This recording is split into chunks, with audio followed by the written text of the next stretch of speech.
I think that's good. Well, let's do this. Look, we crossed over 26,000 subscribers.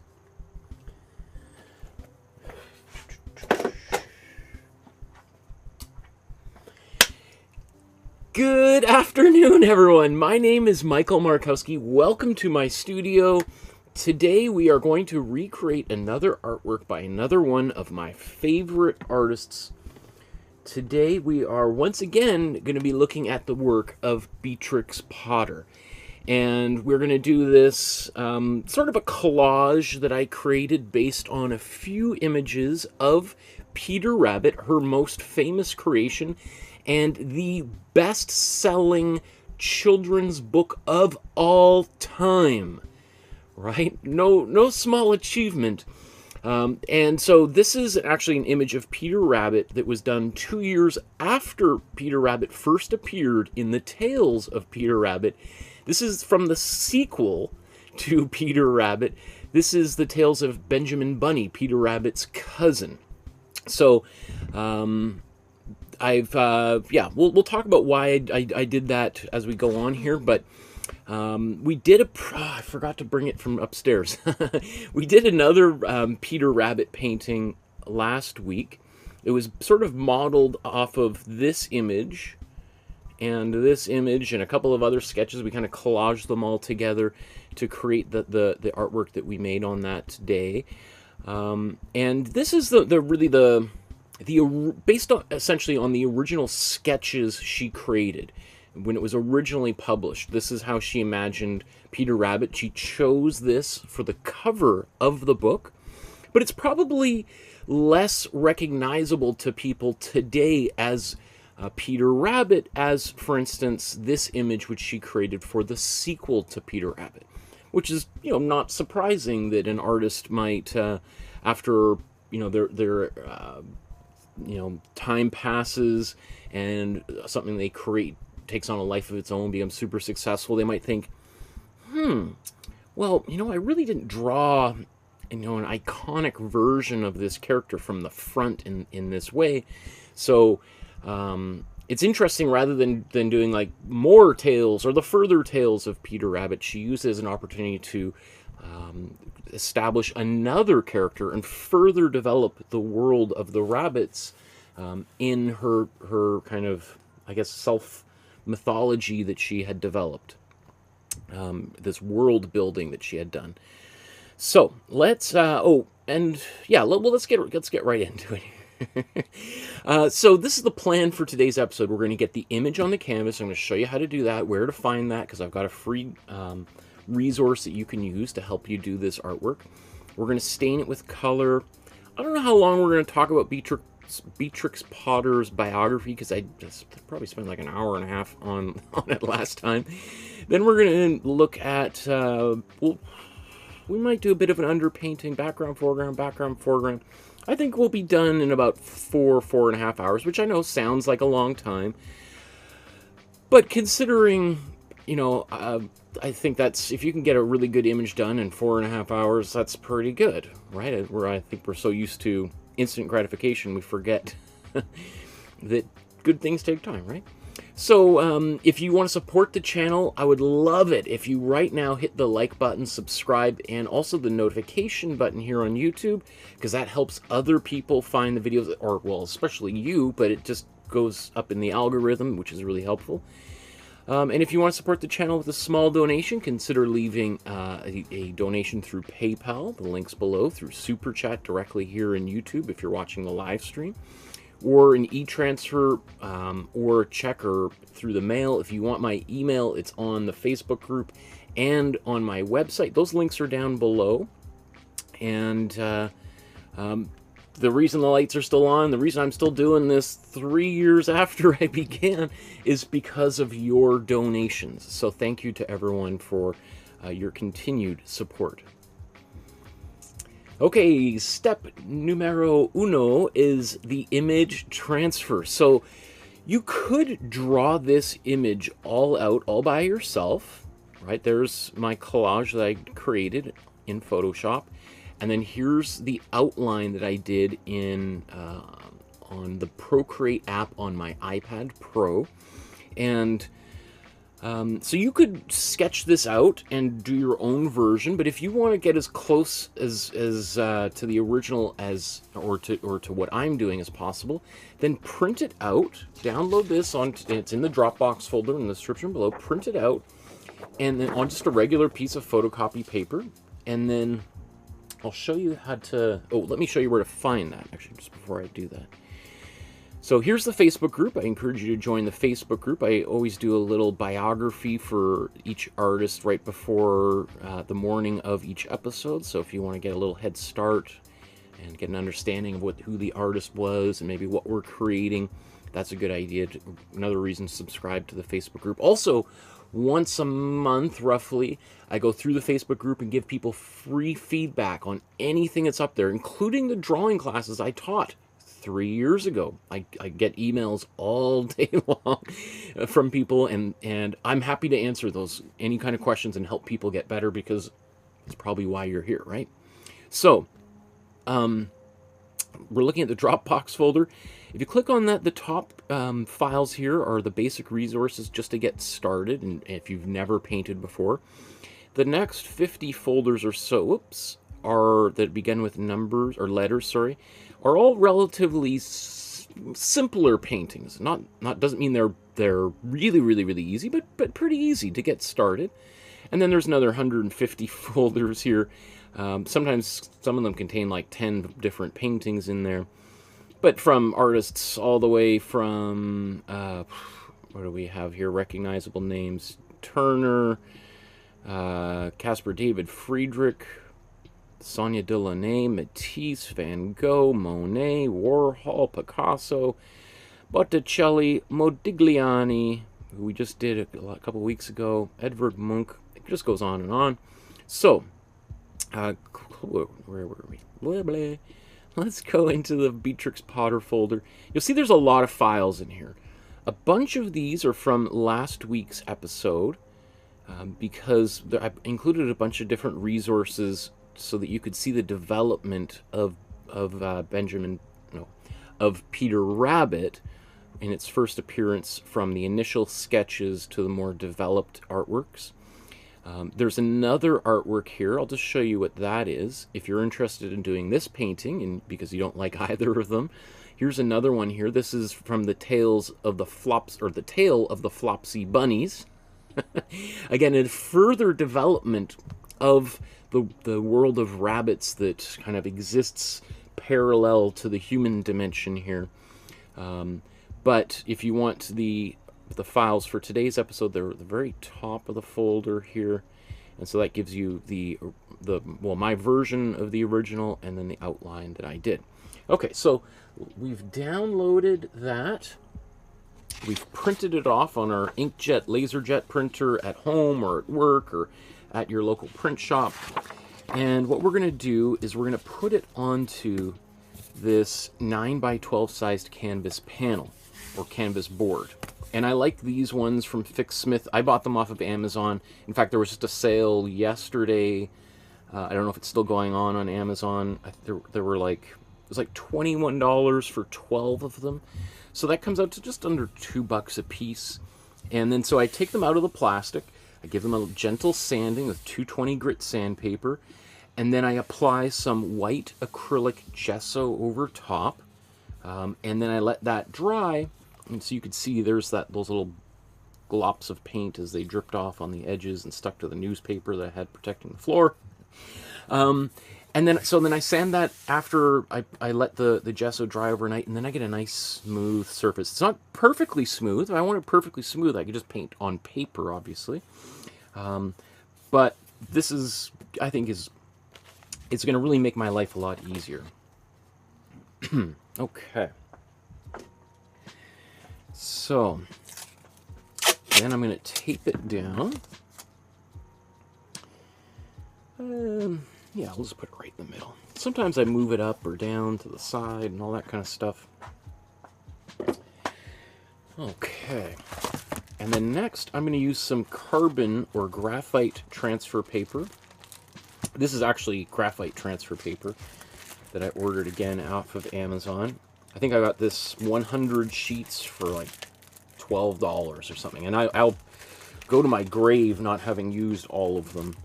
And hopefully that isn't a long time from now, because you can see these sheets have been used many times. Again, I always say like, well, this is going to be the last night I use this one. We'll see. It's possible. That one is definitely getting close to the end of its useful lifespan. You want to make sure you put the shiny side facing down, if it's single-sided anyway, and the kind of more grayish side facing up. So I'm just going to kind of quickly do these outlines. I'm not going to do all of the lines, and I'm not going to do them all. Like you could see, I used this kind of broken, sketchy line in order to draw the fur here on Peter Rabbit. But that would be a waste of my time to do that today, because I just want to get the rabbit on paper or on canvas in this instance as quickly as possible. And all that's just going to get covered up. In fact, well, let's do the whiskers, I guess. It's a good idea just to double check that your lines are in fact going through. Now the reason why it's not coming out as like a big dark line is so much of the carbon's already rubbed off on the other side here. So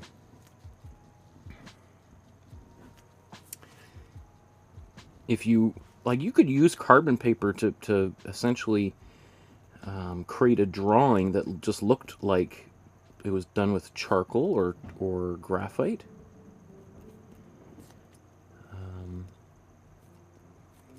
But you'd probably want to use a newer piece of carbon paper in order to get that effect.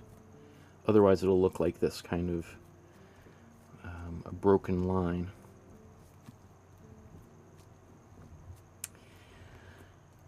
So there's all this detail in the background again. It's just all about simplifying things.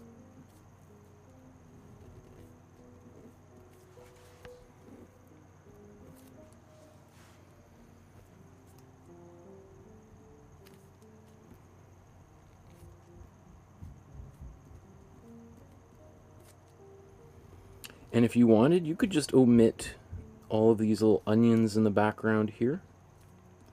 You don't have to paint them all. You could just have a blank background if you found this a little bit overwhelming. And no one would blame you, because what I've created here is also a collage of images in order to create a composition that I liked. And maybe you look at my composition and you go, I don't like that. I'm not going to do that. Well, that's okay. That's totally okay. You're the artist. You get to make your own creative decisions.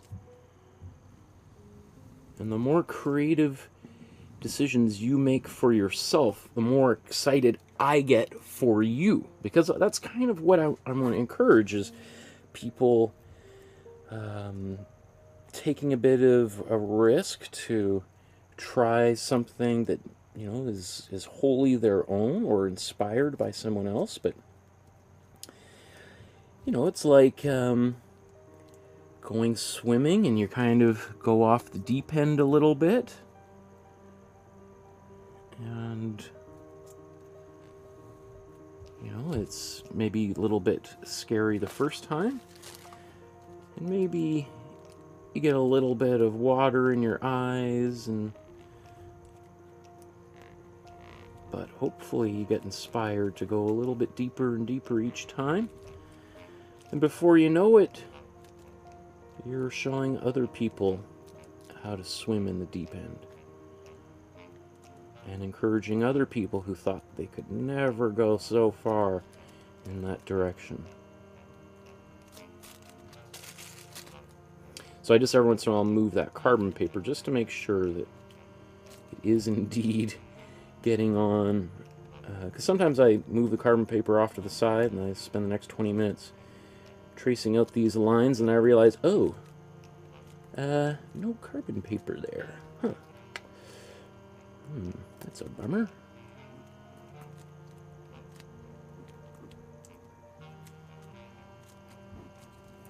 Okay. I think all the rest of that will come in as we go.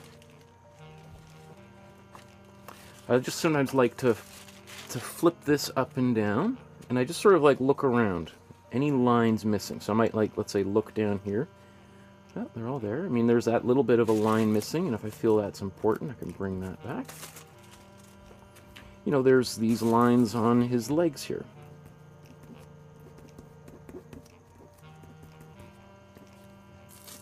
Right? Does that help? Maybe. Maybe it helps you. Okay. I mean, I would avoid trying to do too much detail, because one thing that happens if you get a lot of detail on, sometimes people get a little bit, they get afraid of covering up those details, and then when that happens, you sort of get paralyzed a little bit. So we don't want that to happen. Well, look at all the people in the chat there. There's Kathy and Deborah.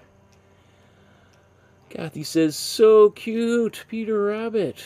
Kathy says, into the 300s. Yes, today's the painting, or episode 301. There's been some episodes where I've done 4 or 5 paintings, so I'm sure, if I counted, I'm sure we're up at probably close to 400, to be honest. Okay. So, let's move. I'm just reading all the comments there, conversation between Kathy and Deborah. Okay, let's move on.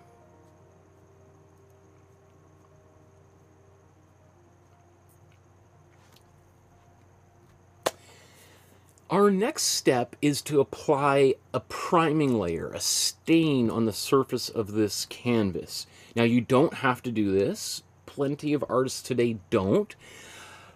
I am a strong advocate for doing this, and because this is what we're going to do here is what we call the Imprimatura. It's a technique popularized by Renaissance artists like Leonardo da Vinci. And, you know, if it's good enough for Leonardo, good enough for me, right? But having said that, you know, the Impressionists were the first group of artists who started just painting directly onto white canvases. Not all of them, and some of them went back to the Imprimatura. But I always think it will certainly improve a beginner's painting. It just gives it that extra little that maybe most people don't. They don't know why it looks better, but there's something about it that looks better. And it's such a simple exercise technique that why not, right? And if you don't like it, then don't do it. No one's holding the gun to your head, right? So here's what we're going to do for this and all the 300 episodes that I've done in the past. We're using what we call split primary palette. That means 8 tubes of paint, or really I just use 7 because even though I have black listed down here, we can mix our own black. And I'll do that this episode for sure, so you can see how that's done. But you can see the recipes down here. So essentially what a split primary palette means is we take the so-called 3 primary colors and we split them in half, because every color has a temperature. Some are warmer than others and some are cooler than others. And some are, you know, very close, kind of lukewarm room temperature. So what I like to do is find colors at the extreme ends. And what this does, this split primary palette, we can mix, I'd say 95% of all the colors the human eye can see. The only things we can't really mix are super saturated fluorescent colors that are virtually, I mean, when do you see those in real life unless somebody's wearing fluorescent colors, right? But it certainly, this process allows us to paint virtually any painting that already exists out there. Who knows, not maybe 50 years from now, maybe we'll have a different split primary palette. But anyway, this is the brand of paint that I'm using. I'm not sponsored by them. I'm not paid by them. I'm not given any free supplies. I don't have. I just recommend them because it works, and I think they're the best value bang for the buck. A tube of paint like this costs about $12 to $15 from Amsterdam, a tube of paint like this from Golden, which I'll mention here in a moment, costs about $25 to $30. And you can see you get a lot more paint in this than this, and this here is about 3 times less money. Is there a difference in quality? For sure. Are most people going to be able to notice? No, not at all. And especially if you're a beginner, I think that's a waste of your time and money. Because and even if you can afford it, honestly, I would still go to a lower grade of paint, because what ends up happening is people get really stressed out about wasting. They're like, oh, the painting didn't turn out. And look, I spent $30 on paint on this stupid thing. Ugh, what was I thinking? Versus if you're like, well, I spent like, I don't know, $3 worth of paint on here. It didn't turn out. It's kind of like you got a cup of coffee at Starbucks and you got on the bus and you spilt it on the floor. And it's like, wow, I made a big mess. But it's $3. It's not the, and $3 is a lot of money for some people. I acknowledge that. But it's also not the end of the world. And you're probably just like, well, okay, we'll try again tomorrow. Right? So anyway, I'm going to use this Azo Yellow Deep as with my Amsterdam colors as my Imprimatura. If you wanted to use Golden, as I said, here's the colors I would recommend. If you want to use Liquitex, this is their student grade. They do make a professional grade of paint that's twice as expensive. Here's Winsor Newton, Artist Loft from Michael's Art Supply, Buzz, Holbein, Dialer Rowney, Fevicryl, Nova Color, Chroma Color. But I'm not the biggest fan of Museum Color, nor with Peebo. Both of these brands mix too much titanium white in their paint as a filler, and it makes it impossible to make a black, as I do, as I show you how to do. You get a gray, and it's not the end of the world, because you can obviously just put black into, well, you wouldn't want to put black into it, you would just use black paint. But for me, it kind of defeats the purpose of, yeah, so, and having said that, pretty much every paint mixes titanium white, except maybe Golden, into the paint as a filler to make the color more opaque. But Museum Color just adds that extra scoop in there that makes it less useful, for as far as I'm concerned anyway. Results may vary, as as the disclaimer says. So let's get some of this on here now. As you may know, like, I have all of these I have them up there right behind me. I got tons of extra paint. The thing is that after you use a tube of paint, and that tube of paint probably lasted me about 6 months, right? And I'm doing a couple paintings a week here with it. If you buy a tube of paint like that, and if you are making one painting a week, well, then that tube of paint's going to last you a year. And you just do the math, you do, one painting a month, well, that paint is going to last you 2 years, right? Or no, that would be 4 years? I don't know. Yeah, anyway, it'll last you long enough that you'll be very happy.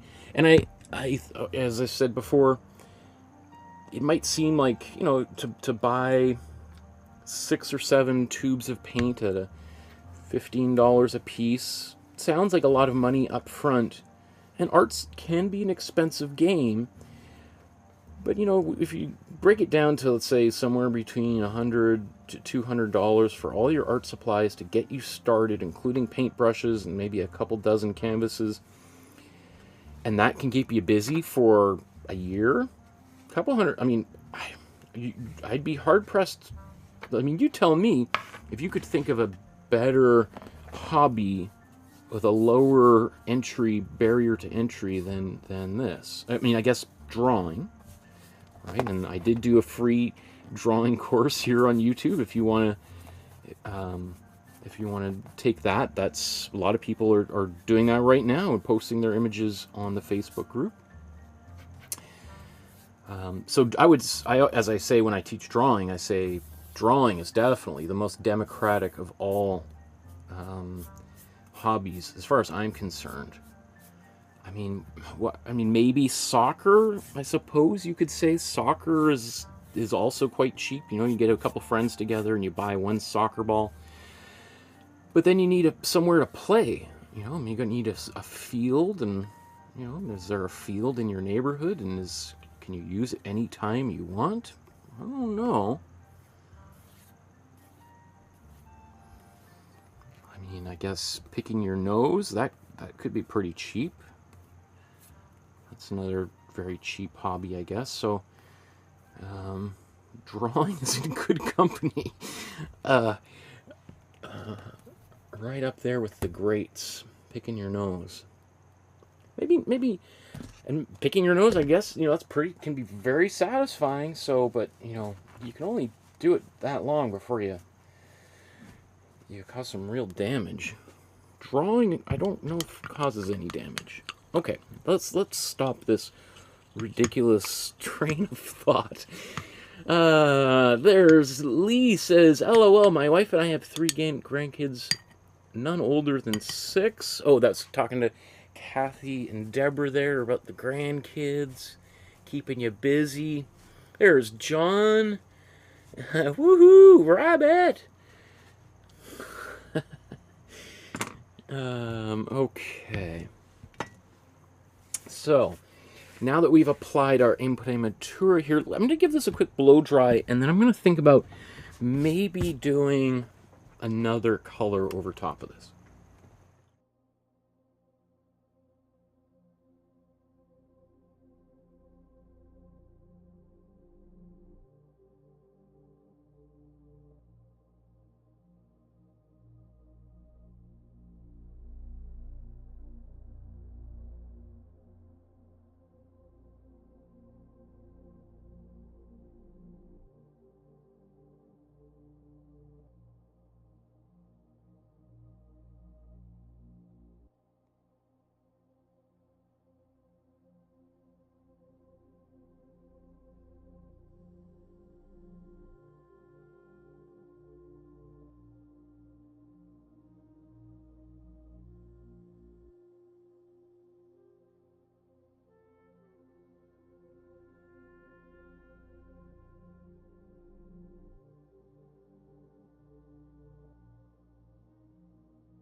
Deborah, you crack me up. Deborah says, I just finished with my grandkids and collecting boogers, Michael. Thanks for the reminder.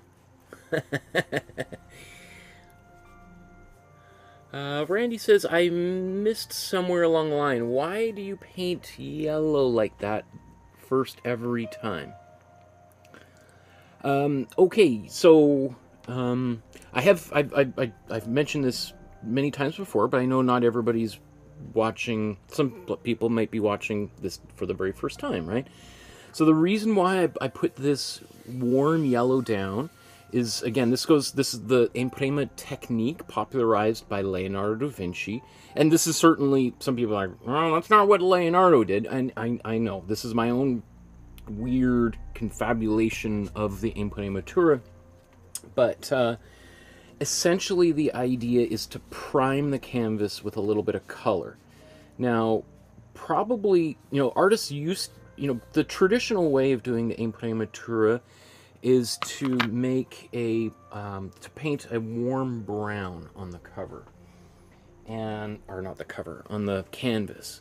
And probably that was to, I mean, I'm just speculating, but I think that was probably to emulate the look of wood wood panels which artists had painted on prior to painting on canvas. Canvas was a relatively new phenomenon around the time of Leonardo da Vinci. Artists would paint on walls, paint on wood, and canvas was a new innovation, right? It was a new technology at the time that allowed artists to paint on a surface that was a little bit more flexible. One of the big drawbacks with panels when you're painting on wood is that wood, is susceptible to cracking quite easily, right? When wood is in a dry environment or a humid environment, that wood might warp and bend and snap and crack, and that can cause all sorts of problems for a painting. It might look great when you first paint it, it's in your studio, and then you ship it somewhere to a different country, and it's more humid or dry, and disastrous consequences. So canvases were seen as kind of a major leap forward, because canvas is a fabric, and yeah, fabric can expand and contract just like wood, arguably even more so, and that's a whole other kind of problem. But a canvas is not going to kind of bend on its own. Maybe the wooden frame might. Anyway, I think artists used warm, like a reddish brown to emulate wood, and what that did is also kind of started a painting off on a middle value. So not like white, not like painting on a white canvas or white piece of paper, but also not like painting on a black canvas or piece of paper or piece of wood, right? You're painting on something that is kind of in between them, or some artists even used literally a neutral gray color, and that whole process is called a grisaille, right? Starting in the middle, and then you're adding white to lighten, and you're adding black to darken. It's still a technique artists use to this day, and grisaille was very popular in the late 1600s through the mid 1800s, right? So every technique, artists are always exploring and trying different things. But I like this because, first of all, it obliterates that white of the canvas. So the painting, we're off and going. We're running. We're not sitting around like, oh, I don't know. What are we going to do first here? It's like, we've already done it. It's started. What are we talking about? Where are we going to start? We've already started. Right? It's also going to influence all the rest of the colors that we use throughout the painting, for better or worse, depending on the way you think about it. And sorry, while I'm talking, I'm just going to put all the paint on the palette here. And I like, I basically what this is going to give is just this very subtle kind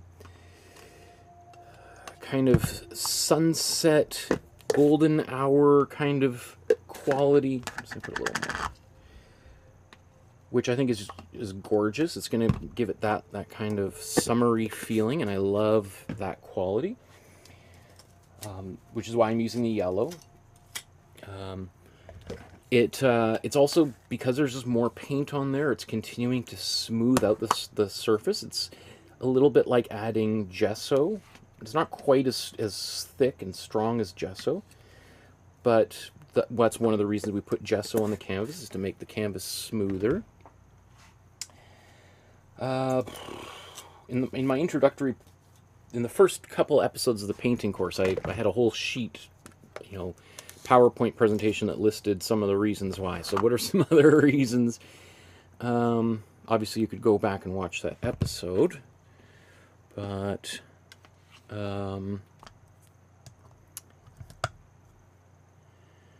another reason, well, another big reason too is sometimes we leave that space blank and we let the Imprimatura show through. That was one of the big innovations of artists in the Renaissance, is leaving parts of the Imprimatura, like little gaps between the colors, especially if you're doing portraiture. Some of that can be some of the color that's literally in someone's face, right? So that can be really cool to have that initial color literally, you know, showing through right to the very, very end.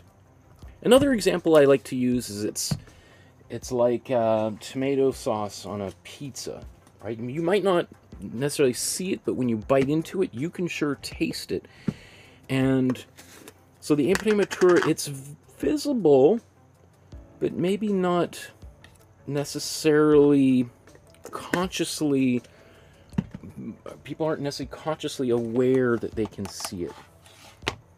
And so if there's little gaps in between your colors, rather than just having boring white showing through, we've got color. And so you don't have to use this warm yellow like I've got right here. You could use green, blue, orange, purple, black, anything. Fluorescent pink. And if those of you who've been watching for years now know that I've done just that. I have used lots of different colors as Imprimatura just to test, and sometimes I've done them side by side, and I always find that it's fascinating to see how this color, which might be completely covered up, can create two paintings that look very different side by side, and can kind of unconsciously influence the way the viewer perceives the artwork, and maybe they have a very different kind of emotional reaction to it. Kathy says, I think it's because it helps with the brightness under the painting you do. Adds warmth. I'm not sure if that's the right description, Randy. That's true. You know, it does give it, yeah, like that warm glow coming through, for sure. Okay, so what I'm going to do here, while I was blabbing away, is I'm getting ready to add a different color onto this background. I want to add, what color do I want to add here, actually, now that I think about it? I was going to paint that, but do I want to do that blue up there? No, you know, I'm just going to go for more of a paper look. So let's do a kind of a cool brown. So I'm taking some cool blue. Oops. Cool red, and we'll just put a little bit of cool yellow on here. You can see I'm using very small amounts because I just want to create a very subtle mixture. There's a lot of white here. Let's just take that white, blend this in. Let's take a bit of that yellow.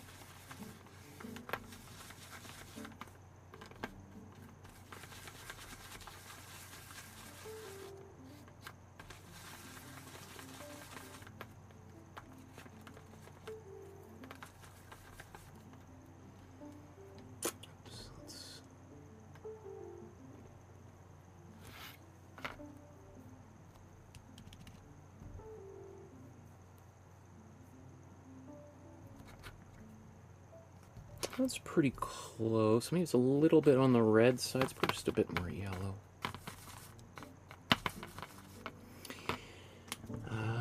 Okay.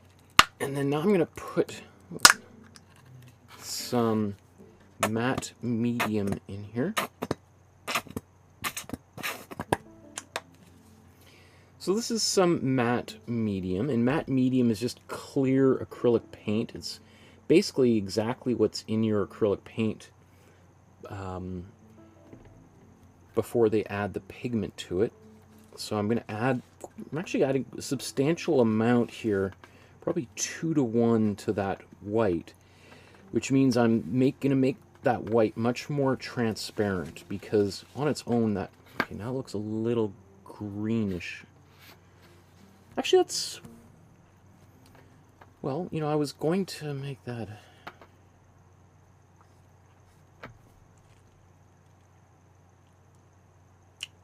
Let's add, so it's a little bit on the green side. And so what that means, if it's green, it means I've got yellow and blue, but I'm lacking a little bit of red. And so to counteract that green, let's add a little bit of red. That was a lot. Now it's kind of gone the other way.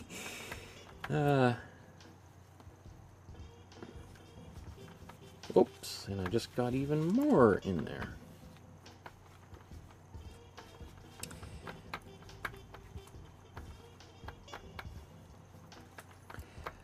Do I mind that? Right now, it's probably very hard for you to see on camera any difference.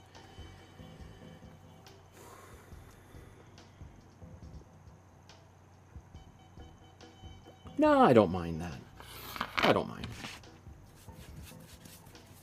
Now, the reason, again, if I just painted that color without any matte medium over top of that background, I would just paint right over top of my pencil lines and over top of the yellow Imprimatura, so it would have just wasted a bunch of my time here. So putting the matte medium makes this more transparent and easier for me to see my lines, and also just, again, it allows for that color to kind of come through a little bit. Actually, that's kind of nice. It's what is that color now we've got? It's almost a little bit of a flesh tone, a Caucasian flesh tone, a little bit, which is a little bit weird. But again, we're going to paint over all of this anyway. So what we're doing is we're just, you know, really giving this painting a really kind of nice start, giving it something really unique.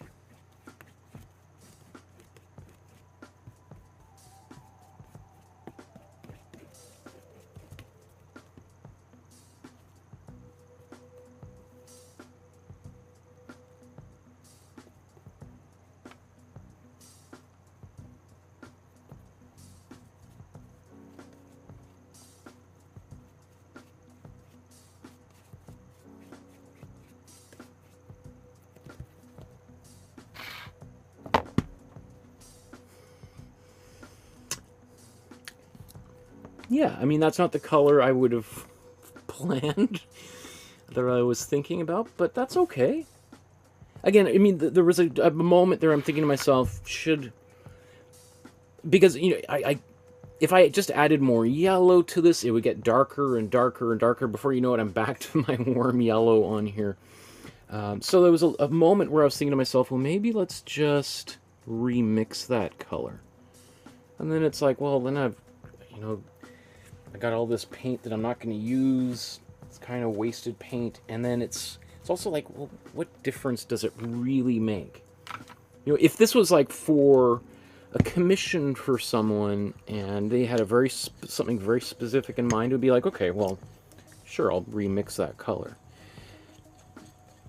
But in this instance and for our purpose, and I also want people to know that it's okay for things to not go the way we want them to go when we're making a painting, or in life anyway, in general.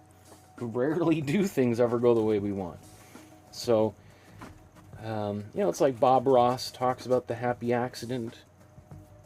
And I think a big part of painting is learning to embrace the unexpected, and rather than to freak out about it, is to see if there's a possible way we can absorb it as an opportunity, right? And so let's keep this in mind.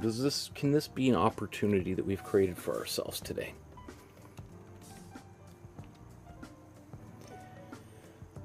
Okay, so I think now we're ready to move on.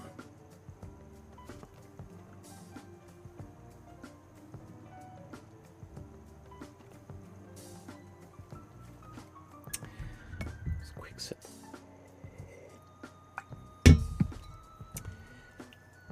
Now what I want to do is I want to take a few moments to talk a little bit about Beatrix Potter, her biography. Now, I did that at length in the previous episode we did on Beatrix Potter, so I'm not really sure if how much of that I'm going to cover today, except some of the main talking points. So Beatrix Potter, born in 1866 in essentially London, England, and dies at age 77 in 1943, and in the north of England. Basically, in the property that she had purchased with the massive windfall that came to her through the creation of the couple dozen books she wrote over the course of her life. Again, she's the most successful children's book author of all time, created the most successful children's book of all time, that being Peter Rabbit. And what's amazing about her is that she used the benefits that came her way through the sales of her books to purchase huge tracts of land, which she ultimately donated to the people of England. Land that was going to be developed, is some of the most beautiful land in the world that that she once owned, that she donated to and mandated that it would become a national park. And there's something so beautiful to me about that as an artist, all this stuff that was in her head, she put down on paper. People flocked to it and bought it and supported her imagination. And then she turned around and used those funds to protect large areas of England, and then donated that back to the people of England. I mean, it's a beautiful poetry to it. I love that she used her money in that way. I think we talked about pretty much all of her upbringing, her education. She came from a upper class family for sure. And, I've seen sometimes in the chats and Facebook groups people dismissing some artists as, just being little rich kids. And the sad truth about a lot of art is it's often made by wealthy people. And so often art reflects the tastes of the wealthy, right? And so that's another reason why I do all these episodes for free, and my drawing courses for free, is to give people who might not ordinarily have a chance at learning how to express themselves through drawing and painting, essentially a free education. And I mean, I just got a beautiful email from someone earlier today all about that, who comes from a very disadvantaged background. And yeah, that's just part of my mission, is to democratize art, and so that we get more diverse voices, and what those voices have to say are I just think it's going to make the world a much more interesting place. So maybe it's going to shine a light on things and create conversations people don't want to have, but I think that's a good thing. Anyway, but again, she came from a very wealthy family, but there's a lot of wealthy people out there who don't do what she did, right? She used that opportunity to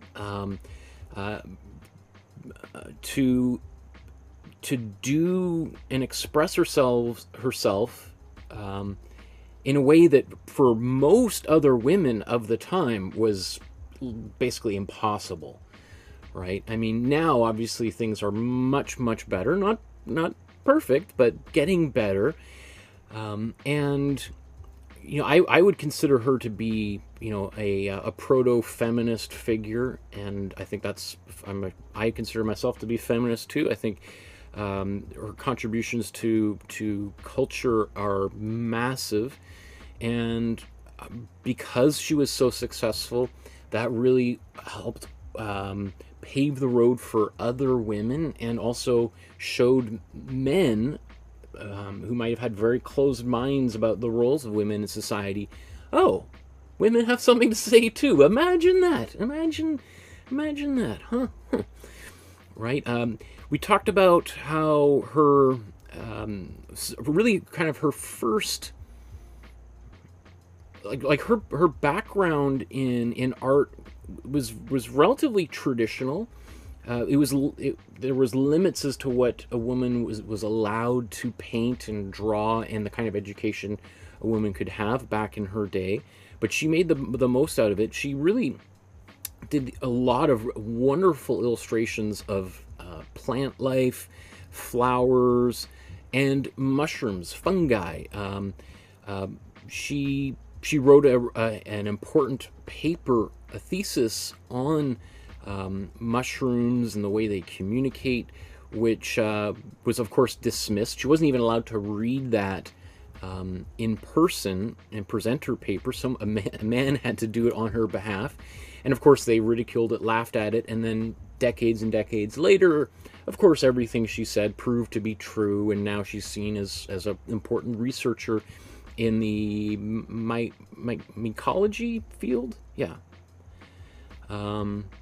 So again, she was a multi-talented artist, and so when we look at her work, like Benjamin Bunny and Peter Rabbit and the Flopsy Bunnies and so on and so forth, we think of her as, quote unquote, just a children's book author, which is, considering she's literally one of the most successful authors of all time, is again another way that men really have traditionally dismissed the work of women, and her and other women's achievements.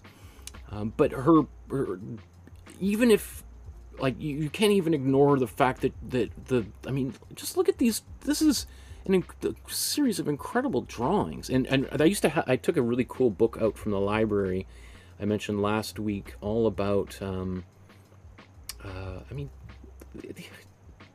that's great. Yeah, here's some of her sketchbooks. This is the home that she lived in, which she turned basically into a living museum towards the end of her life. That where and it's in that part of North England near Scotland that she donated to the people of England here. Which in this area, it's called the Lake District. What I want to say, maybe just a little. I don't think I mentioned it.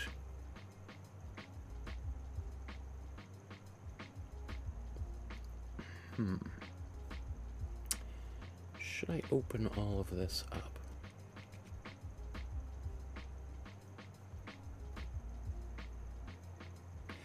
I think I'm just, whenever I'm putting together one of these episodes, I spend way too much time doing prep. And so here, this is just a bunch of, these are just the raw images, scans that I put together here. This is a book that was published on the anniversary of the kind of the first publication of Peter Rabbit, I think in 2002, for the 100th anniversary of the original publication. And so it kind of had all sorts of documents. Let me see, was it the cover? So this is the book from the library. That's what the cover looked like, the history of the tale of Peter Rabbit. And so I just want to show a little bit of this, because maybe not everyone's got access to a library.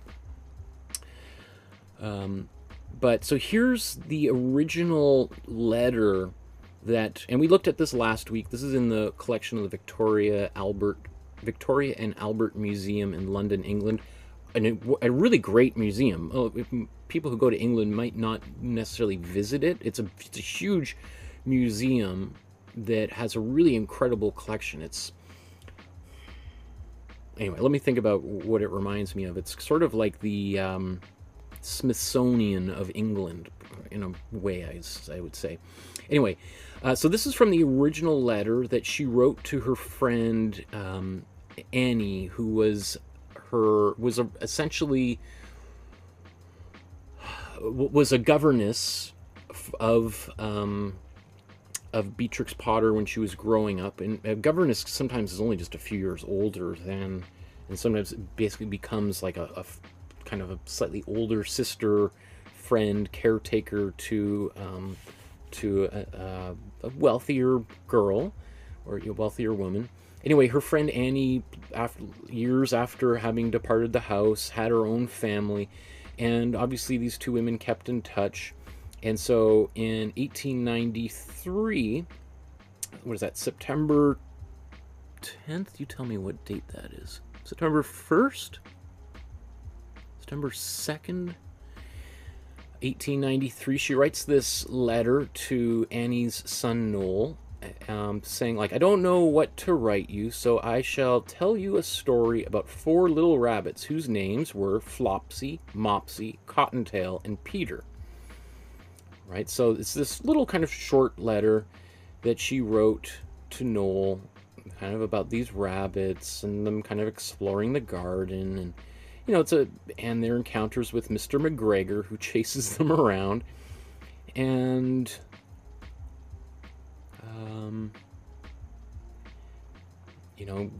Peter, here's Mr. McGregor chasing the rabbits from the garden. McGregor hangs the rabbit's jacket up as a scarecrow, and then Peter comes home. He's obviously scared out of his wits, and his mom kind of gives him some little chamomile tea to help him go to sleep. So the end, the rabbits are kind of Flopsy, Mopsy, and Cottontail, have bread and blackberries for supper. Right, so this very simple story, and years later, Noel's mother says, like, because she kept kind of writing little letters like this to various different children, friends of hers. This is while she's doing all these beautiful illustrations of plant lives and mushrooms and stuff. And her friend is like, have you ever thought of putting these together as a book? Like, these are really cool, Beatrix. Like, I'm sure people would buy them. My kids love them. They're these. The letter you sent is like dog ears falling apart. I had to kind of put it away because I thought I think it's so neat. So of course Beatrix is like, yeah. So she actually had the letter mailed back, and she used those original sketches to develop this book, the first edition of Peter Rabbit. And Peter Rabbit went through many different iterations here. So, from those original illustrations, let's even see, is there a... Looks like we don't have Mrs. McGregor, but so you could see how this would have been from maybe the first edition. So Beatrix, she sends the original manuscript around, which was, I think, like 42 pages long, and had lots of illustrations that she included in black and white. Her goal was to find a publisher who would print the book as cheaply as possible, because she wanted every little kid to have a copy of the book. Because often, like, children's books were quite rare, and they would be very expensive. So already Beatrix Potter, I mentioned this last time, was a major innovator in the idea of making books purely for children, not for adults, to maybe share with children, put up on a high shelf. Okay, I'll bring this book down and you can look at it, but then I'm going to put it back. But, like, here's a book that a kid can have, can draw on, can tear pages out, and it's not the end of the world. It's not a collector's item. It's, anybody who has kids, I've got a 4-year-old daughter, every book she's got is, covered in tape because she tears pages out and dog ears them and chews on the binding and all that kind of stuff. So there's Mrs. McGregor, and then you see here a newer version that Beatrix Potter herself did. So that goes also back to, when we looked at the previous episode. Remember, was her original version of Peter Rabbit, and then through subsequent versions, this is how it turned out, right? Quite a transformation. I would say this one's a little bit creepier. It looks more like some kind of weird space alien, but that was sort of the demands of the publisher to kind of make it smooth those details out a little bit. Oh, so this is the version, the privately printed one. This is what it looked like. Each of these were individual pages. They've put them on 2 per page just for... So here's the original Peter Rabbit as it was originally printed in black and white. I'm just going to speed through this really quickly because I want to get to painting. Here's sort of a updated version because obviously each time this book got reprinted, you know, different publishers might kind of touch up the illustrations, which is kind of crazy to think that someone would do that. You know, the book has been very successful. It's kind of funny to me to think, hey, this book has been super successful. Let's do another printing of this book. And let's fix all these drawings that we don't like so much. Interesting.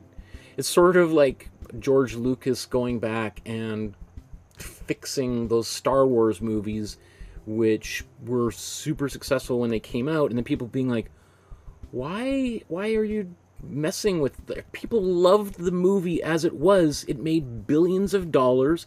Let it go, George. Just let it go. Stop fooling around and adding scenes, using CGI to mess with it. It was good the way it was, despite all of its faults. Oh, so here's some other illustrations that I scanned as well that I just love. I love this watercolor. These flowers. I think that's gorgeous. Look at these illustrations of like fossilized seashells. And I've said before, you know, women just weren't really allowed to, in your traditional art school to learn alongside men. So they often had to go and study privately with other artists, with often like a successful man who had a studio that wasn't maybe so concerned about the optics of teaching a woman. And because they weren't really allowed to do history painting, which is like the big scenes of kings and queens being coronated, or important battles, or biblical scenes, often women were relegated to painting still lifes. And, you know, which obviously it's not fun for people not to be allowed to do certain things and to be given limitations, but kind of in the odd, because of that, lots of artists, female artists like Beatrix Potter, ended up becoming some of the most incredible innovators in the fields of still life painting and children's illustrations, right? Because they weren't allowed to do anything else. Let me see, I'm just scrolling through all my scans here. This is what, so when I come up with an idea, or I decide I want to do an episode, let's say on Beatrix Potter, I just go get every book I can find, scour the internet, trying to find images. So I just want to show you. I know we want to move on here, but so what we have here is The Tale of Benjamin Bunny. This is the book version I downloaded from Project Gutenberg. Project Gutenberg is a essentially, it's a repository of all books that have fallen into, the copyright has expired on them. So you can download like most books whose copyright expired. I think the most recent copyright expiration was in the 30s, I believe. So here we have the entire book, Tale of Benjamin Bunny, which you can download for your iPad. Just go to projectgutenberg.org, I believe. And so we can see all the illustrations for Benjamin Bunny. So Benjamin Bunny, who's got a brown jacket, not to be confused with Peter Rabbit and his blue jacket, him and Benjamin Bunny meet up and they decide they're going to go find Peter Rabbit's jacket. So here's Peter and Benjamin, and they look down here and they see Peter's jacket is being used as a scarecrow,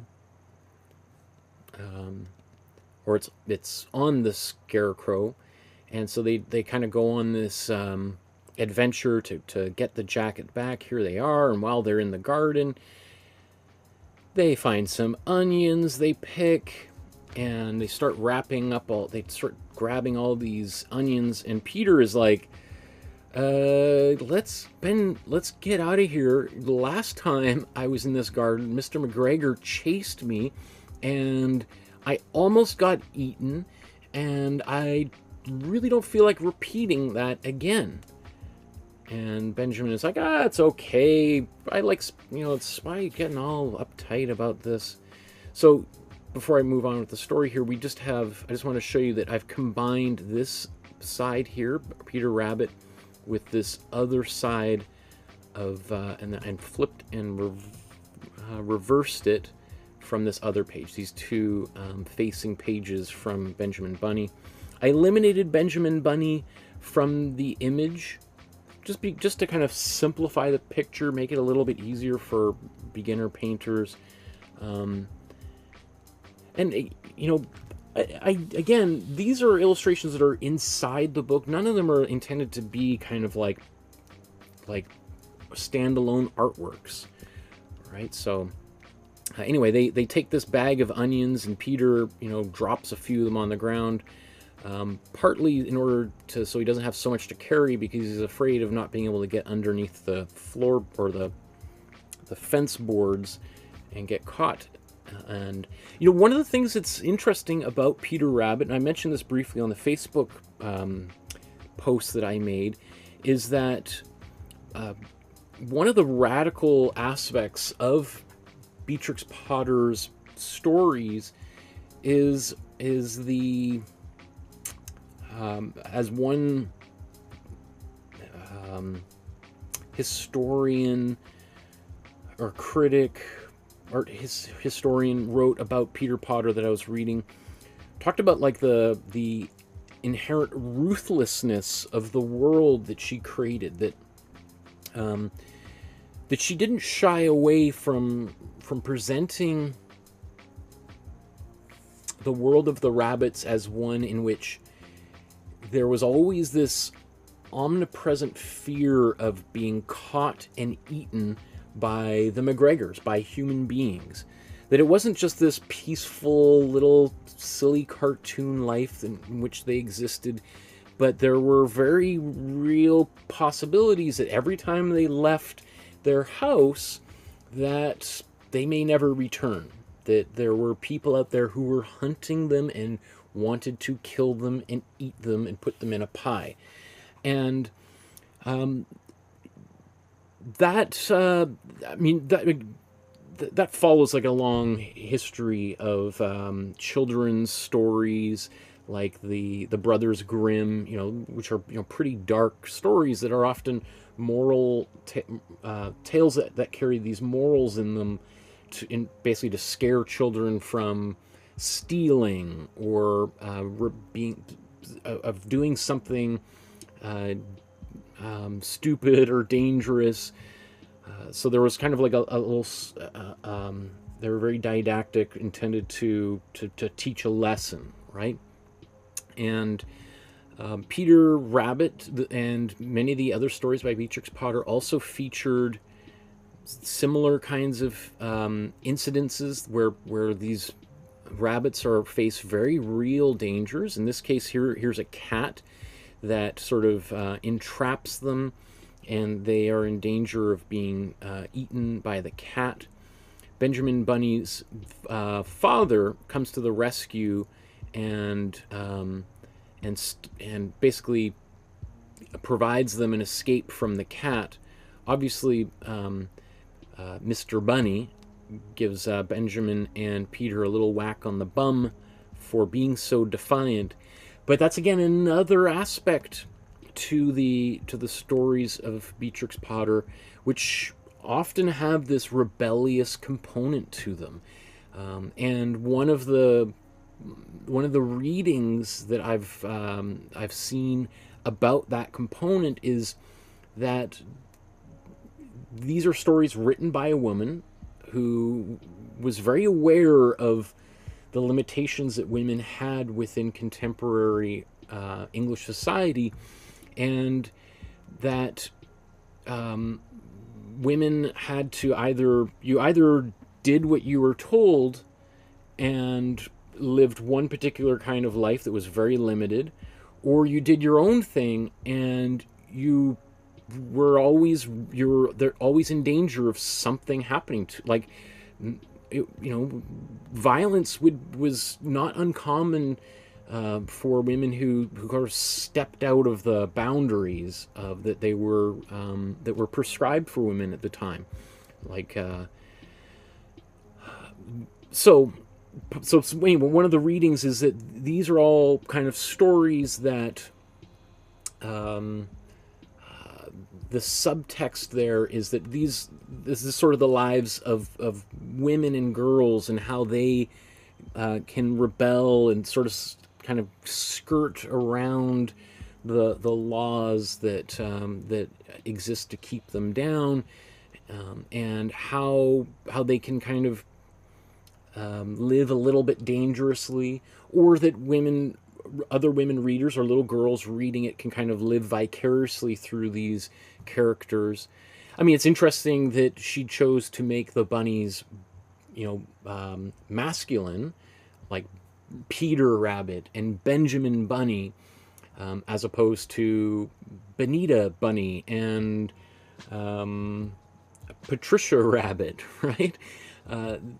Why she did that, maybe again that's a little bit of a subversive thing. She felt maybe if I make it a boy rabbit, or that maybe I can get away with saying some things that I wouldn't be able to say if it was a girl rabbit, because people would be like, oh, Beatrix, no, how can you let this, little girls are supposed to obey everything their fathers say, and you have this little bunny going off and doing all these dangerous things.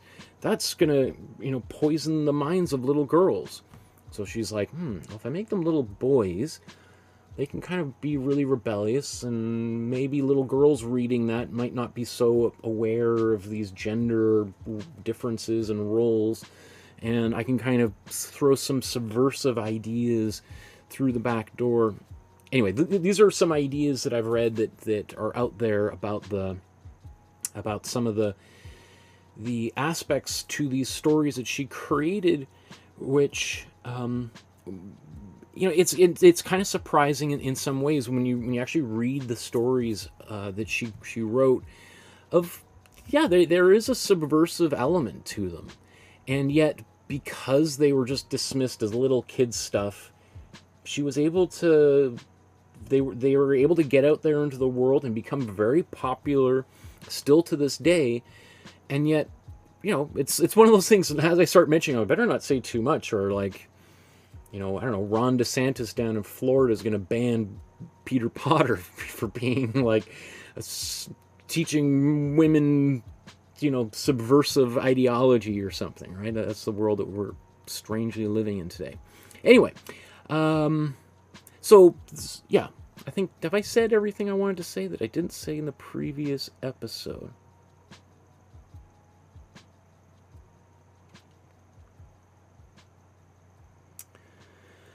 Okay, I think that's... anything else?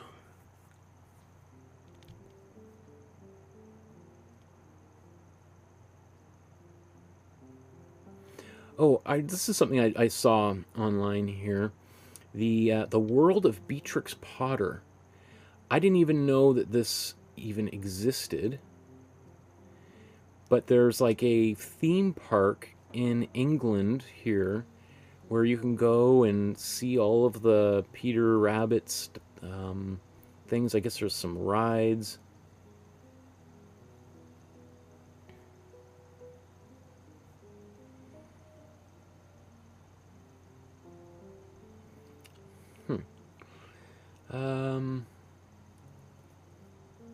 Let's see, whereabouts exactly is this?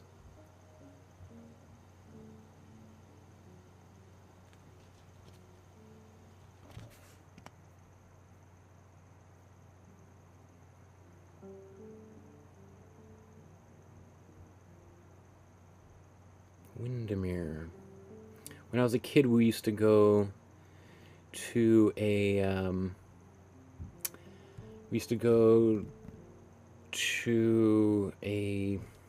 basically camp at this place, Windermere, in the Okanagan here in Canada. It's interesting. So this whole attraction is in the Lake District National Park. I'm not sure most, but a large portion of which was created from the land donated by Beatrix Potter herself. That, I mean, look how big this territory is. Like that whole space, which, you know, might be like what, let's say it's 1/20th the size of the entire geographical space of England itself. She once owned, purely through the sales of her books that she then donated to the people of England. I mean, there's the poetry of that. It was something like her vision, her children's stories, things which people dismissed, have were so successful that they resulted in this. Beautiful. It's like what I think every artist, I think, should aspire to. And then I mentioned this before. This is actually a pretty good movie. I was really surprised. Miss Potter here, starring Ewan McGregor, and what's her name? Oh my goodness.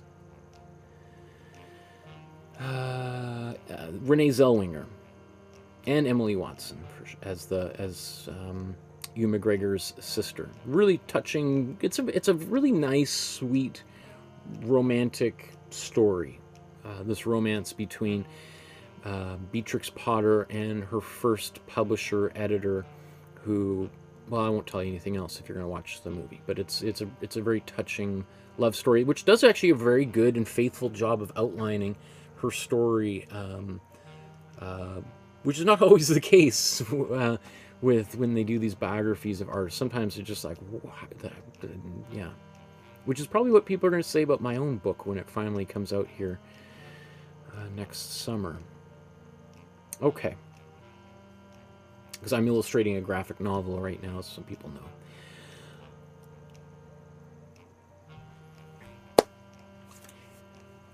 Now that we've got our canvas prepared, we've got our underdrawing that we did, our image transfer, then we stained it with the Imprimatura, and then I put this sort of sepia stain over top of that.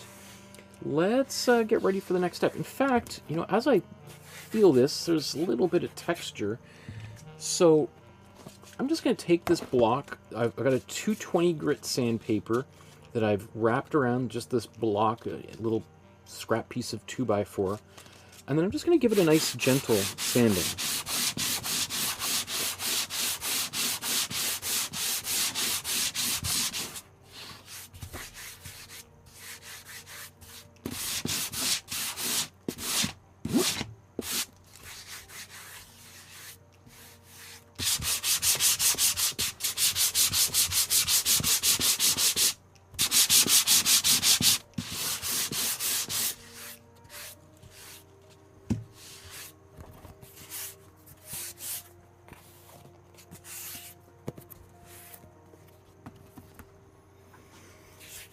Okay, anything to get a smoother surface, as far as I'm concerned. I mean, not obviously. There's some artists who really like a highly textured surface, but I'm not one of them. I think I'm probably in the vast majority. There's very few artists that like a really textured surface, but there's always somebody out there who artists are kind of contrarian by nature and are often.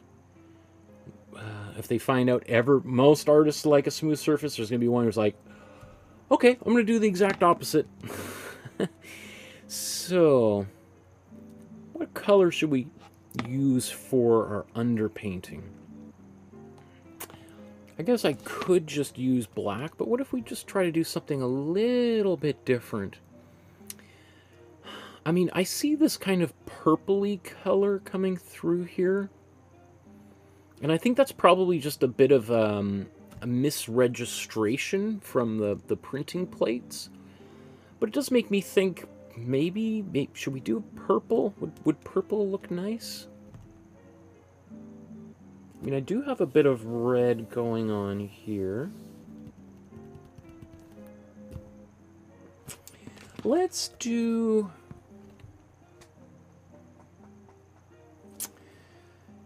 I'm going to take my cool red.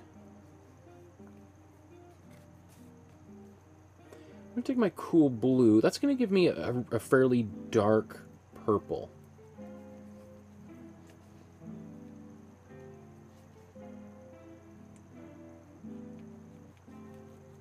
It won't be as vibrant of a purple as it would be if I mixed my cool red and my warm blue together, but that's pretty good. If I wanted it to get turn into a black, I'd add some yellow into this mixture. Ideally, to make a black, I'd use cool yellow, cool blue, and warm red. But I'll get pretty close if I just add a yellow into that. But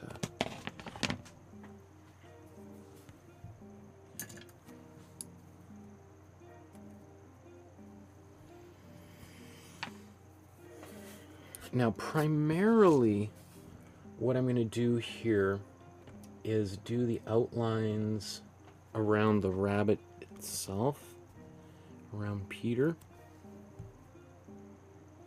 I mean, not that I don't want to do too much of this, because first of all, because it's going to just take a lot of time.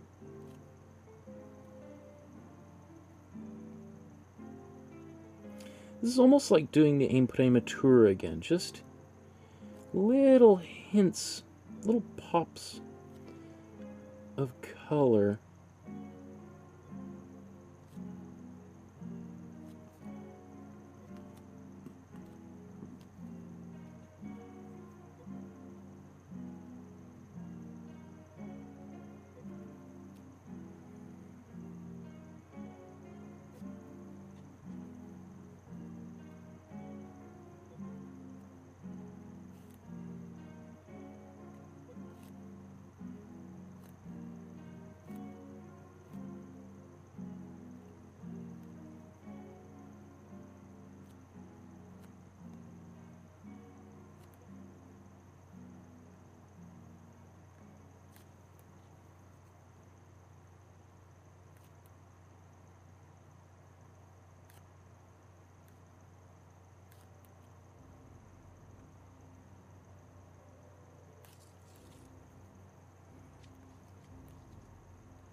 So I'm just going to put a few more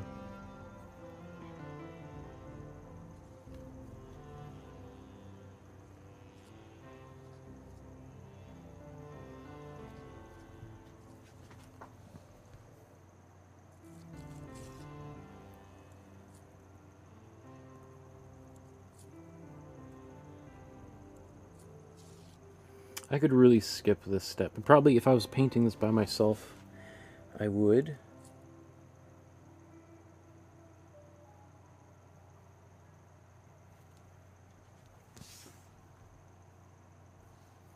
In fact, maybe I'll just stop there. I think that's probably good enough.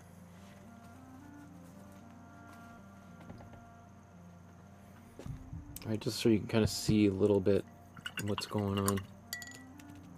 I could do a lot more, but I think it mostly would be kind of a bit of a waste of time. Because I could still see my pencil lines through here. Okay.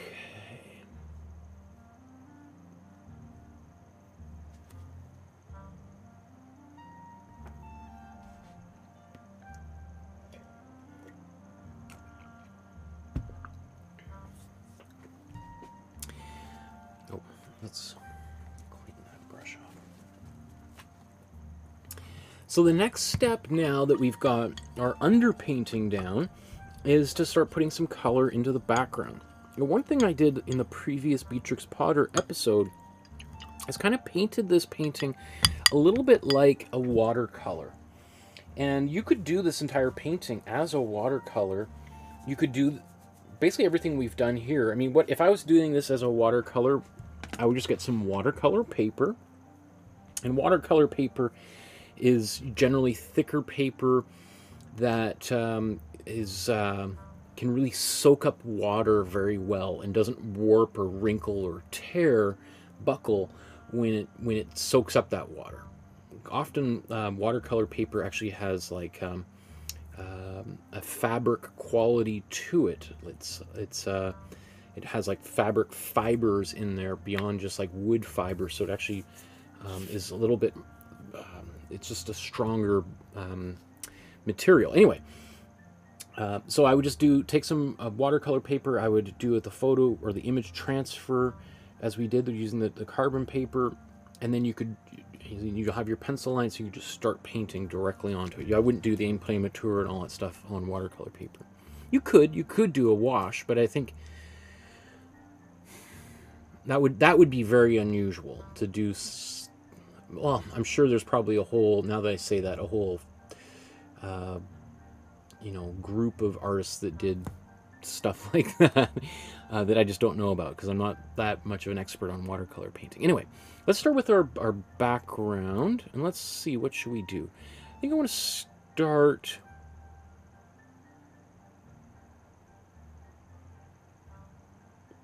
I'm going to start with this cool blue. Now, here's a warm blue that I've put in there. But I'm going to go for a cooler blue back there. Let's see.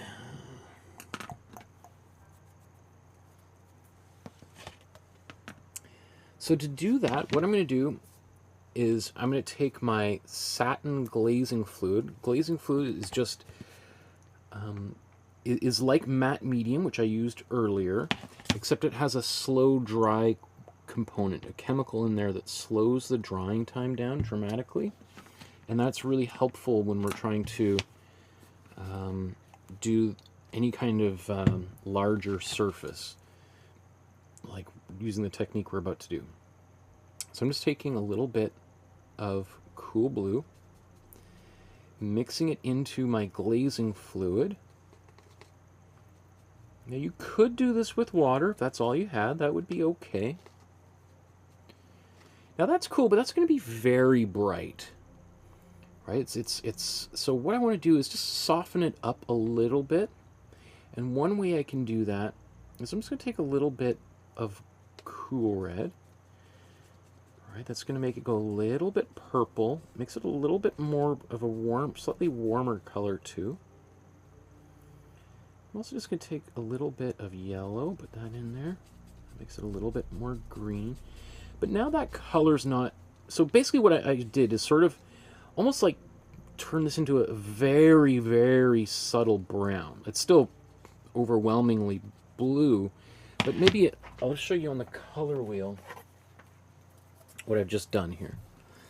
So I began with my cool blue. If I paint that on there, it's a very saturated, almost cartoony blue. Well, there's nothing wrong with cartoony, but I want this. There's an aspect of Beatrix Potter's illustrations that is kind of like a fantastic realism. Like it's surreal. Like these rabbits are drawn in a relatively realistic way, and yet they talk and they wear clothes. So it's not like Bugs Bunny or Mickey Mouse that are much more abstracted from reality. So I want these colors to be a little bit closer to normal, right? So we take our cool blue, and we paint that. It's just going to be too candy colored. So what I did is I took a little bit of cool red, right? And that we got a color like this. Then I took a bit of cool yellow, and that pulled that color closer to the neutral core. So in the neutral core is where we get a black, right? So that color that we have is sort of took a bit of this and mixed it back into there. So the color's not that close to neutral core. It's still kind of around here, but it's not here.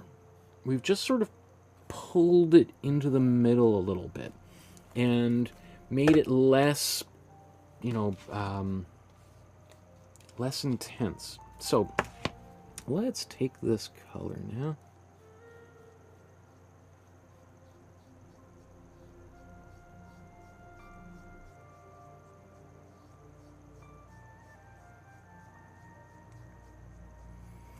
Oh, and maybe do I want to create a bit of a vignette effect around the outside edges again?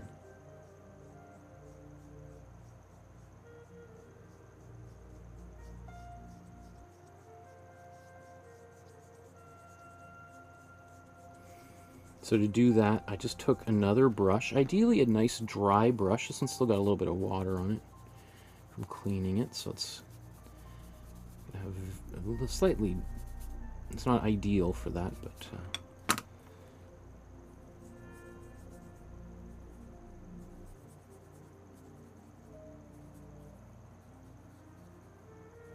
I mean, I could just brush this over everything. I'm not too concerned about it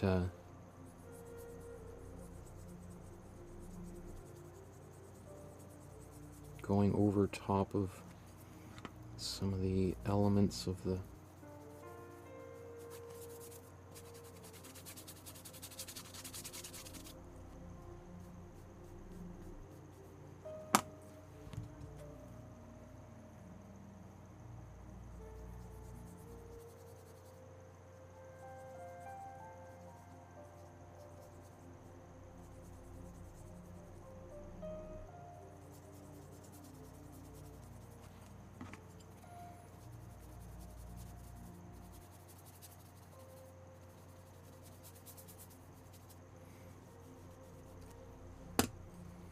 so super, super subtle.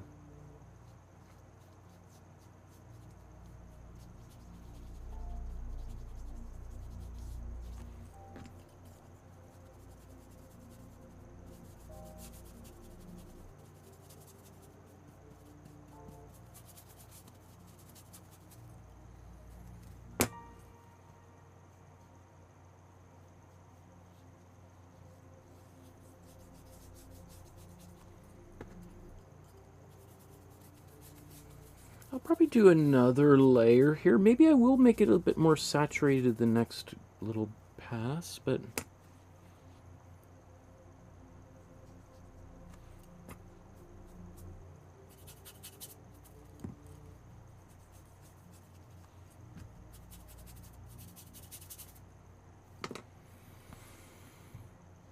okay, that's good. Let's blow dry that. Let's gonna mute this.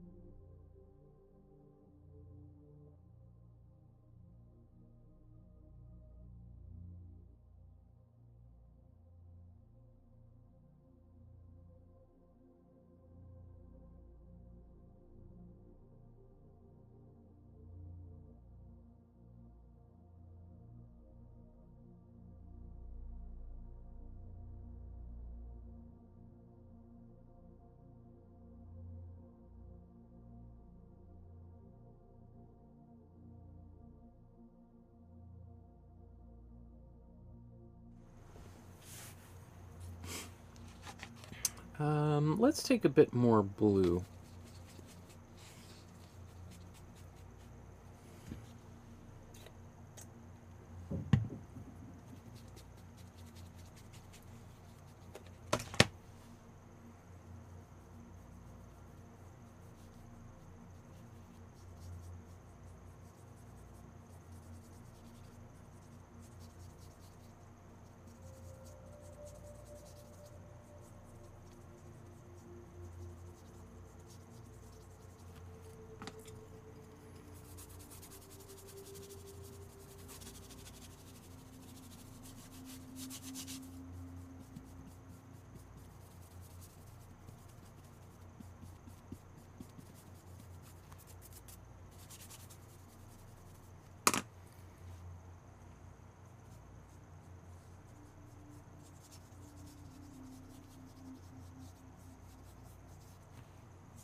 So I'm just also kind of going around and just kind of smearing out anything where I see too many brush strokes that are a little bit too visible. Now, I like that. I think I might keep it. Do I want to go darker again? Let's compare.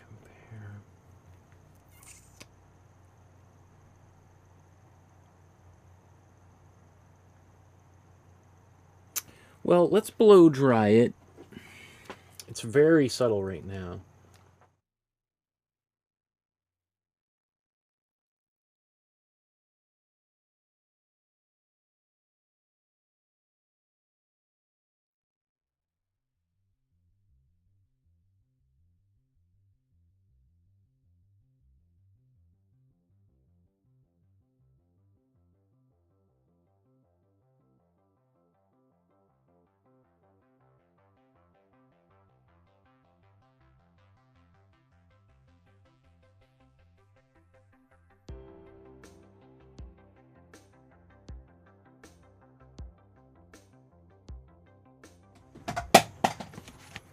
Okay, I think I'm going to do just a little bit more up here.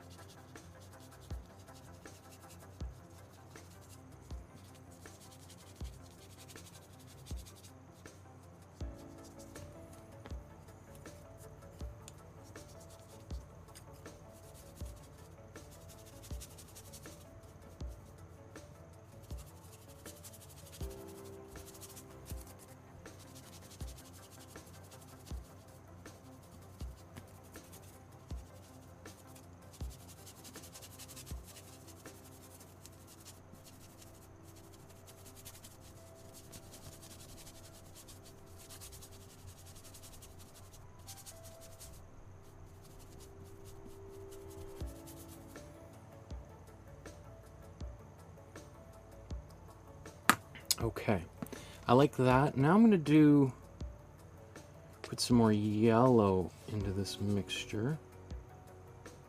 Actually, you know what? Maybe that's good.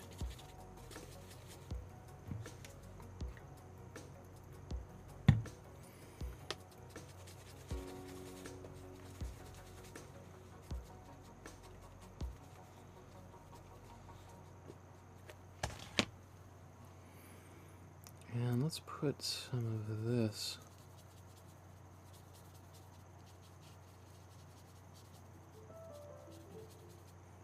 In the middle ground. In fact, I'm going to put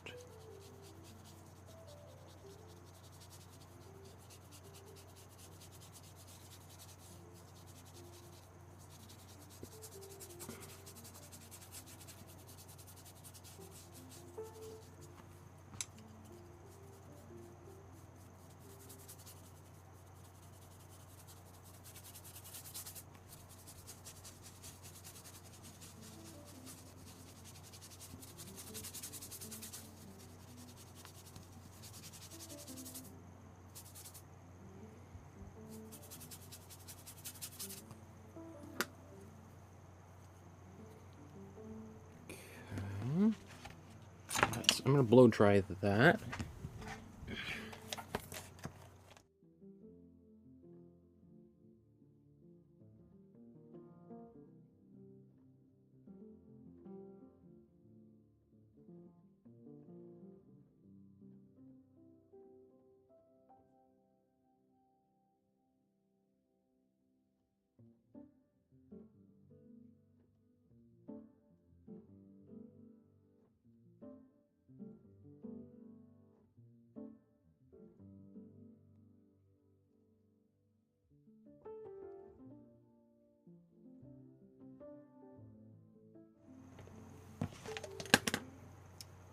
Ah.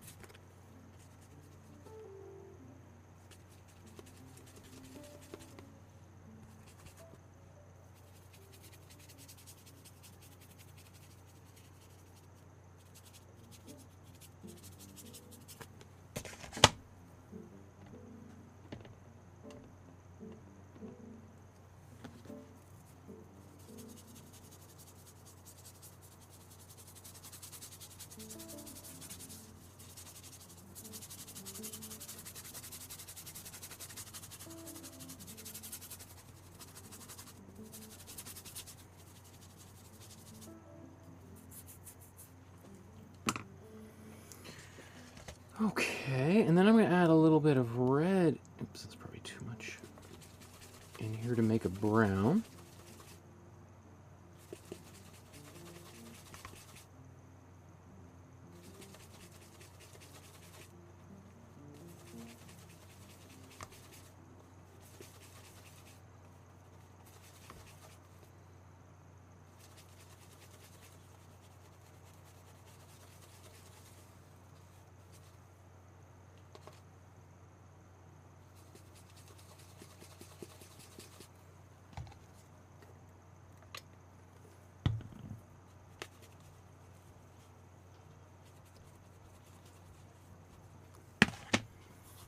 Okay.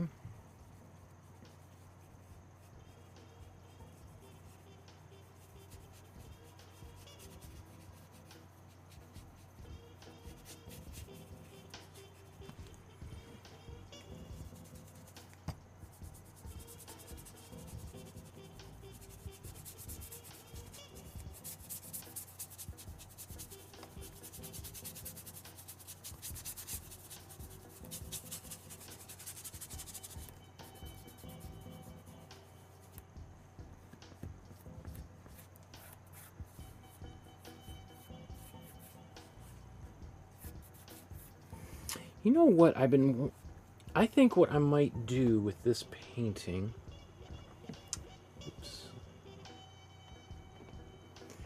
is do well, I could do a frame, but maybe I'll try to blur out the edges with a reverse Imprimatura after this. Because I've been thinking about doing that with my own comic, and I'm going to use this as an opportunity to explore how that might work.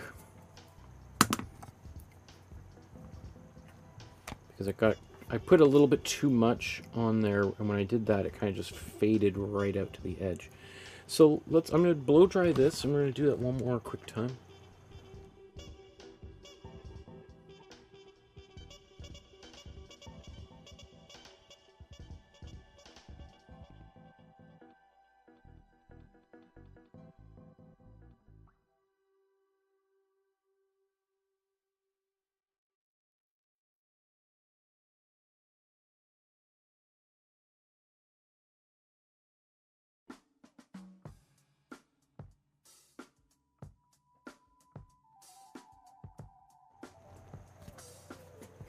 I think that's what I'm going to do.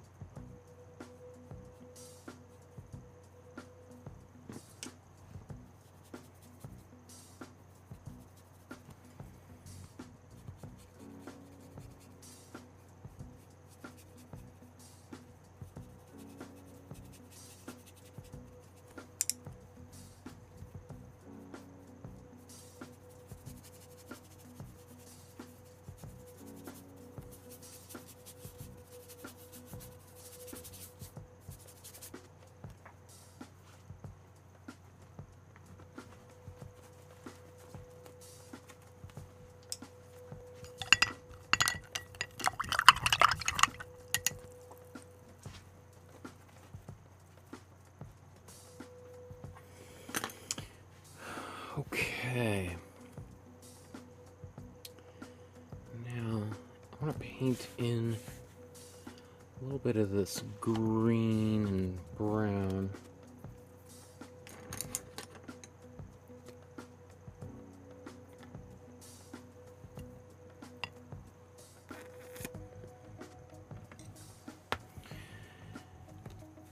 Okay, so I'm just going to mix a different, more stronger version of this green.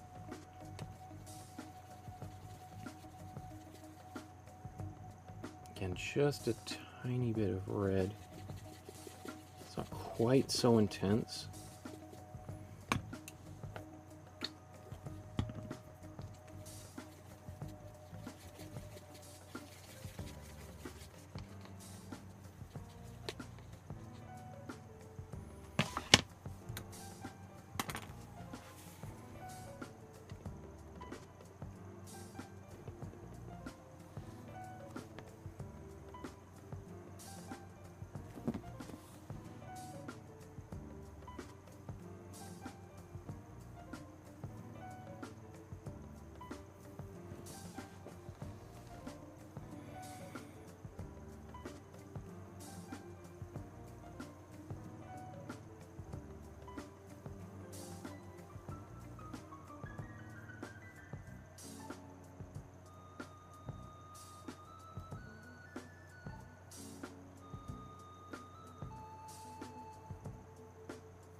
these little bits in the background.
So I mean, many of the pencil lines back here I can't really even see, to be honest.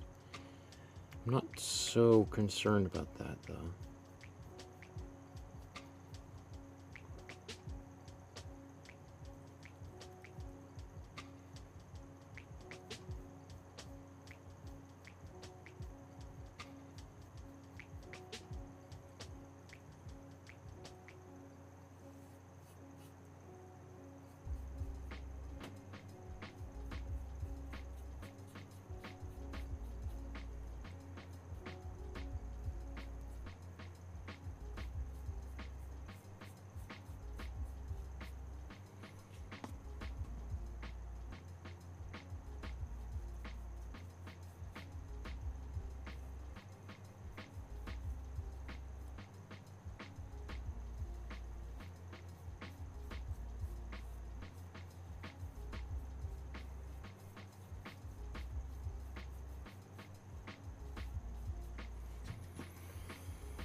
So there'll be a certain amount of doing this kind of thing afterwards. Once I get it, I'll paint in my darker lines, and then we can put a few more of those in.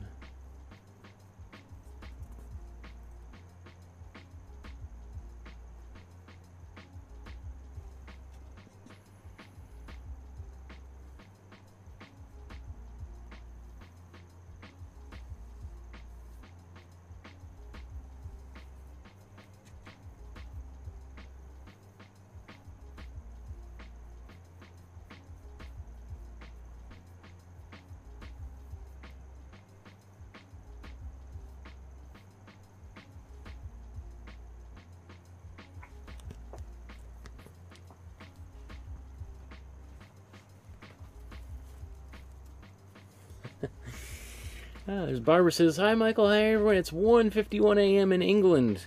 Oh my goodness. What are we doing up? Lisa says, "Another cute bunny. I love it." Awesome.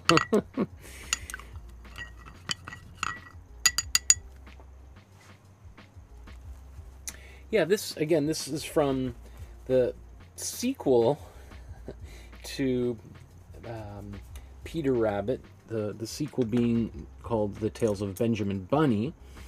And in there we see a much more iconic version of Peter Rabbit, or iconic for today's viewers, right? That be more recognizable than the previous image we did.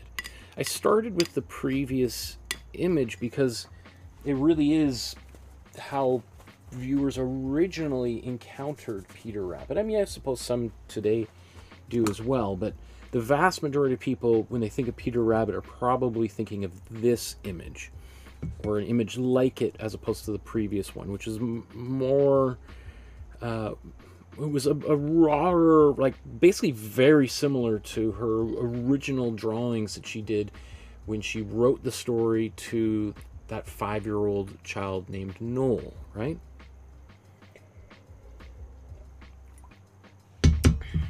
Okay. I think that's probably good enough for the background.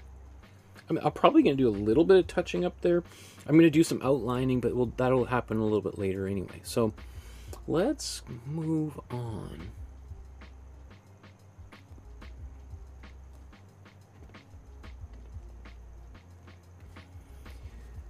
Now that the background's established, not finished, but established, let's move on to the foreground. And for our purpose, the foreground is really primarily just going to be Peter Rabbit himself with the blue jacket there. So let's just take a look at this and think about how we want to approach it. So we used exclusively cool colors to paint the background. So for the foreground, we want to use warm colors, because warm colors appear to advance, cool colors appear to recede, right? So it's the effective use and deployment of warm and cool colors, usually in contrast with one another, that can create the illusion of depth, among other techniques. And I think the more we're aware of artists using that, the easier, I think it really makes actually painting a lot easier. Because again, you just have to ask yourself, where's that color? Is it in the foreground? Okay, then you use your warm colors. Is it in the background? Okay, use your cool colors. Is it in the middle ground? Okay, what if we use a combination of warm and cool colors? Right? And so then that just narrows down the infinite amount of colors down to a combination of 3 colors. So in this case, for the rabbit in the foreground, we're going to use warm yellow, warm red, and warm blue, right? And if we mix all 3 of those colors together, we're going to get a warm brown. And what do we have? We have a brown bunny. Now, of course, she has used a cooler blue, or even a cool blue, for the rabbit's jacket. So we can use a cool blue. We can break the rules, quote unquote, anytime we want. No one's going to arrest us or throw us in jail. But it's just a good idea to be aware of it. And one way we can get away with it is by using more saturated colors in the foreground and less saturated colors in the background. So if we use, as we have here, very kind of dull, watered down or glazed down colors in the background, and then we put a much more intense cool blue on Peter's jacket, it's still going to look like it's in front of these cool colors back there, even though it would technically be the same cool blue. But there's a few different things we can do here. I think I want to start, though, by painting the rabbit himself, and then we'll do the jacket afterwards, because the jacket's on top of the colors underneath. So let's start out by mixing a warm brown, and this is going to be primarily, it's a yellowish brown. In fact, let's just... So we're going to take our warm yellow, a little bit of warm red, that's a bit too much, and just a little bit of warm blue. So let's mix the red up. Oop, that was a little more than I expected. Let's put that blue in there.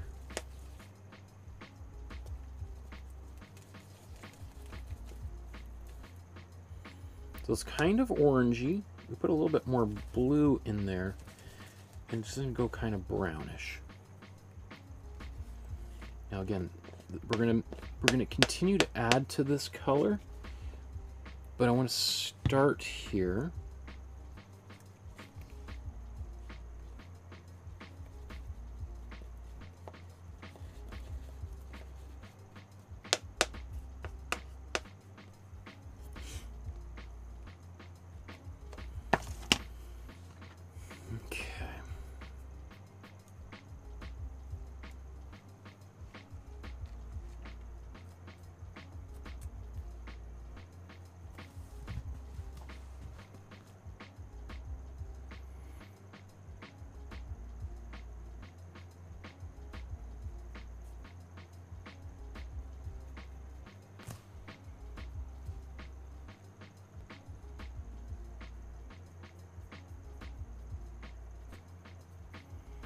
So I'm just going to paint a lot of this in fairly quickly. Now I could use a bigger, thicker brush.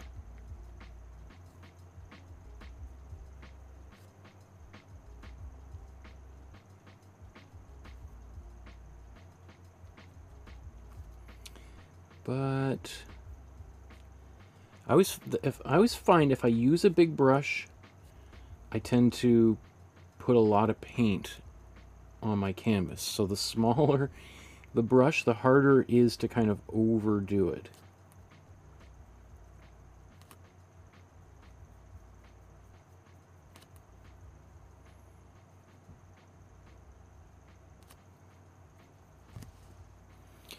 I mean, I dare to say I might have already kind of gone a little bit too far too, but it's a little bit more opaque than I was planning.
So that might be good enough to get started.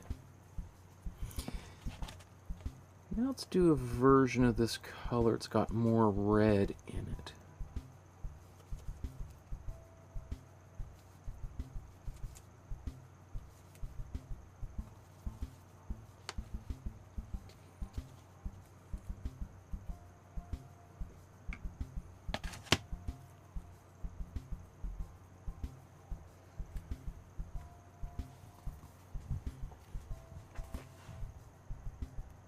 In fact, I should blow dry that. It'll make my life a little easier. So these colors, which I don't mind them blending, but I think I want to try to emphasize a little bit more individual brush strokes here.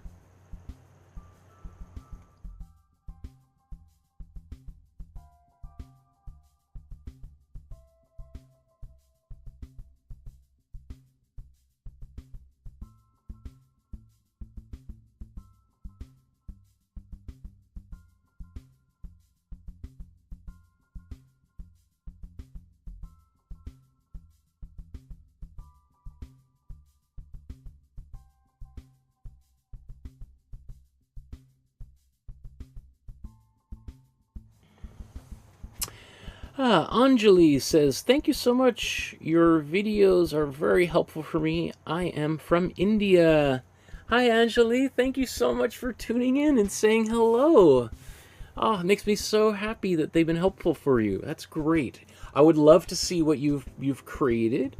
Join the Facebook group, upload your work there, and in about 2 weeks I'll do another feedback episode and give you some free advice on maybe how to improve your drawings, or they're probably so great I'm just going to have to celebrate them. Oh, shucks, right?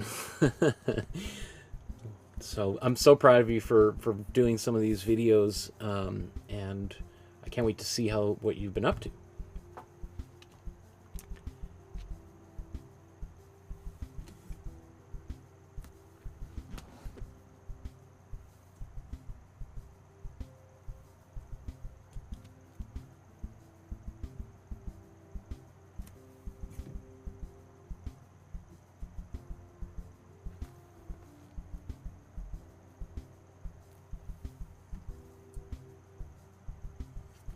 Okay.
Hmm.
He's already looking way more vibrant than he was in Beatrix's original. That's okay.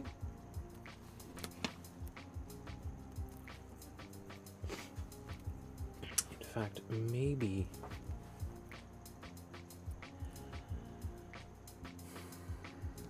the next color is kind of a gray. Well, let's make a brown first here. Let's take our warm blue.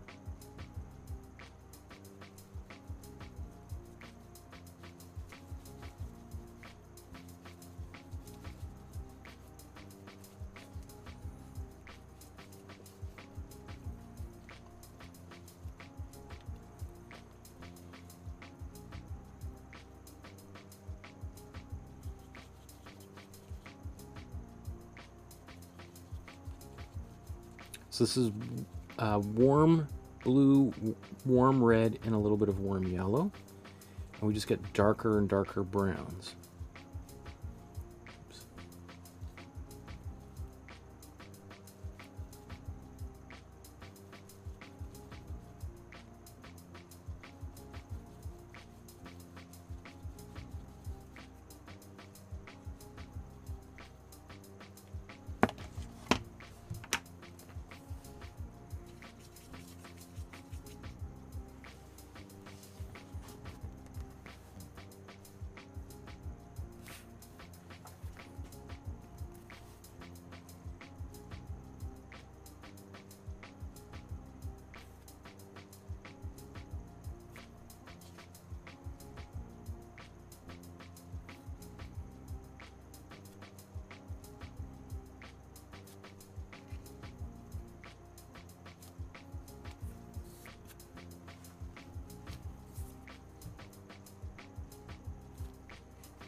We're going to come up and do his chest momentarily.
Let's take that same color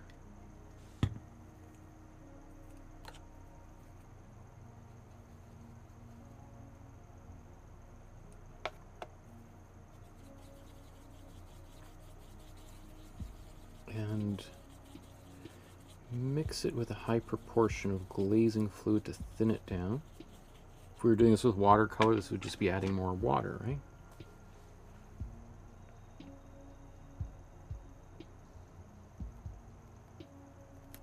Oops. Wasn't on camera.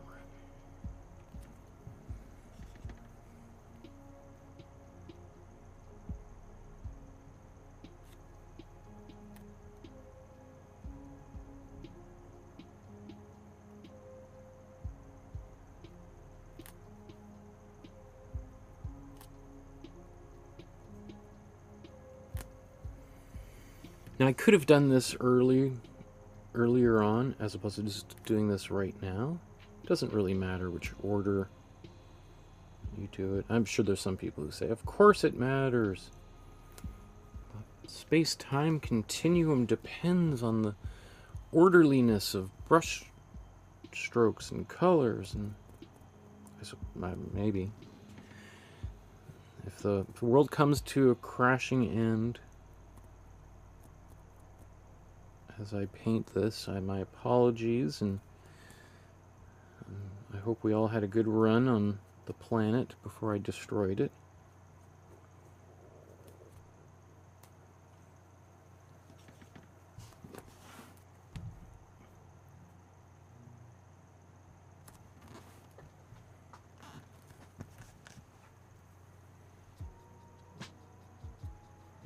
You know, it is definitely, it's something that's sort of like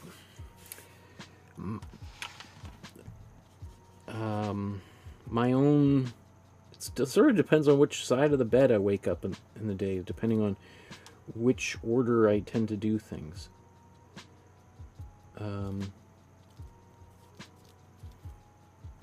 Which sort of proves that there's no right or wrong way to do any of this.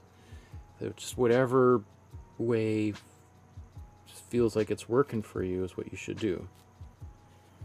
And if it stops working, then stop doing it. And if it keeps working, keep doing it. No reason to stop.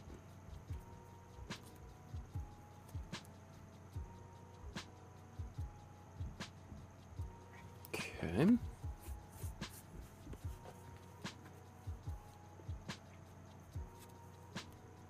The only reason why you may want to do that kind of thing first is, like, if you put, like, let's say I could have done this as a wash, and if I was to do a wash, I'd want to do the wash first because, well, perhaps you would want to do it first because the wash going over top of colors will modify the colors that you're brushing over top of.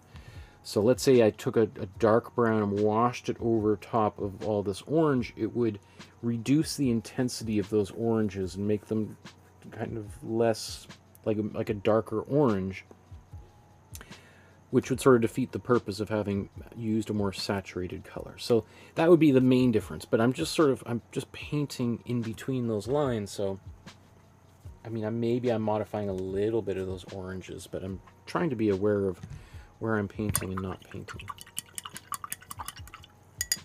And it does look a little bit hurried, a little bit rough right now. That's okay. I think this brush is good. Let's clean that. Because I know that when I paint darker black outlines on top of this, a lot of that sloppiness disappears. And that's really only something you know, or you from experience. That I've learned the hard way that, you know, if I'm planning on doing outlines later on in a painting, I can get away with a lot of sloppiness that is going to be covered up. And so it's not even that I just, there's no point in being overly and spending too much labor or time in those areas because they're going to be invisible.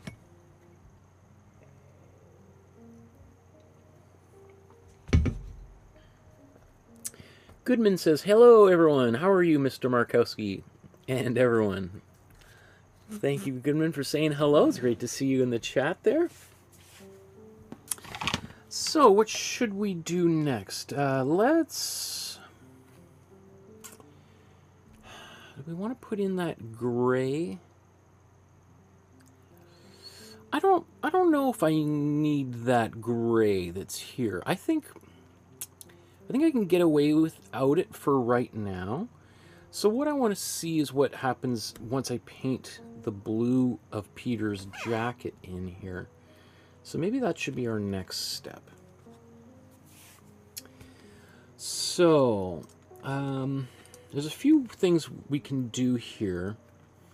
I think what I'm going to start out by doing is taking some warm blue and combining that with cool blue. That gives me a bit more, that color now exists in between my warm blue and my cool blue. Right, so what we call a cobalt blue would be closer to what that color is. So it's neither one or the other, it's a little bit more of a lukewarm blue.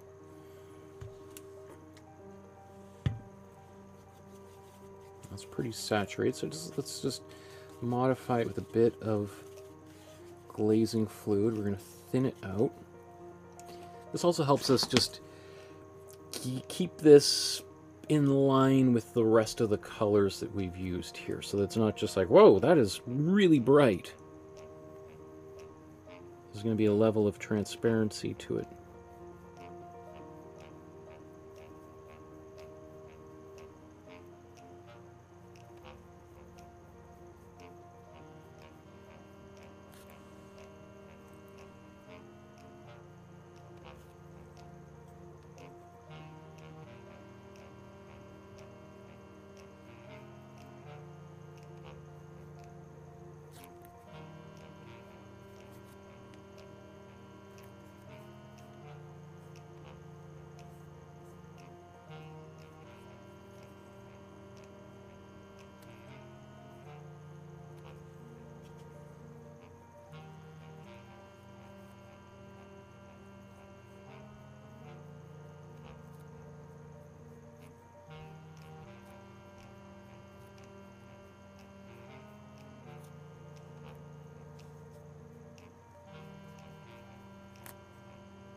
Oops.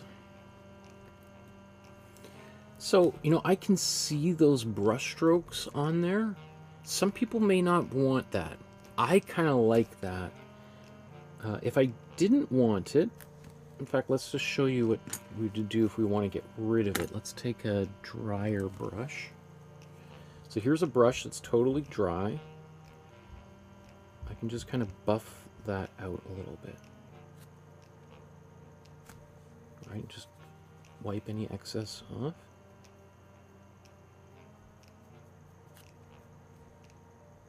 Right, and all those lines start to disappear. Now again, I like it, but just so people, if you got in the situation you didn't like it,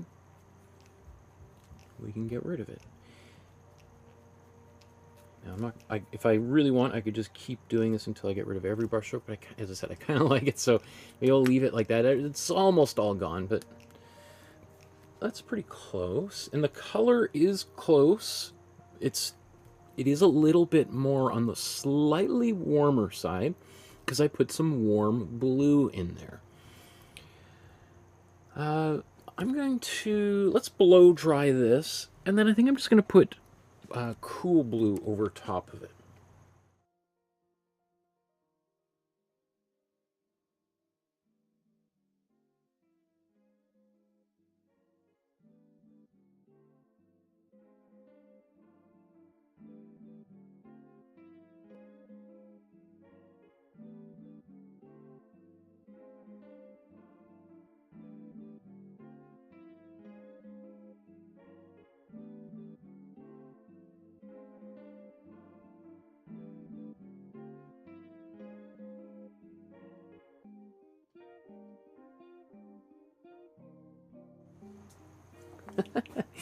Pascaline says, my dog woke me up. Hello. Night, night. Just leaving my phone on to use Michael's soothing voice as a lullaby to go back to sleep. I'll watch the replay tomorrow. Aww. We'll sing you a little good night lullaby. Good night. Good night. Good night, Pascaline. Good night. Good night. Hope you have good dreams. Okay. So now, my only worry is that's going to be more intense. Let's try this. I'm going to mix this again separately here. Well, let's bring a bit of that back in here. I just don't want this to get too dark.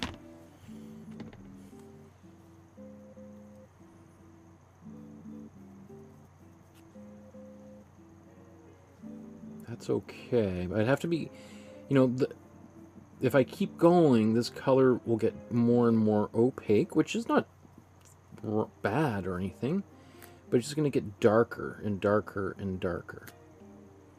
And I want some luminosity to come through that. The color from below to of the Imprimatura and my sepia background, all of which are visible and influencing this top layer of paint. As I said, I don't want it, if I paint it really dark, it won't look like a watercolor. It'll look like already, I mean, that's pretty bright. Yeah, I mean, let's zoom out and look. I mean, it's not pretty bright, it's pretty opaque. So right now, it really kind of stands out. I mean, these colors are also pretty dark. Or pretty saturated, I mean. Pretty opaque.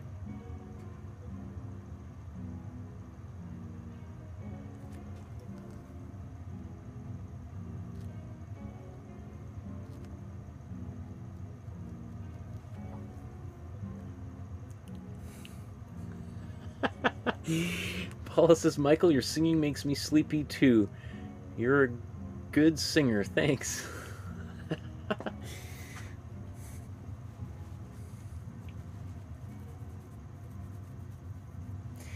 What is that?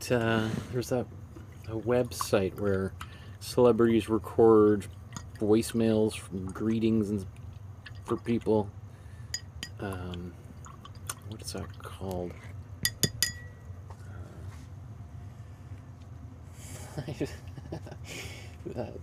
Sing goodnight songs by commission. Maybe that's my my true calling in life. Okay. So I'm feeling pretty good about this. I think before I do any more on the foreground, however, let's go back to the background.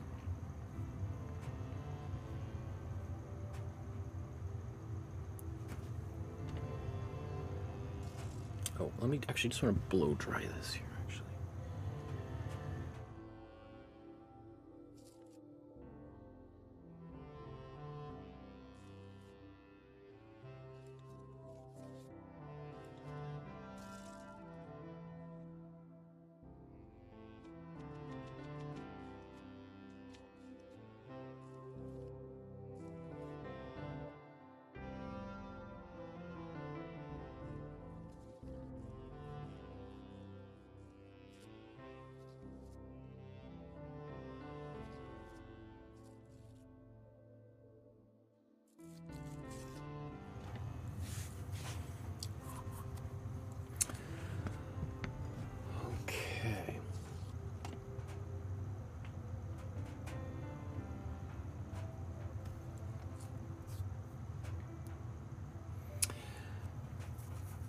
Okay, now that we've got basically all of the major elements in place, all the colors roughly in the right place, let's start refining things and start adding some of the details, which we really haven't done thus far.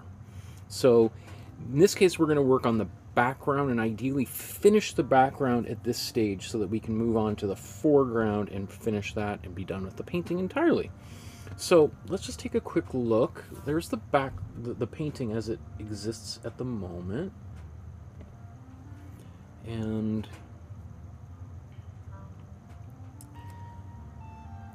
so there's our paintings side by side. So what I want to do next is,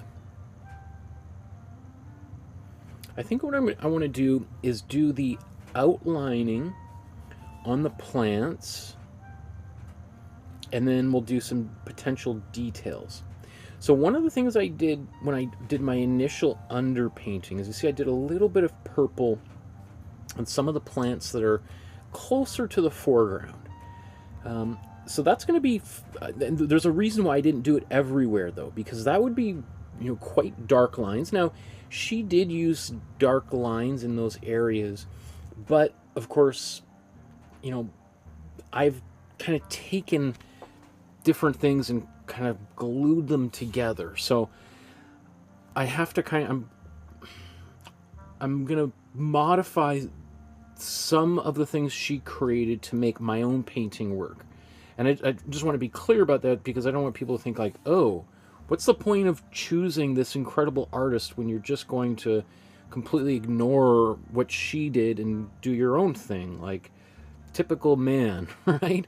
Just, take a woman's work and just, run right over it with your own, right? Well, so I've done what I'm about to do with plenty of male artists as well.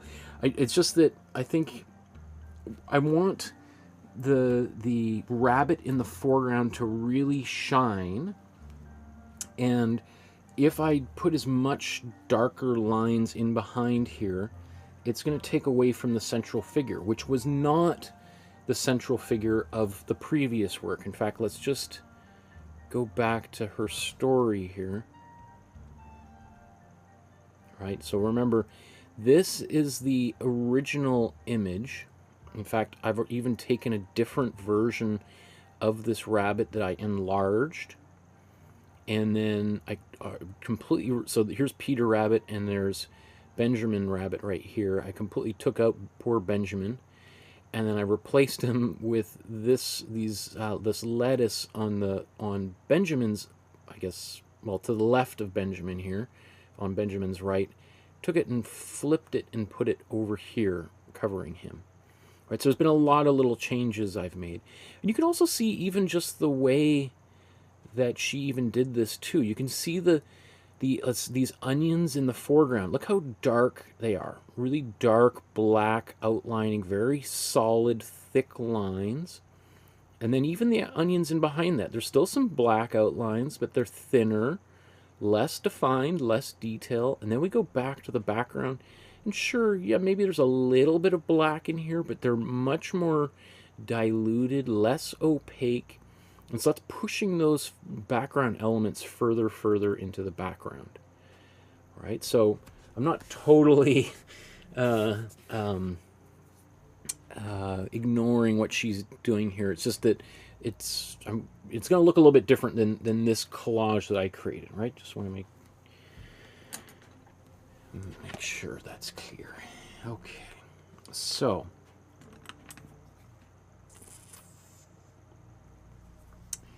let's make another background brown. So I'm going to take a cool red. Let's make a bigger mixture of a cool red, cool blue, and that gets our purple, basically what we had there. Let's take our warm yellow.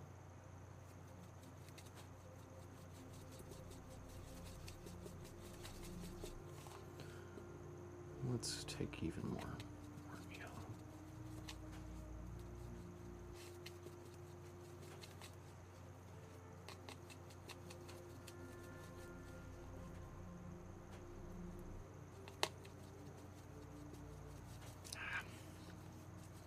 Got a little impatient. Maybe put a bit too much red in there. Let's take a bit of that purple, which has got cool blue and cool red in there.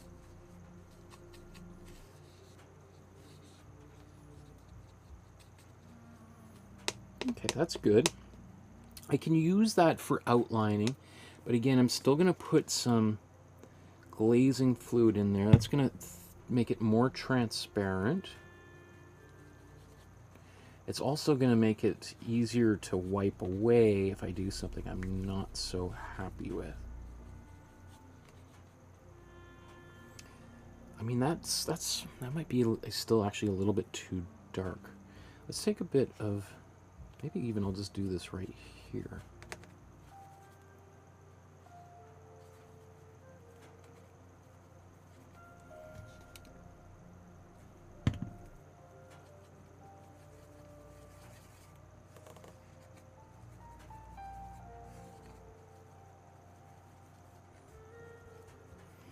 So that brown's going to be for more background stuff.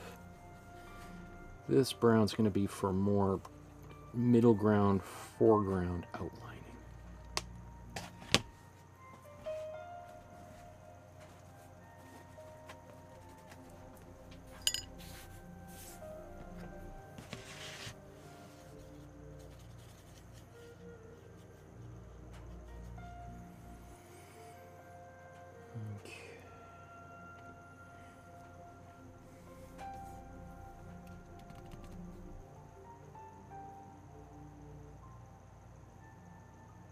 You could see how I cut this out of a different image there, right?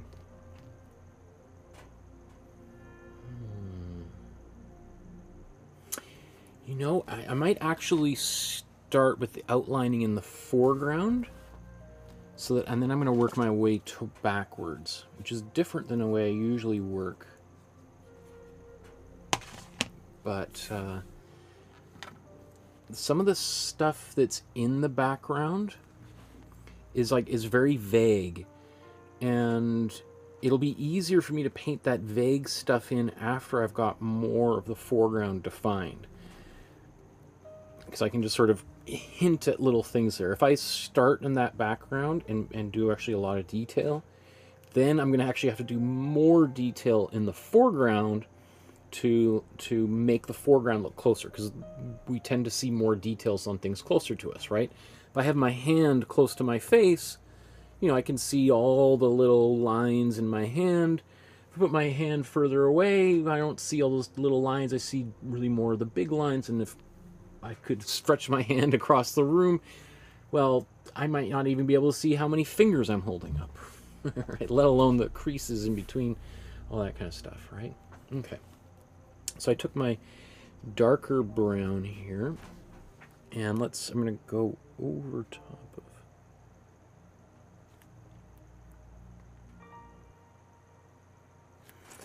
So I like, you know, seeing this line, this brown line going over top of that purple line. I think it's actually really nice. I think it looks really cool. Now, there's nothing stopping me from, you know, as later on, let's say I might look at it and go like, hey, that turned out really cool. In fact, I want to add a few more purple lines in there. Well, I can paint purple lines over top of brown lines.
Now I'm just going to move this line a little bit over so that it doesn't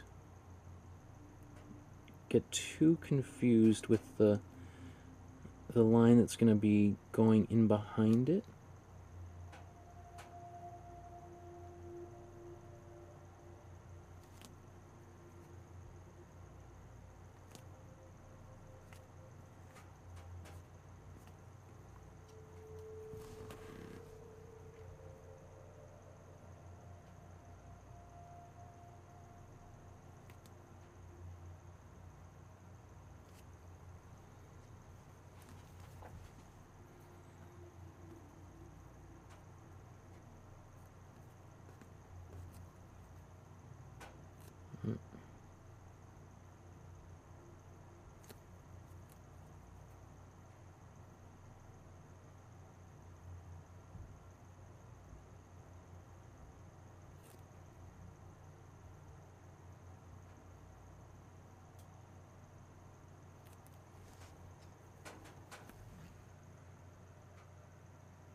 Okay, let's come back down here.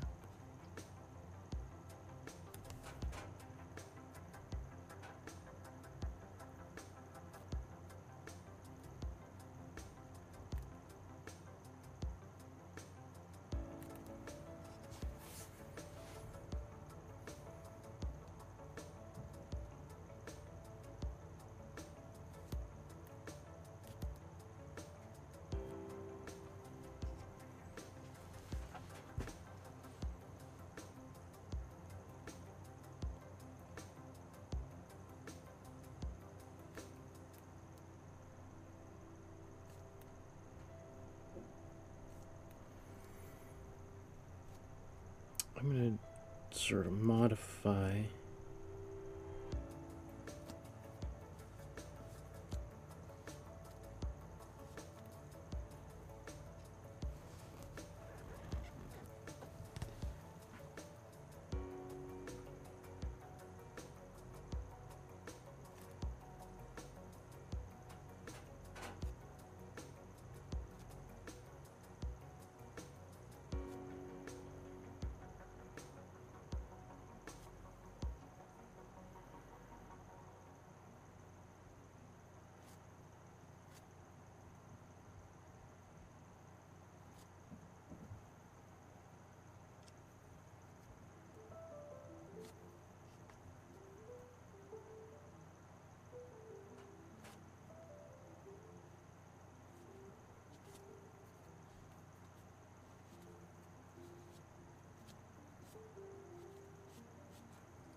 Okay, now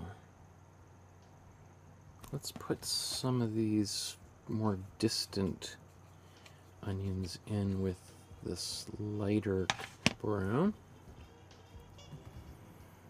Where are they?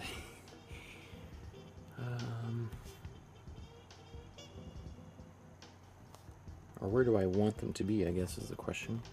Let's put this one...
More of them back here.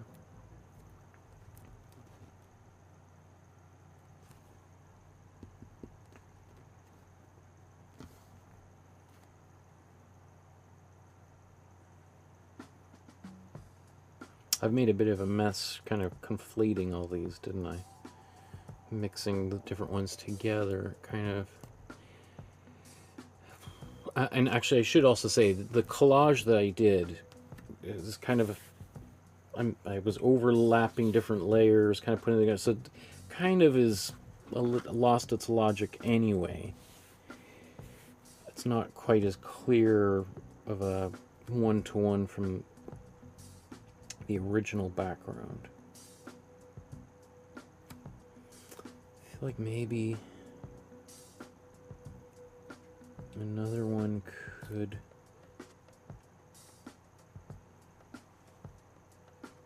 go up here.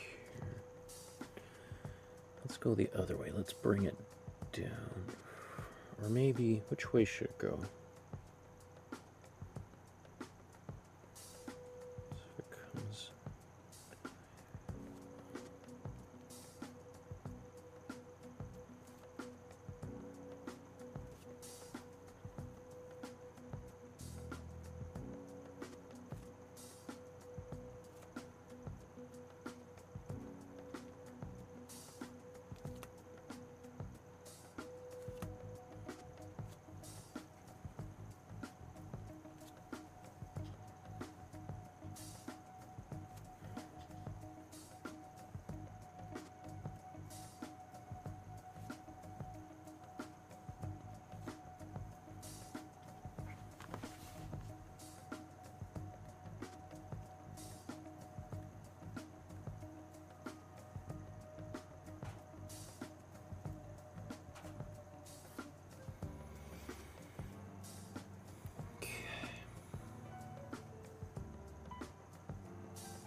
it's looking good.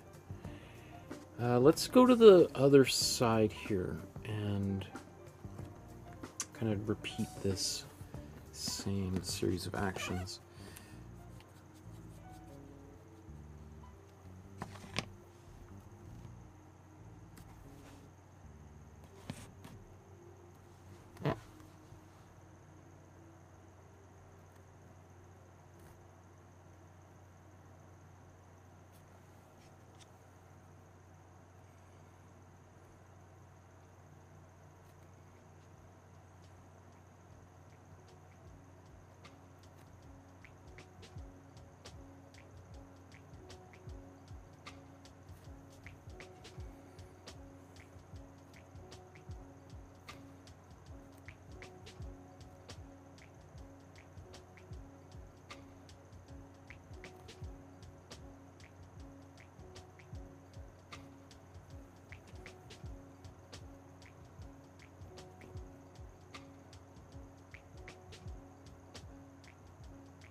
You know, it just occurs to me as I'm painting this, thinking about like how the work that she did as a illustrator of flowers and mushrooms and little geckos and birds that she did, you know, the decade preceding her invention of Peter Rabbit.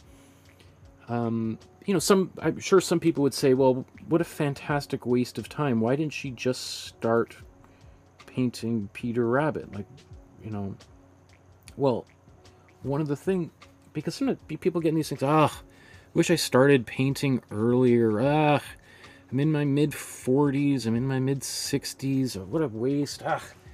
Wish I had learned how to do this when I'm in my 20s. Well, you can take the things that you've learned and apply them to the work you're working on right now. So in Beatrix Potter's case, all of that experience, first of all, getting to become a better painter by just painting for years, decades, but then she obviously had studied like all of the elements that would be in the world of these rabbits and mice and other creatures that she ended up creating.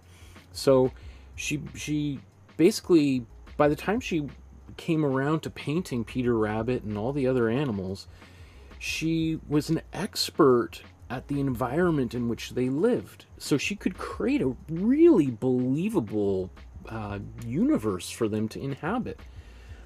Which, had she just started painting Peter Rabbit, you know, in her 20s, maybe it wouldn't have been successful at all, because the environment that she would have been very generic, you know, total lack of specificity. And I think one of the things that makes Peter Rabbit is not the color of his jacket or how well the rabbit's painted or even the story, but how well articulated that environment is, that it's believable.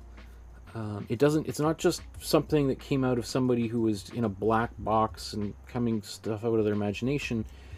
You get the sense that this is someone who really observed a garden very close, like on their hands, not just gardening, but sitting there with the sketchbook drawing flowers for hours and hours and hours.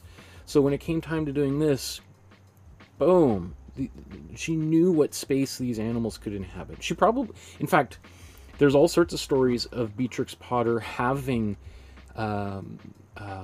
animals growing up in her house, like having mice that she had trained that she could make little sounds, and those mice would run out from underneath the couch and come up and eat out of her hand, kind of thing.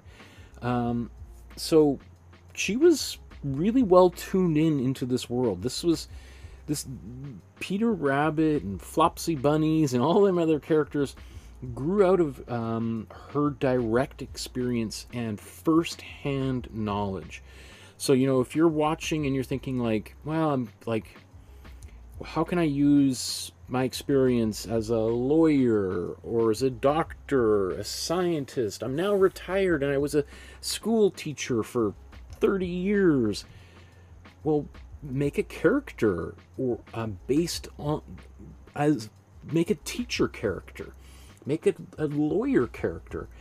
I mean, I'm sure each one of you's got infinite stories about the craziness that you saw over the decades of your life, and you know, you could make a, I don't know,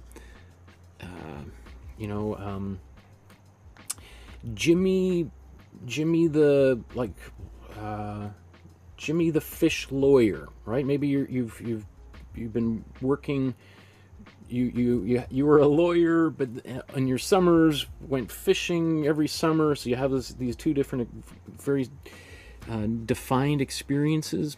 Bridge them together and create something with those experiences, or not create something totally out of your imagination. That's fine, but don't discount the life of experience you've had and how you can make the world that your characters live in like very vivid.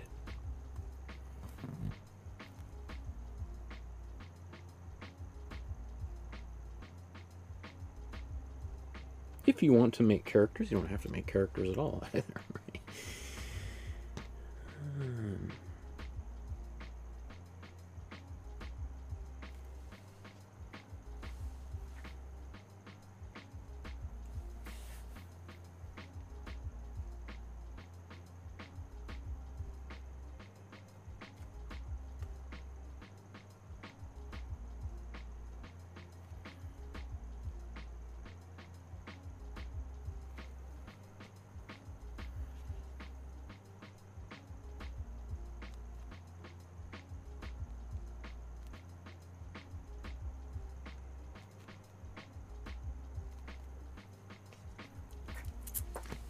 So, you know, generally these kind of semi-transparent paint strokes, I'm not usually a big fan of that. But in this instance, I think it's going to work, especially once we get, basically, we're probably going to use much darker, almost like a black for the outlines of Peter Rabbit. And I think that's going to bring it all home.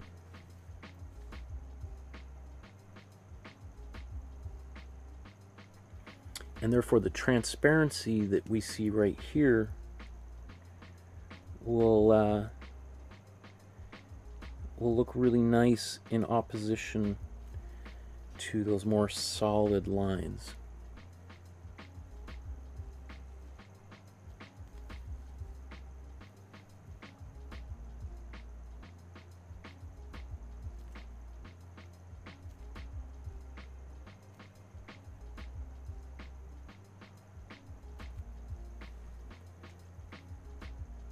Oops.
So again, I'm kind of deviating from the original in small ways or bigger ways, depending on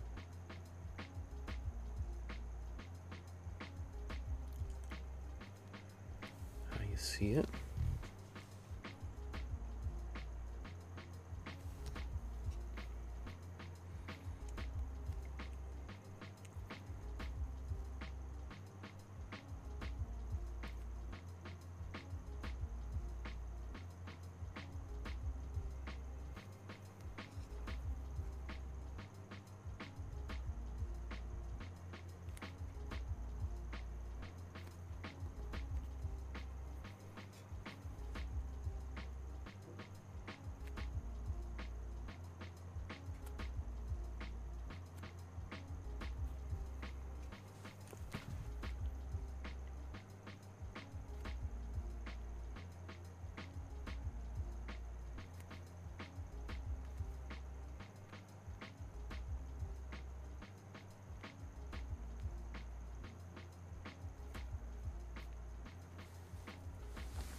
Let me see. What did I do with my drawing here?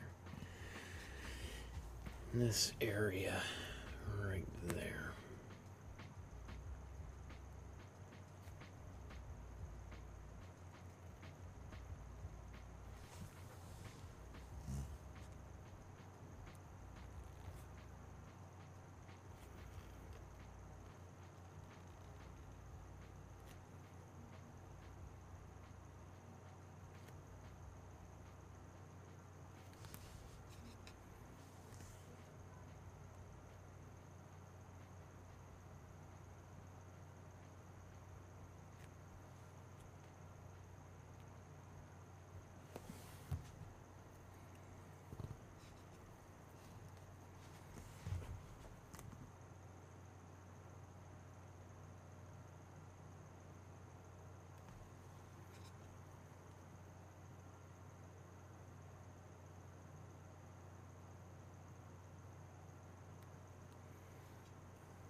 Okay.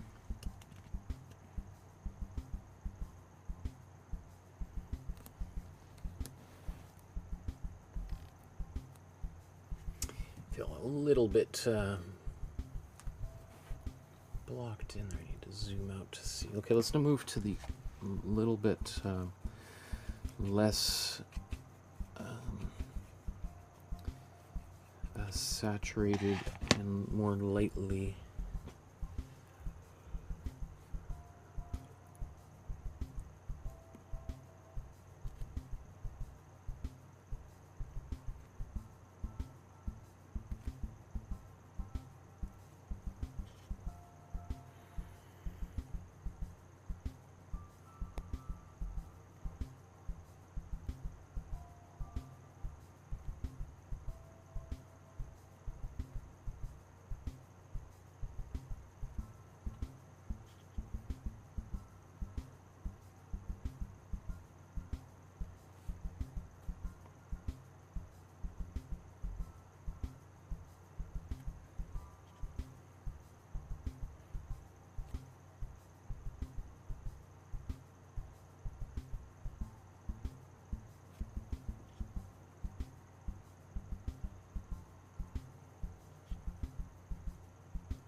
Okay.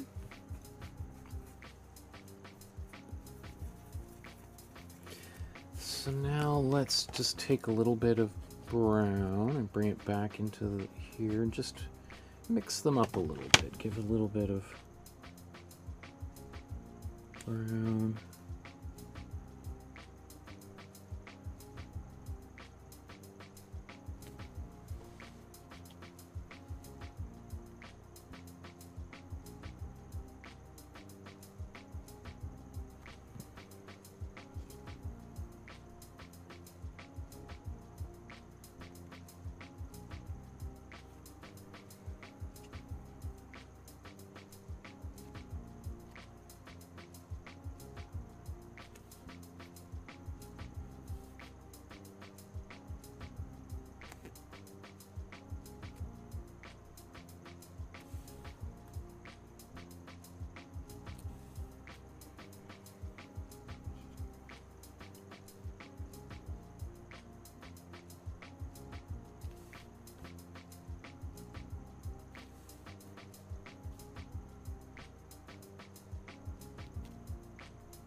Okay, let's just zoom out here.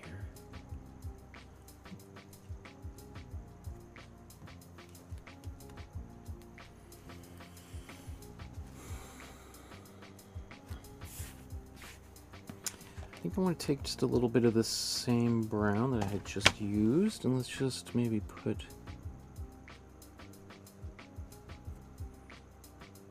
a bit more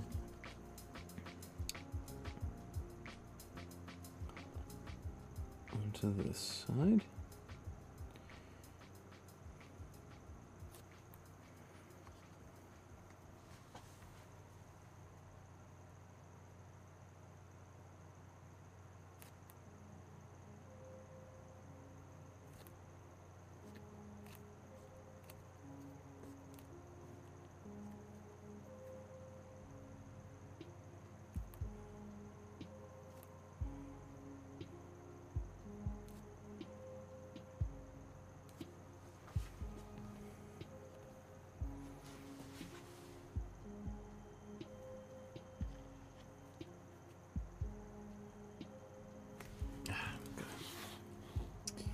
Either blow dry this or rotate the canvas.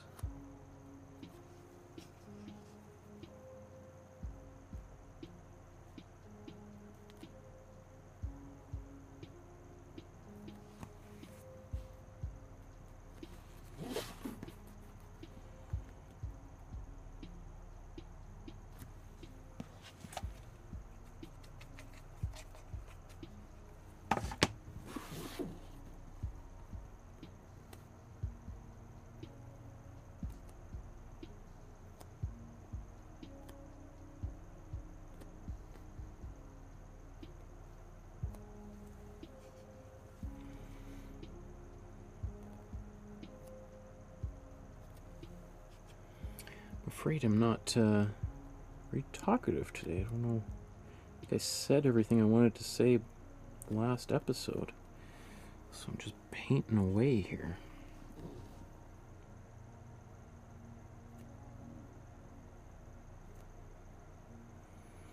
Not very often that I'm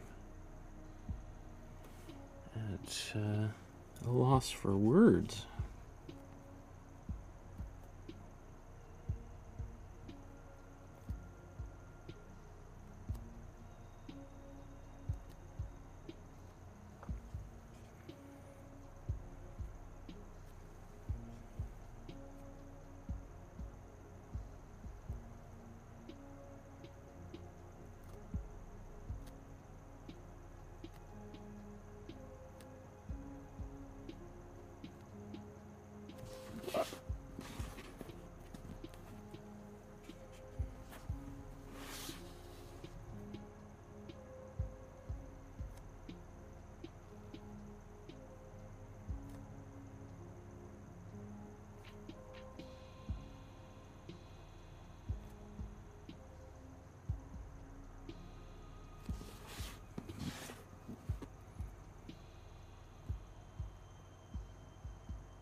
Okay, let's do the opposite. Take a little bit of darker brown, just bring that back into a few.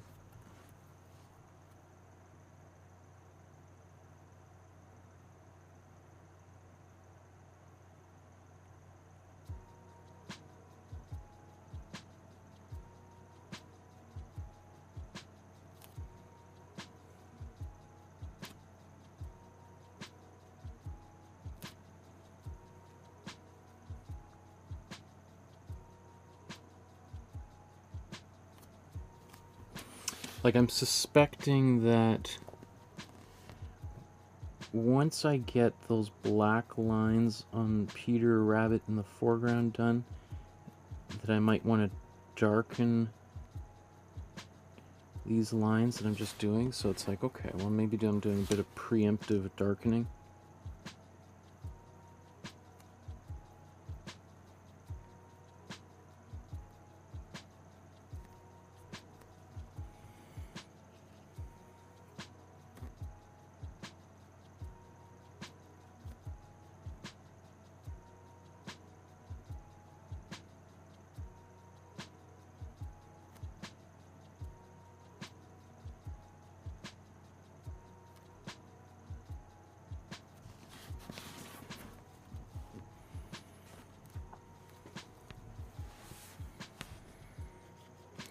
Let's put a few details on these onions here.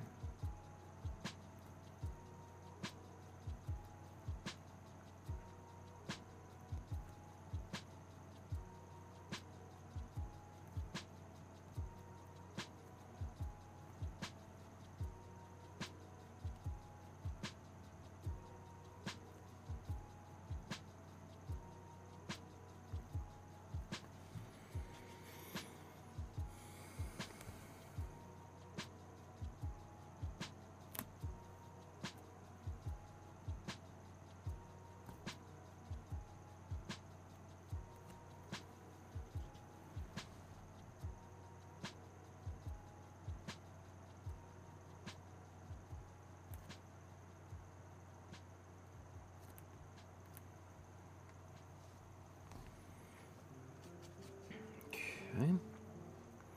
Let's also put a few. Oops, that's maybe a bit too dark. Let's mute that down. Let's take some more glazing fluid, add paint to it.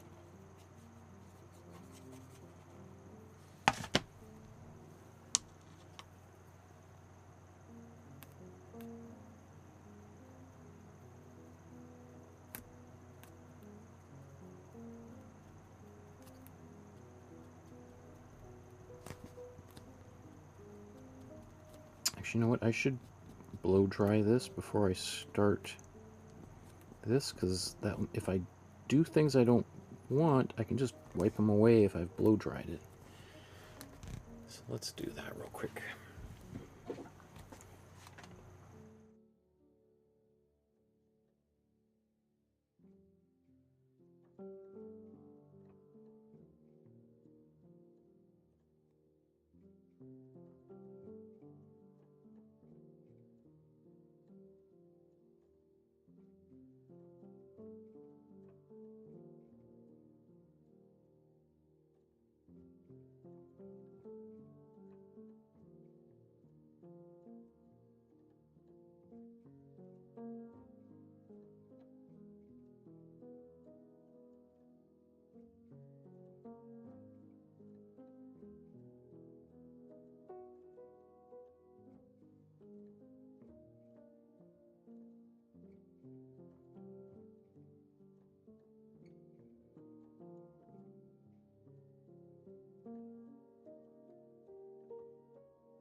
Just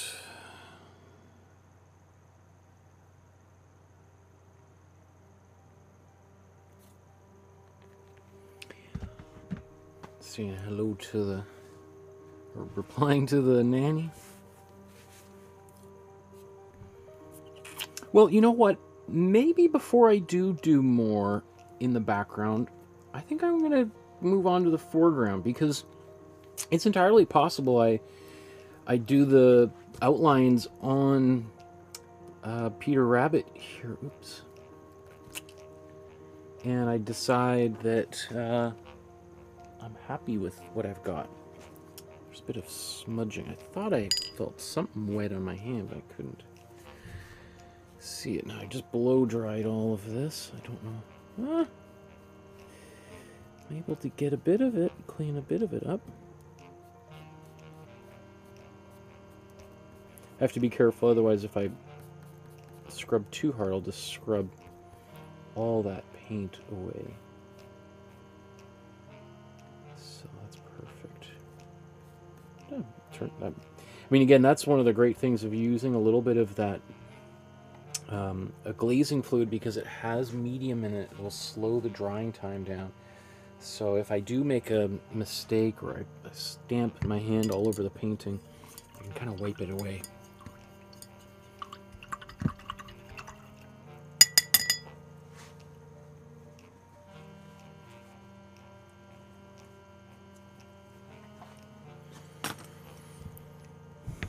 Okay.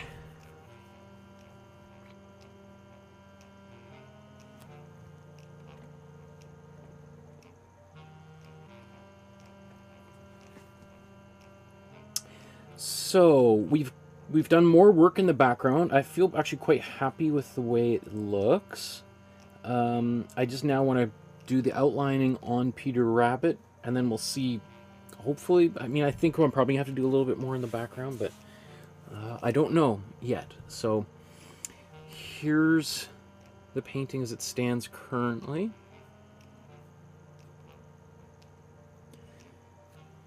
And there they are side by side. So let's mix up some black paint. Let's do that over here. So let's take some of our cool blue, warm red, and cool yellow.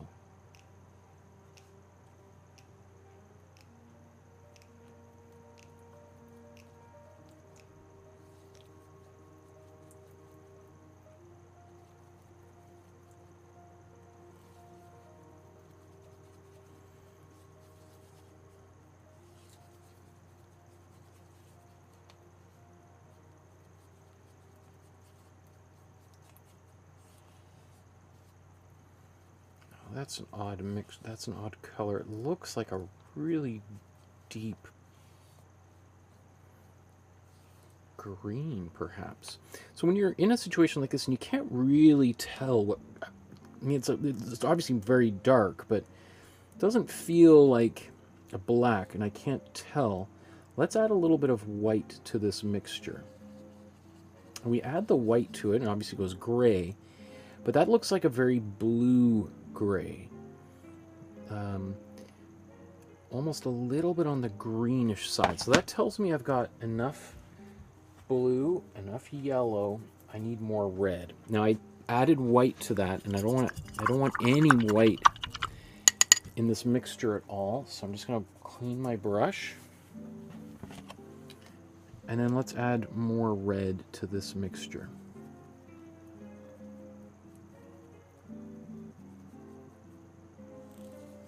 And there we go.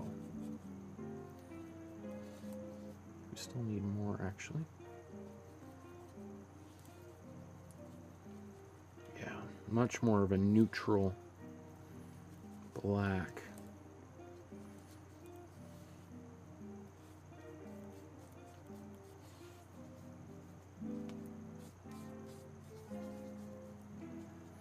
And just so you can see the difference, let's take some more white.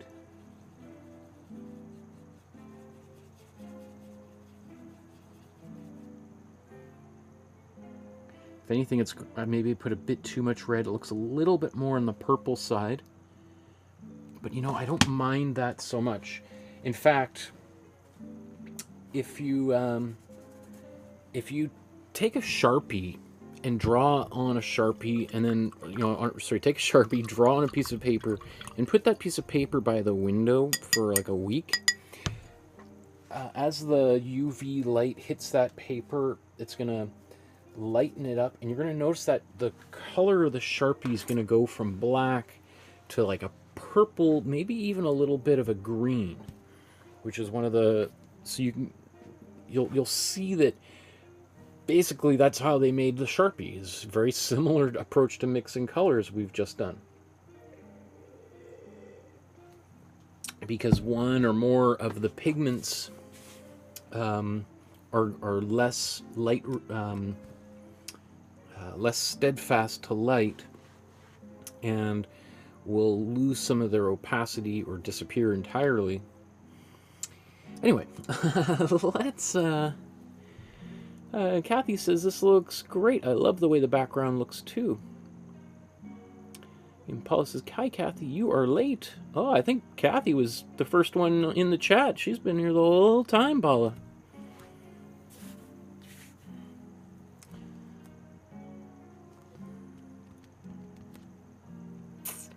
Okay, how about let's start down by the feet here.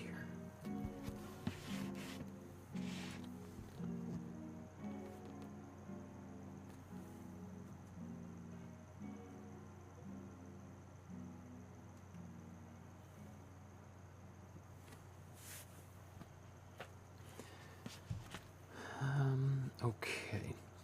Now I made a big mixture because I hoped that that would give me a nice wet gob of paint. If this, we'll see how this behaves. I may need to add a little bit of glazing fluid, but I wanted to kind of keep this as opaque as possible.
Aren't Peter's shoes like red? Isn't that what we did last time? Those little red slippers?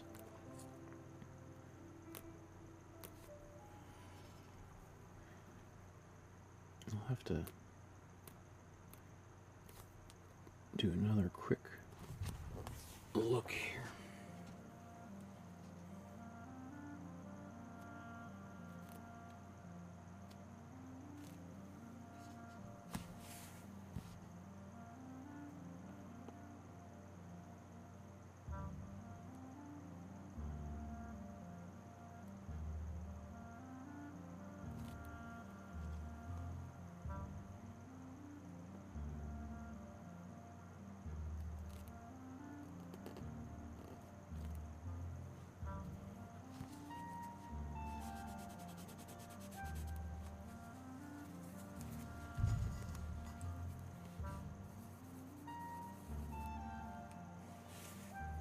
Okay, let's do all the outlines first, Michael.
I don't know why I'm making such big wide lines here.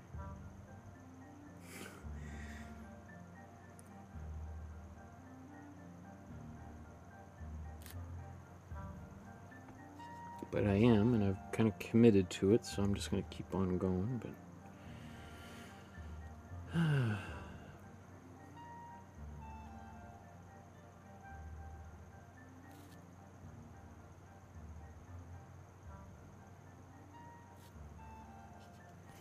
you know, I think just whatever you're doing is just kind of keeping it consistent. I think that's the most important thing. No matter, you know, like just like a jazz musician, if you make a mistake, just play it again. People think you did it intentionally.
Yeah. Why? These, it's like I'm trying to make sure everybody knows that this is a rabbit wearing a jacket. As if it's not obvious.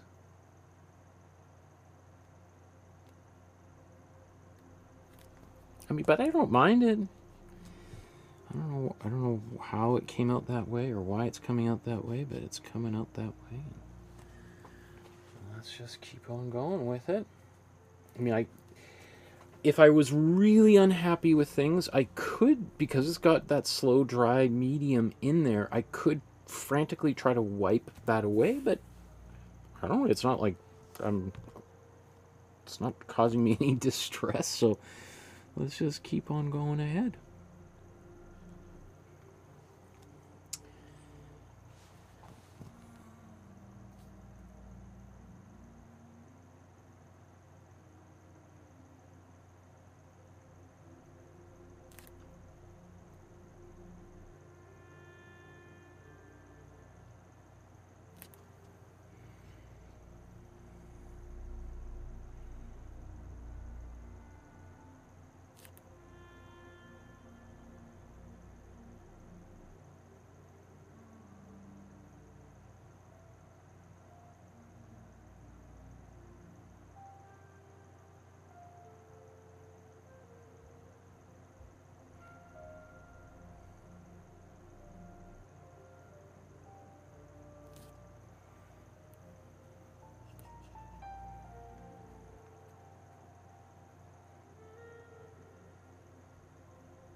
So right now I'm just trying to look at how she painted this fur. Like, is the fur coming up this way, or is it coming down over top? It looks like she's got it going upwards, which seems a little counterintuitive to me. My instinct would be to go the opposite way down the face, but I'm going to follow the lead of this great master and just keep on going in this direction.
Oh, I just realized her ears are a little bit more rounded there. That's okay.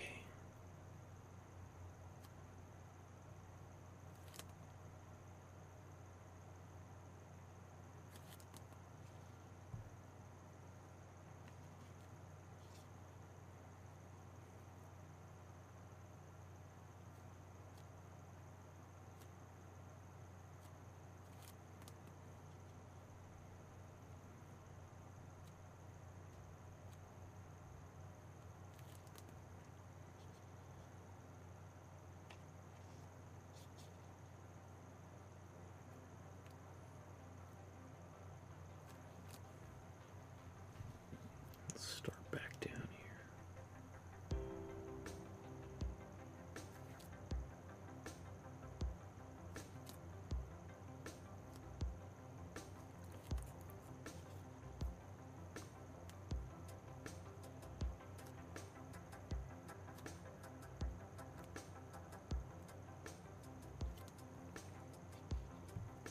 So obviously the way that I'm painting it is really emphasizing the furry nature of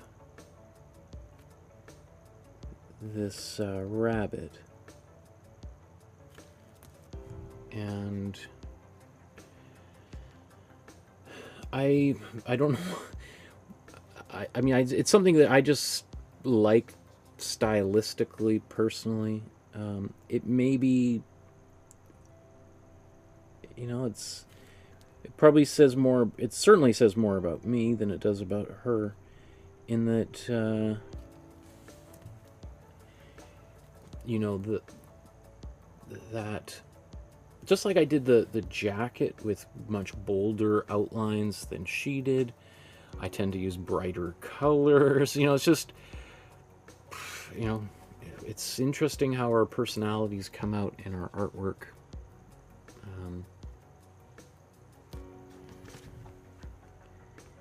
And you know, we could spend all day long trying to deny who we are and fight it and fight it and fight it, or just embrace it, go with it. I think let your freak flag fly, as they say.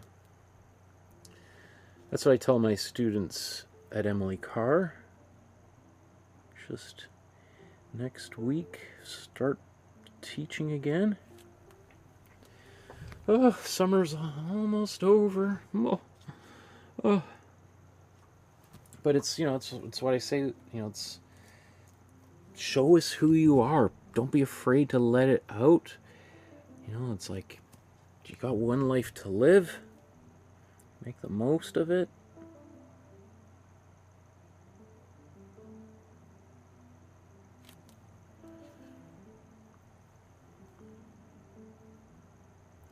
People are going to shame you for doing whatever you do.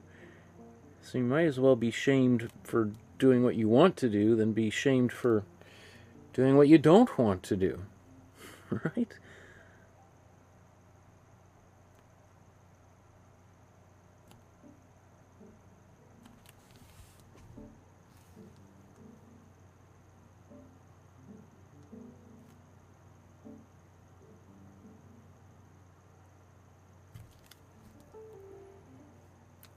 Yeah, I'm really going a little bit overboard.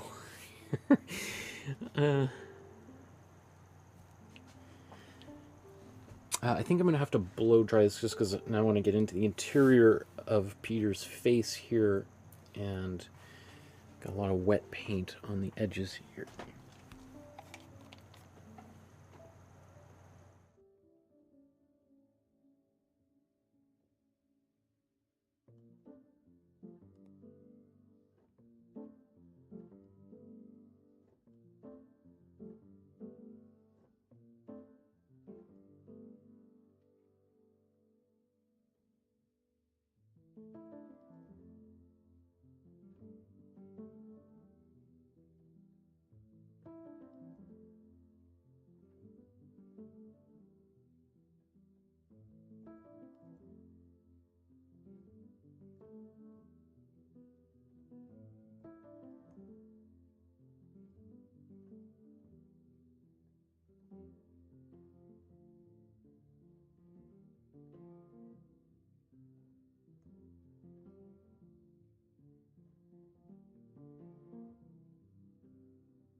Paula says,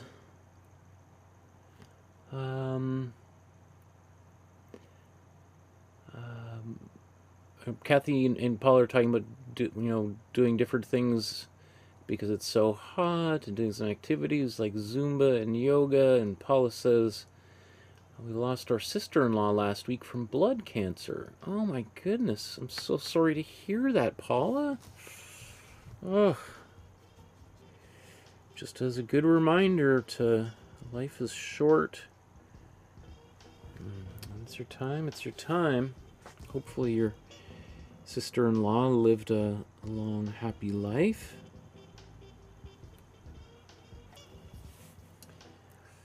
Oh,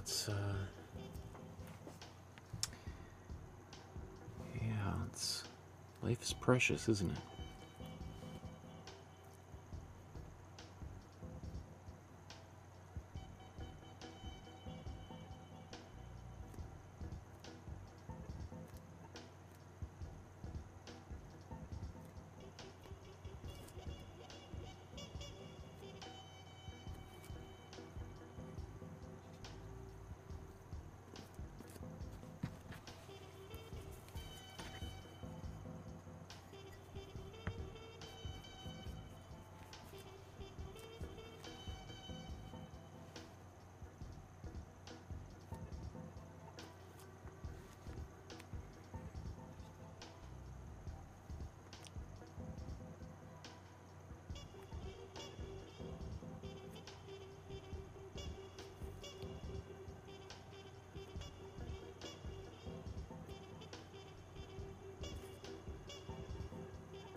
like how I did that eye.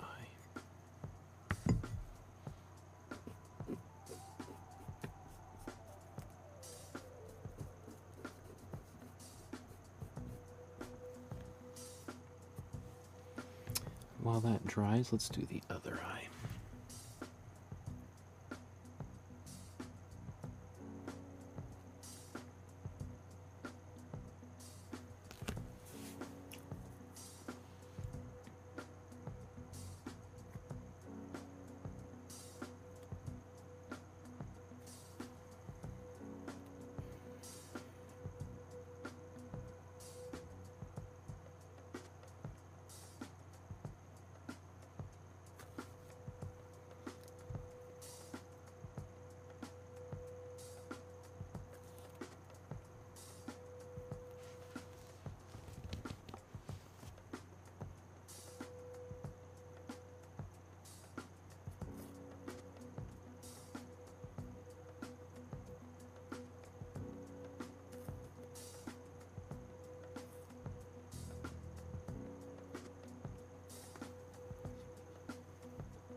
So this eye on the right is bigger than the one on the left. So what I'm going to do is intentionally widen this to make it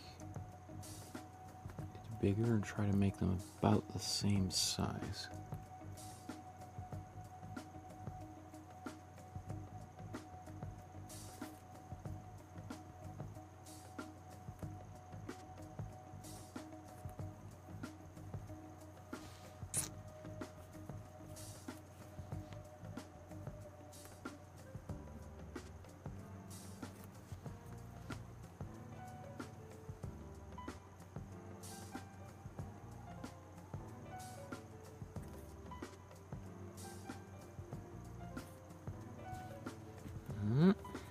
Let's do that again.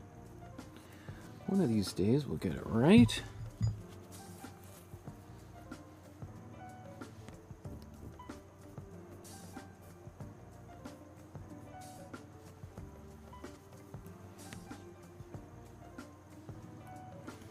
While that dries, let's just move on.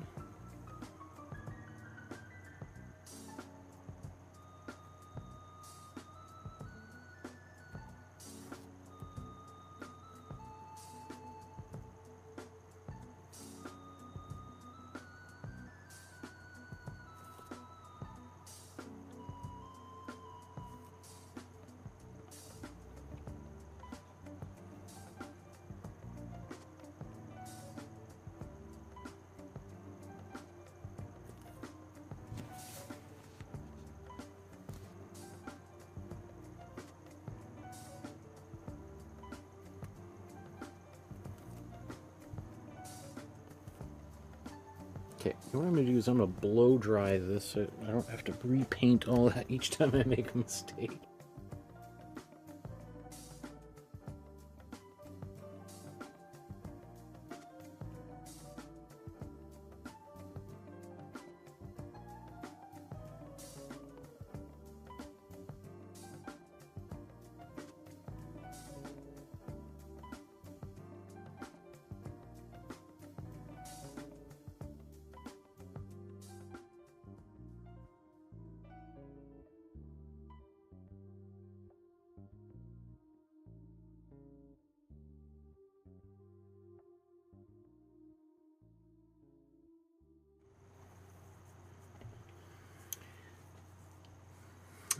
There's Paul is talking about in the chat that the news is making people sad. Totally. But just remember, that's the purpose of modern news. Not to be a conspiracy nut or anything, but the simple fact is news is a business. And people are more likely to watch the news if the news is bad than if the news is good. Right? So it's in the interest of newspapers and CNN, NBC, Fox News to make well, not necessarily they don't have to make the news worse than it is, but if they focus on the negative things going on in the world, people are more likely to tune in to find out what's next. How much worse can it get? How does this affect me? What do I need to do to protect myself from all these horrible things going on? So, if we just spend a lot of time watching the news, listening to the news, you're going to get a fairly negative picture of the world, right? There is lots of good stuff going on in the world right now, but it's less likely that those things are going to make the news. And I say this from experience because when I was younger, I had an opportunity to, when I applied to, if I even go before, when I was in high school, in grade 11 and 12, 3 days a week after class, I would go to the CBC and work there as a intern because I thought I wanted to be a journalist. I was really interested in art. I was also interested in news. I thought maybe I wanted to be a journalist, a TV anchor, or whatever it might be. And so what I would do is I would help write stories. People would give me things to edit, and I sat in on the editorial meetings, and I saw how news was organized. You know, what stories led the news and what stories would be at the very end. You know, and the old cliche holds true. If it bleeds, it leads, right? If there's some sort of horrible accident, a famous person died, a war, you know, taxes going up, some kind of debate in Parliament or the White House, that would always go up top. Versus the more kind of cheery news would always be at the end. You know, a cat got stuck in a tree, but the fire department came and they got the cat out of the tree. Everyone's happy. That's at the very end. And if there was too much bad news, the good news would get pushed literally off the schedule and it wouldn't even make the news. And I also know this too from my experience of being an artist, because I've been interviewed by magazines and newspapers and TV dozens and dozens of times. And I cannot tell you how many times I sat waiting for my part of, you know, they'd say, well, your part's going to be on probably, you know, it's the newscasts, let's say from 11 to 12 in the morning, or, you know, 8 to 9 o'clock at night. Your story's probably going to be at 8:45-ish kind of thing. And so I'm like watching and tell everybody, look, I'm going to be on the news about 8:45. Tune in channel 4. And 8:45, oh, they're talking about, you know, something terrible going on in the world. Well, go to commercial. Oh, there's no mention of up next something about art. And then disappears, and then, you know, I get an inevitable email from the reporter saying, you know, I'm really sorry, but we just ran out of time. We'll see if it makes the news tomorrow, but can't promise anything. And sometimes my segment would air, but often it would just disappear into the ether as if it never happened. And because usually my story was kind of an upbeat, fun kind of thing, and sometimes they would put it at the end as a you know, as a feel-good story. But, you know, again, unless I cut my ear off or something, I'm not going to be at the very first thing in the news. I was on the cover of all the newspapers across Canada a few years ago. I don't know if I have that article around here somewhere, but it must have been a very, very slow news day. I guarantee you that. I guarantee you that the editors were like, seriously? We're going to... Okay, because we literally don't have anything else to go on the cover of the newspaper except an artist talking about going to the moon. I mean, and that's the comments people left on the article, right? It's like, seriously, you don't have anything else to write about?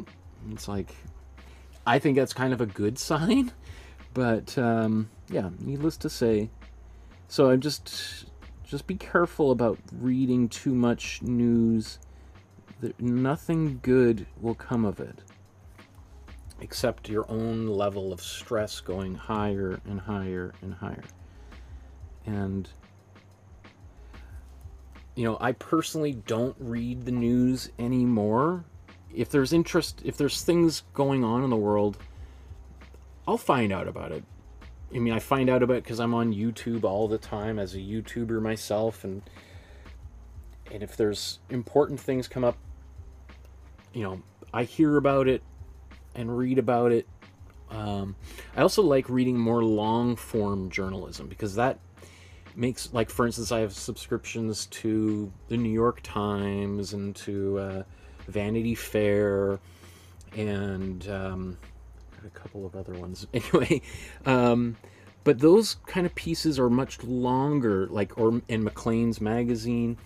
And what I like about those kinds of news is, instead of just like, oh, the world's falling apart, what are we gonna do? Let's go to commercial. It's like, wow, what's going on? It's like, okay, world's falling apart, but here's a 4-page article about why, and maybe what we can do to stop it, or that kind of thing. So then it's not just this like bucket of cold water being thrown on me, but it's like a bucket of water being thrown on me, and then here's a towel, and here's a cup of hot chocolate, just to kind of, like, you know, it puts everything in context so that I don't get like you know, triggered in such an intense way. So that's just my little rant about terrible things. Like Kathy says, you know, well said, although I have watched about our fires. Yeah, there's terrible fires, and there's people who are have lost everything, their homes, and are sleeping on community center floors right now, and that is terrible.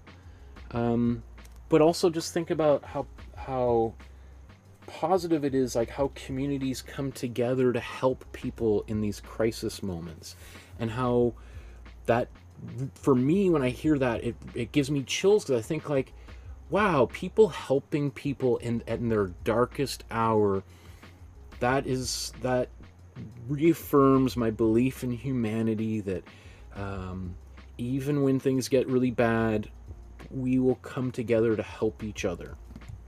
And so trying to find the silver lining in things is not always easy, and I'm not some kind of guru who knows all the answers to things, but I'm just saying this is what, from my own experience of spending too much time reading the news, that's what I've learned, is just to try to, like, reduce my amount of news intake, and to think about what kinds of news I'm reading, and rather than reading just little bits of things, trying to read larger, or listen or watch larger videos, like the CBC, Canadian Broadcasting Corporation, you know, which is like PBS for American viewers, or like ABC in Australia for my Australian viewers. Is they have a new video series on YouTube, where they do like 20-minute long episodes focusing on one topic, and the whole concept is about taking one story that's really dominating the news right now and just break it down and, like, atomize it into all of its little parts, so by the end of that you feel like you really have a much bigger sense of what's going on, right? And it's not just talking heads just arguing like on CNN or Fox News, which is, as far as I'm concerned, just total garbage, right? It's all intended just to keep you in this state of like, what's going on? I can't even go to the bathroom between commercials because it's too stressful, right? I try to, you know, get because that's like the fast food of news. I think you want like a more enriching meal. Anyway, okay, sorry. Long story short, that's yeah, there's lots of comments in the chat there. I'm gonna get back to painting here. Okay, let's do some whiskers here now. I did do the outlines of the whiskers, but they're pretty much gone. I can't quite see them.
It's a little bit wider than I want it to be. So let's just erase that.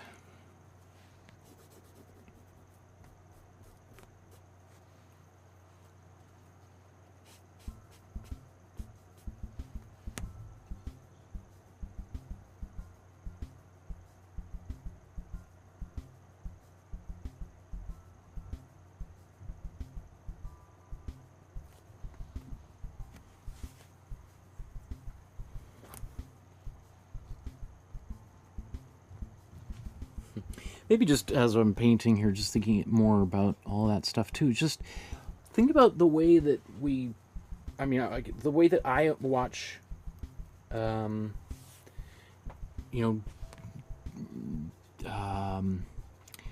let's say videos on the internet, like what I click on. It's proven that we are way more likely to click on videos that say something like,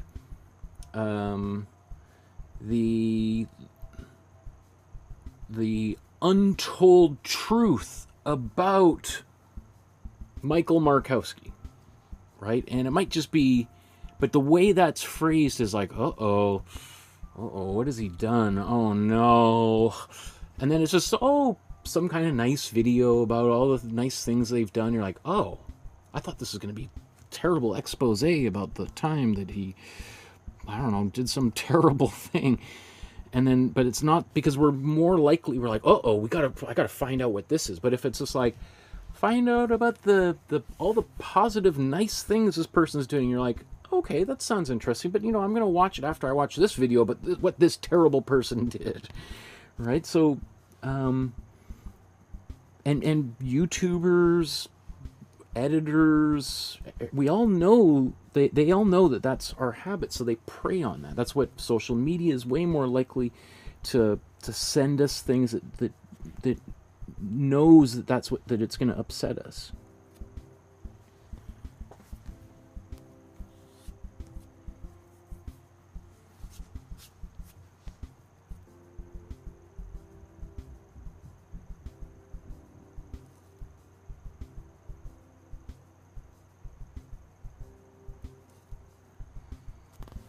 Is there a hair that high? Why did I...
Was intending to be a bit of a mouth.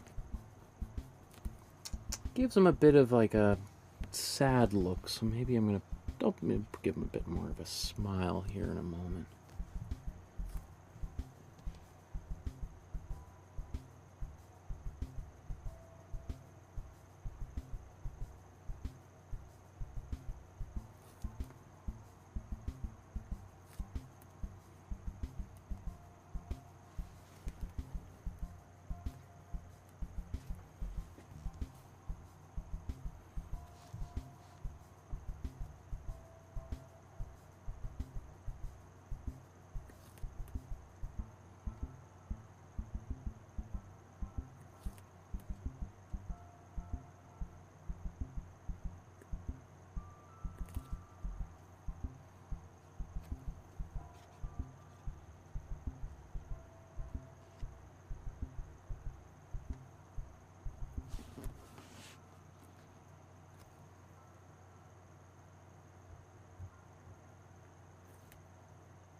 Okay, so the paint, my black paint, because I went on those little rants, is started to kind of dry a bit. So let's just take a little bit of glazing fluid, mix that into the paint just to wake it up a little bit. It's going to make it a little bit more transparent, but that's okay. We're getting close to being done. I think I'm going to do a little bit of work in the background, but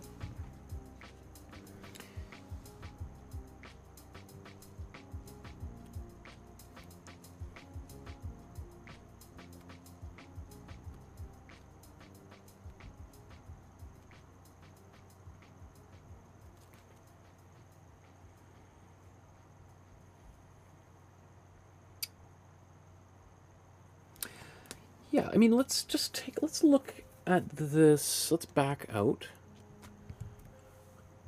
and just take a look.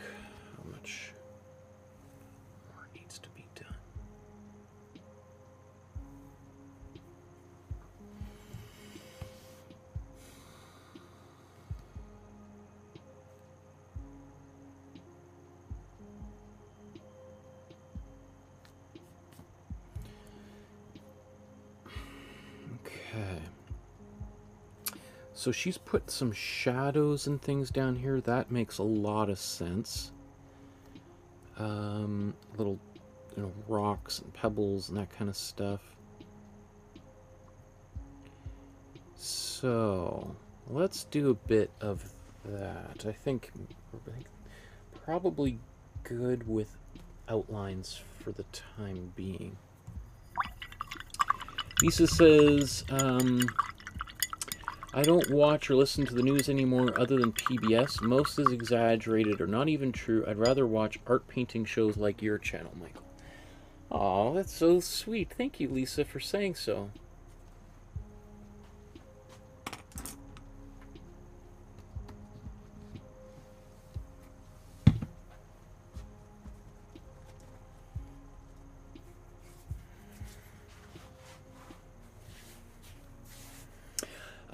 I will say I do think it's important to support journalism, and because journalists have an important role in society, and so that's one reason. I pay for subscriptions to newspapers and magazines that I believe in, even if I'm not. Sometimes I go months without reading a single article on those websites. Often I use them, though, for doing research for these episodes, too. So that's one reason that I pay for those subscriptions. But just because I pay for it doesn't mean I necessarily want to consume it. I know that they're doing important work, and I want to support that work, but I don't necessarily want to consume the product of that work. Other people who may have to just more well-adjusted, let them consume it all and report back to me on that. But yeah, anyway. Very interesting discussions. Most of this came up, though, because Paula was talking about her sister-in-law who passed away recently from cancer, and that's something that's maybe not being reported in the news, but it is news that is very important and personal to you, Paula, and I want to acknowledge that and not dismiss your feelings and your experience outright.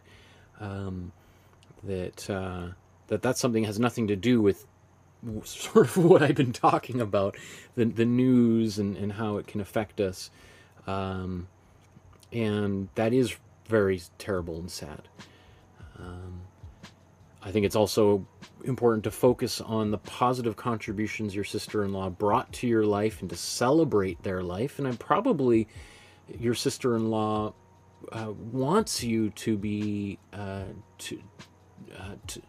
to not feel overwhelmed with sadness because of their passing.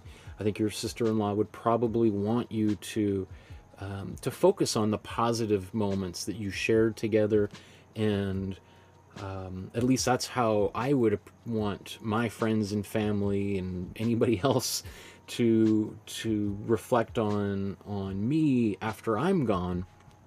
I'm much more of I really appreciate the idea of the Irish wake, where people are singing and dancing and telling fun and funny stories about someone after they passed. There's not to discount the importance of mourning, but I think there's I think it's important to really to take that time to really think about how positive those people that we've lost have been in our lives. Anyway, I'm just gonna... Okay, let's... Okay, we're getting very close to finishing this painting, and I said I'd be done right about now. So what I want to do here is just finishing touches, like little rocks and pebbles down in shadows, those little kinds of things. Maybe a little bit more outlining in the foreground elements.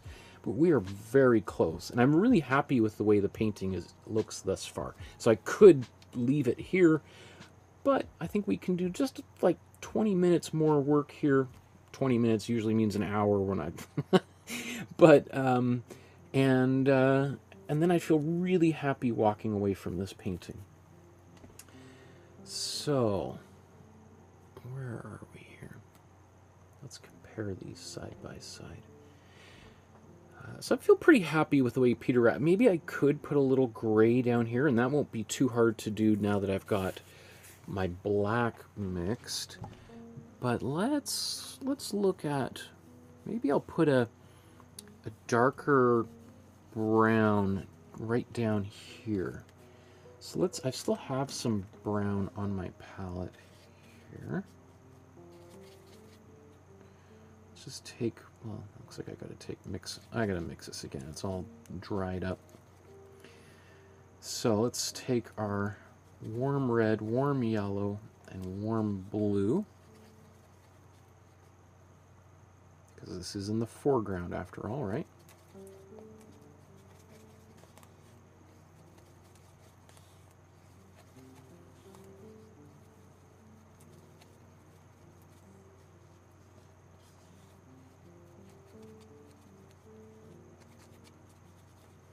Okay, so now if I paint that down there, it's going to be way too dark.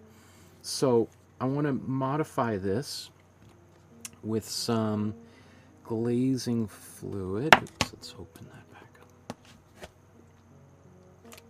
up. So I'm just going to take the paint that was on my brush and mix this over here.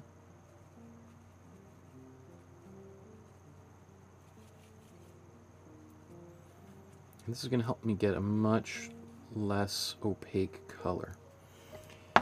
And then I'm going to wipe off all this existing paint on my brush. I'm not going to wash it unless I had a really big brush.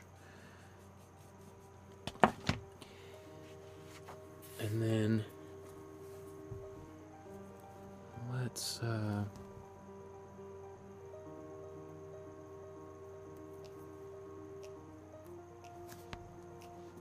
In fact, let's use a smaller brush for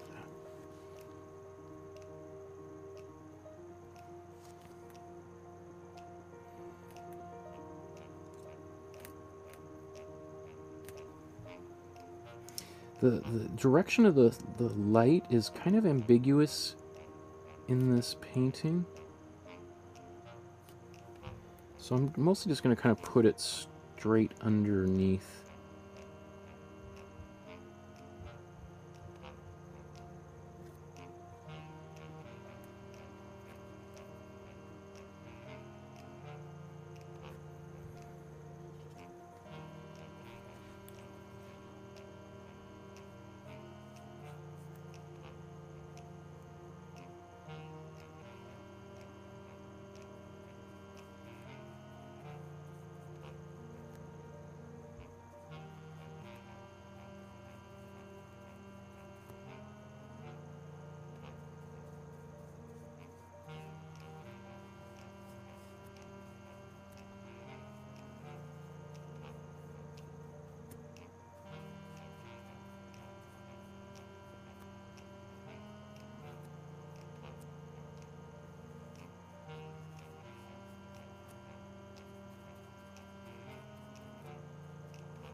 Now, I know she didn't do this on here, but once I started putting shadows where she didn't put... Because I remember, again, this is a collaged element from the same page, but I've enlarged it from where it originally was, and so I'm now kind of... So I have to kind of...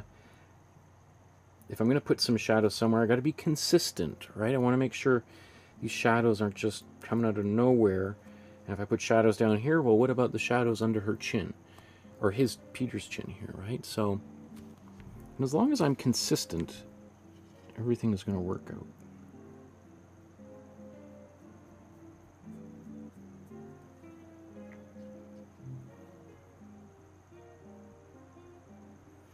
Now, this is the brown that I just mixed, but without any of the fluid in there to darken or to thin it, so that's why it's much more opaque.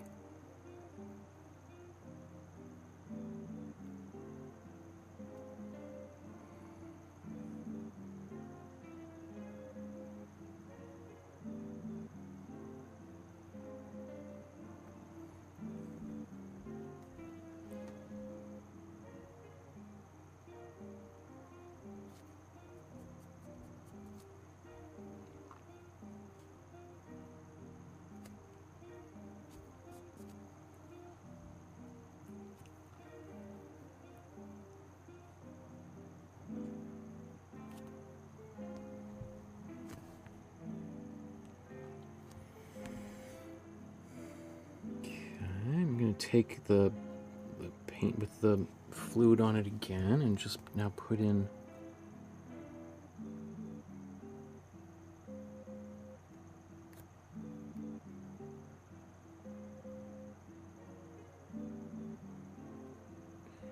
the little dots. Are very simple, but they're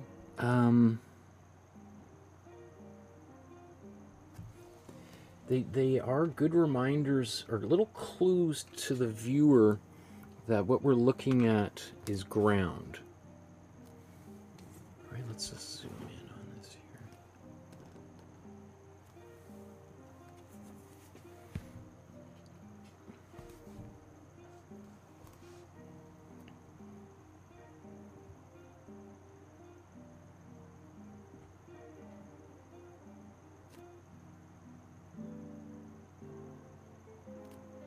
These little lines.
You'll notice some of these dots are bigger than others. Some of them, there's a few little lines in here.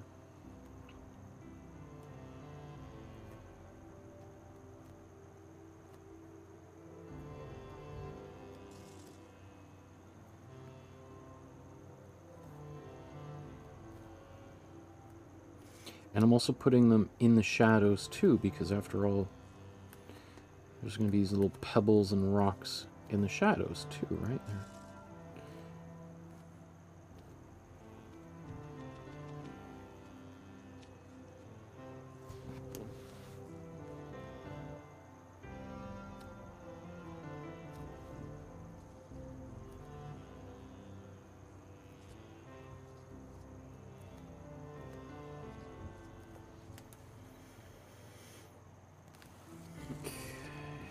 just want a few more back over here.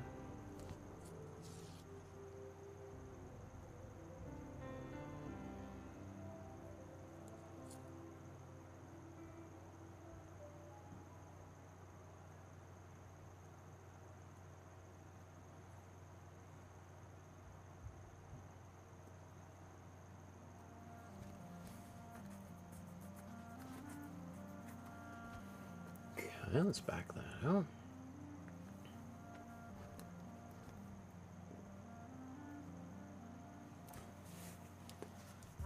Looks better. I'm going to take that same brown. Maybe I'm going to add a little bit of more yellow to it, just so it looks a little bit different, like I'm not using the same color.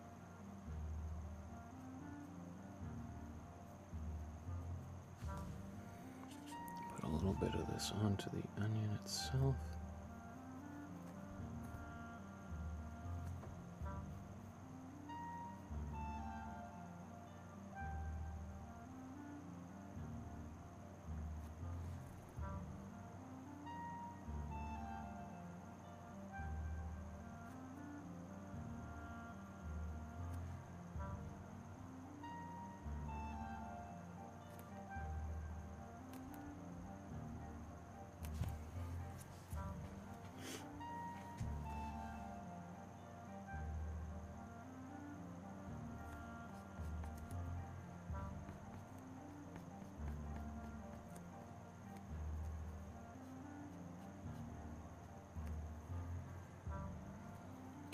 And maybe even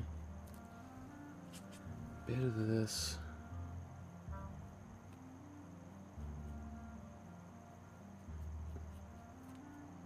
under here.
So just these little touches just give a little bit of depth, make, you know, one leaf look like it's in front of the other. Very kind of simple. We don't have to overdo it. Just using my finger to blend those out.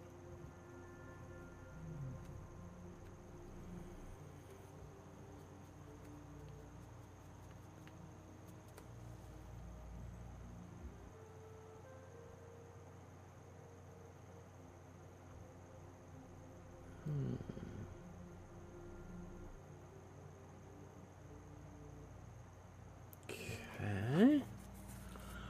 So now I'm just wondering, do I want to put a little bit more green back in here? Or actually, even before I do that, maybe, do I want to take a little bit of this brown? This darker brown. Maybe I'm going to take a bit of black in here. Just get this. Couple of places.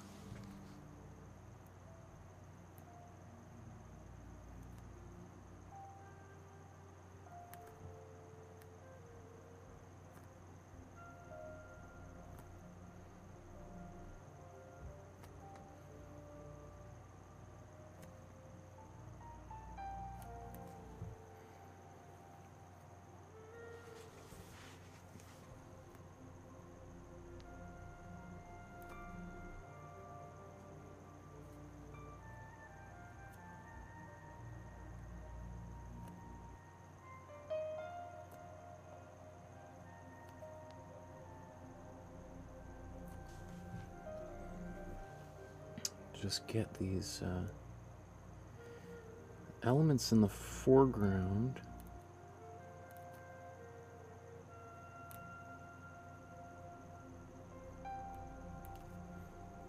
That need to be just a little bit darker, right?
Been a bit dark.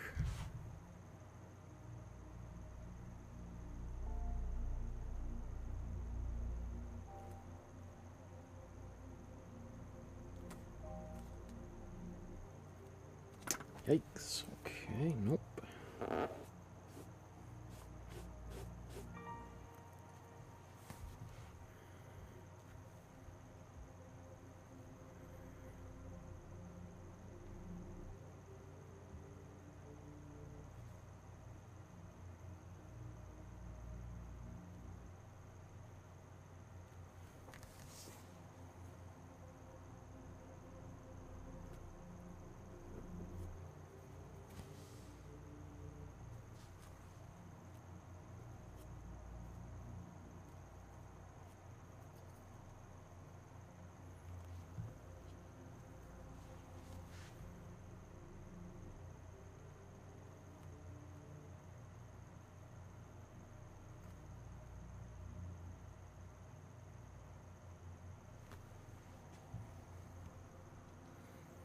I want to also be careful about getting too dark over here. I want to keep, if things are going to get dark, I want them all pointing to here, not pulling energy away from the center. It's not that I don't want people looking over there, but I don't want people looking over there immediately. I want them to first look at the central subject, which is Peter Rabbit, and then ideally they're so happy with that they want to kind of broaden their horizon, look beyond that at things elsewhere.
So just last little bits here.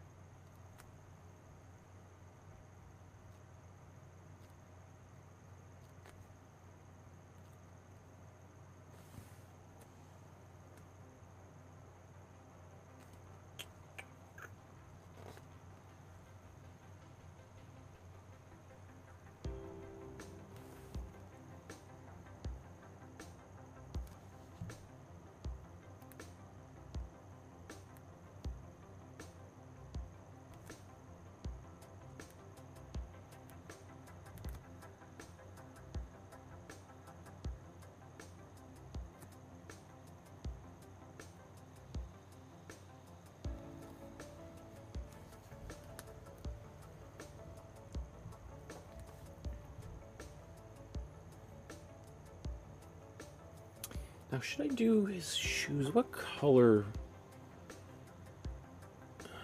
of shoes does he actually have here?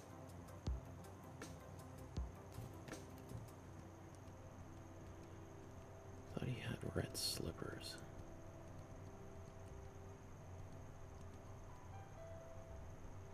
He's got purple slippers there.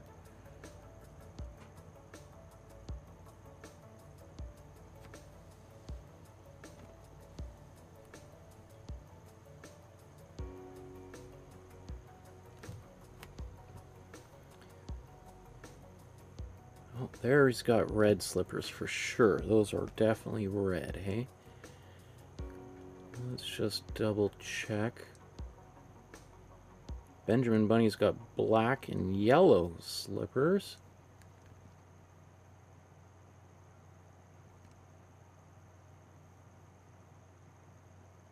A little bit brown down there, don't they?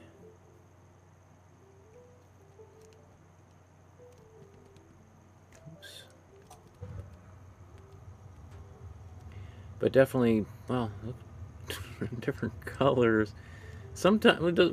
Okay. Oh, okay. So they were on the Scarecrow. That's why they don't appear some elsewhere. Okay. Okay, but let's stick with that. Okay, so we need to make these shoes a little bit more red. I'm feeling like pretty happy with that, I think.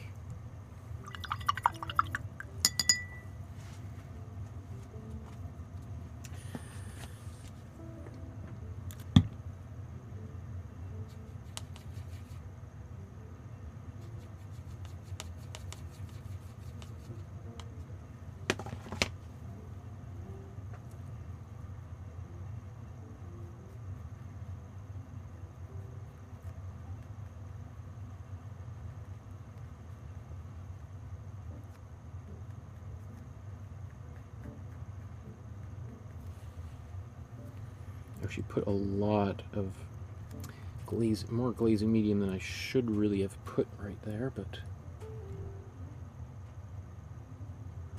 so that's going to take a while to dry. Well, let's just look at this from here. I've certainly spent more time on this than I was planning. So my initial thought was I was going to blend this out and have kind of a soft edge. And then I thought, well, maybe I want to have actually a vignette really kind of around here. Now, this is my original paint from much earlier when I first put that background layer on. So the question to me right now is can I walk away right now? Or do I want to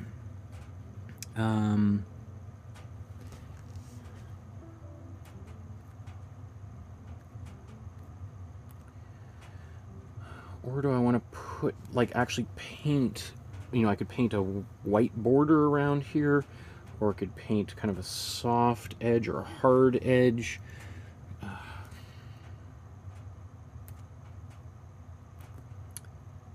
gonna just delay that thought for a second by making some little black spots here.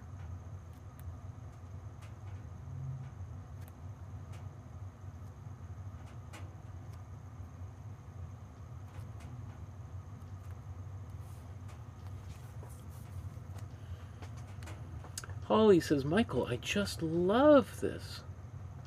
Thank you, Holly. I appreciate that. Oh, where did that come from? Yikes. Did I just do that somehow? Oh, I stamped my hand on the shoes. Okay, see, that's what I mean.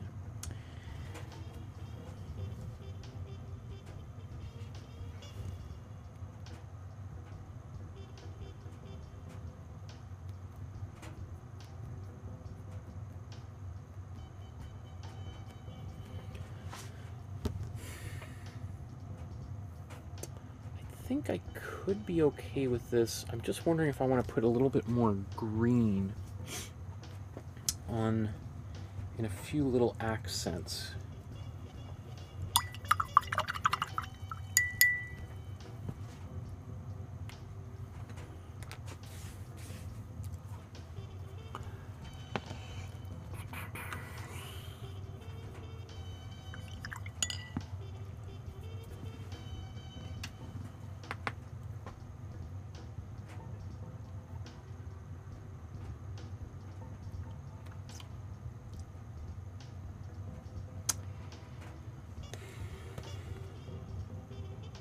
Let's take some warm blue and cool yellow.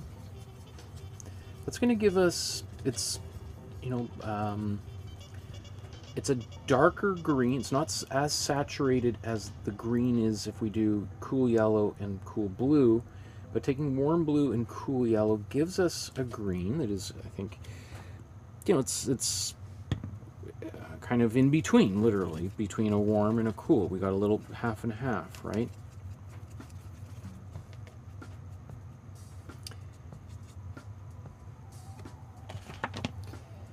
And I just want to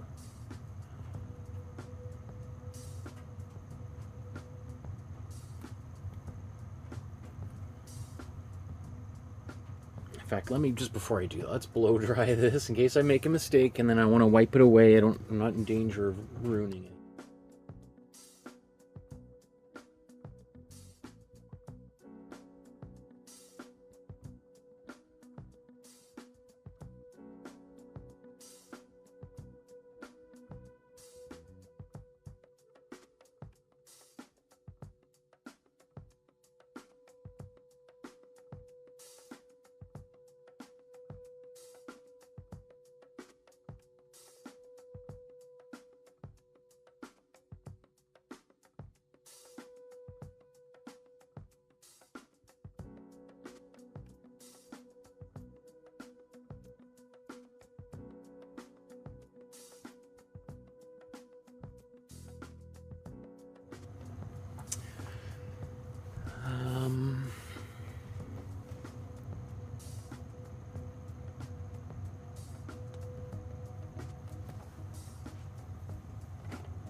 I like, yeah, feels good because it's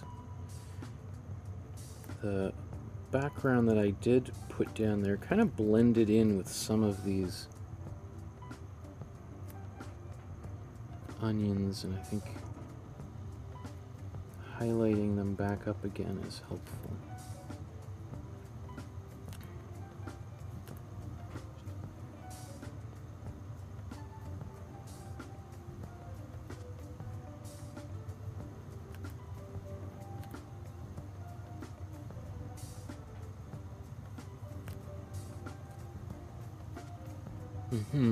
That's good.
Okay.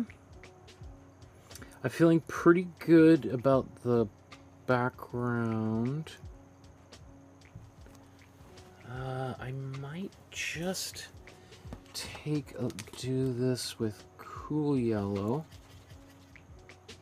and a bit of cool blue. Do the same thing.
And it's just all about helping give each of these little details just a little bit more individuality.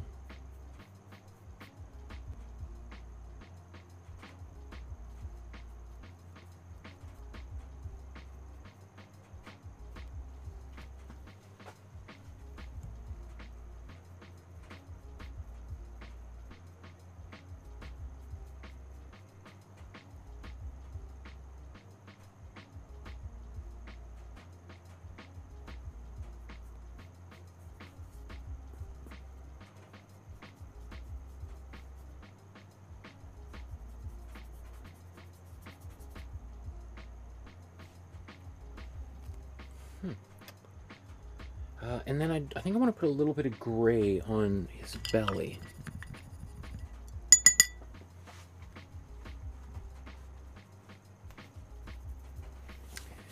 But I don't think... I'm going to take my black, but I don't think I'm going to put any white in there.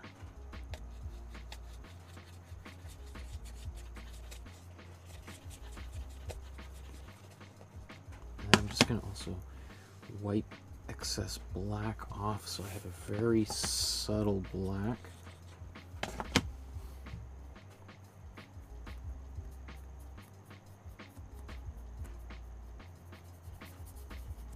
So she's done something similar to this.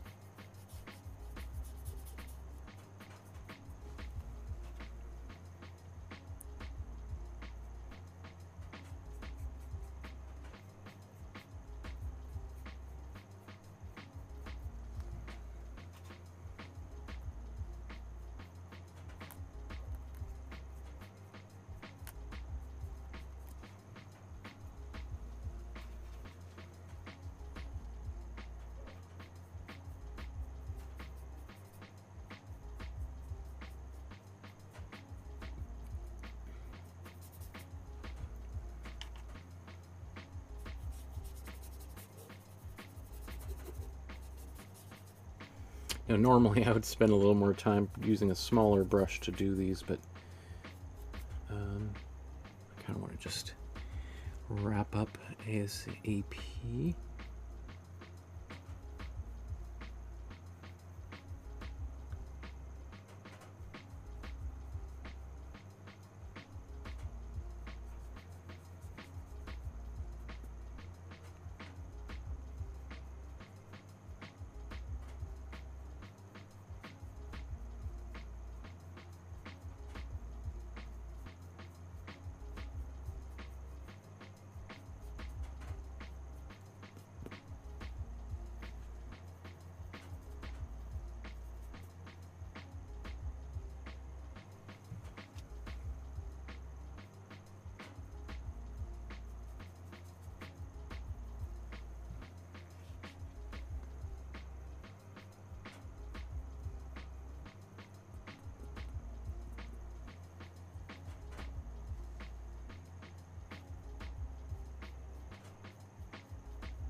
don't know. I think I might be okay with just the painting as it is without.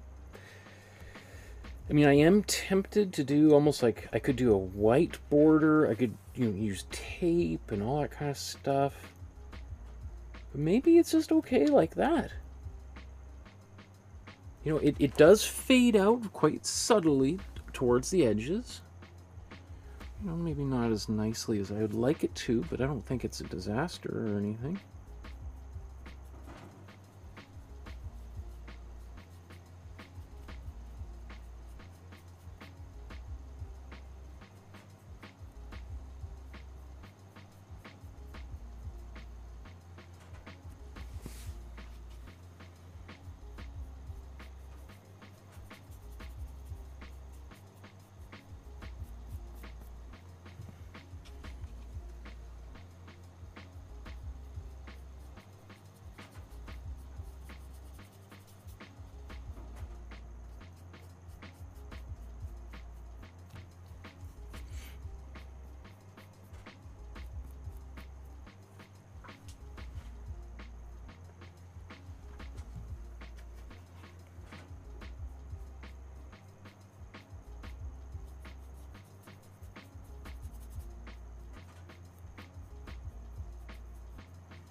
See, this is my favorite part of making a painting, because this is when I feel like each brushstroke really has, importance, right?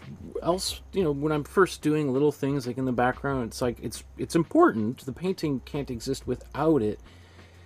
But this is, it's like I'm putting the, happy birthday piping or whatever on top of a cake. Without it, it's just a generic cake. Here, I'm getting really specific, and this is the kind of stuff I could spend literally hours on. But I think I can walk away. I think I can walk away. Okay.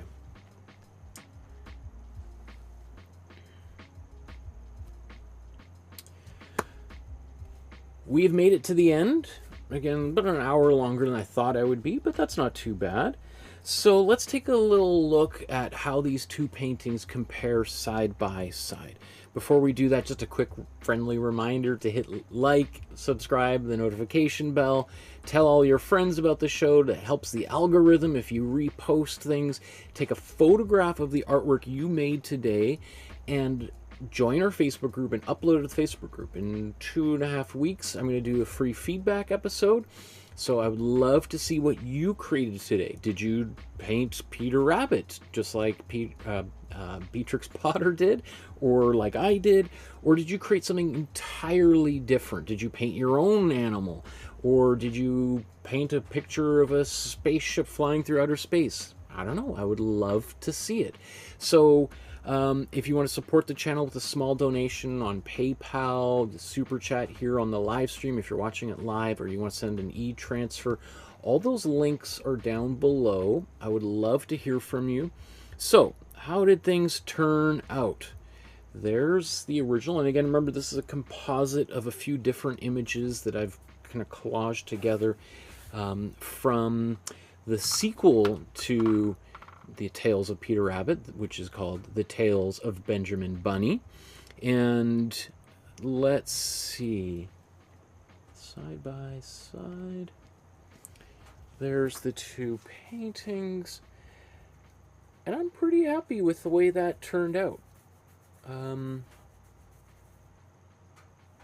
Little things that little brush stroke up there, that wide blob of a brush stroke. I wonder, can I do something with that? Can I just where's medium? I feel like I just need to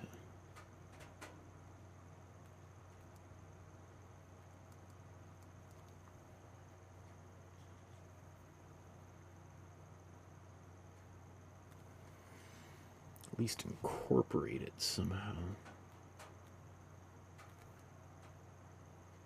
Don't usually want something that dark back there, but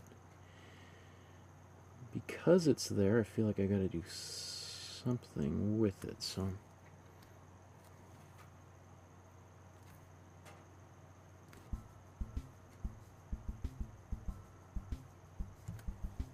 That feels a little bit better. Now it's not so on its own back there.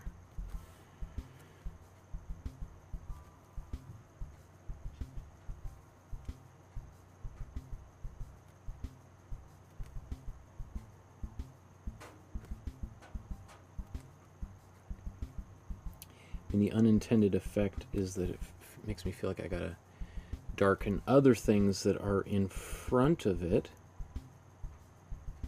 This doesn't make sense for something to be darker when it's further back in the background. But I think that's okay. All right.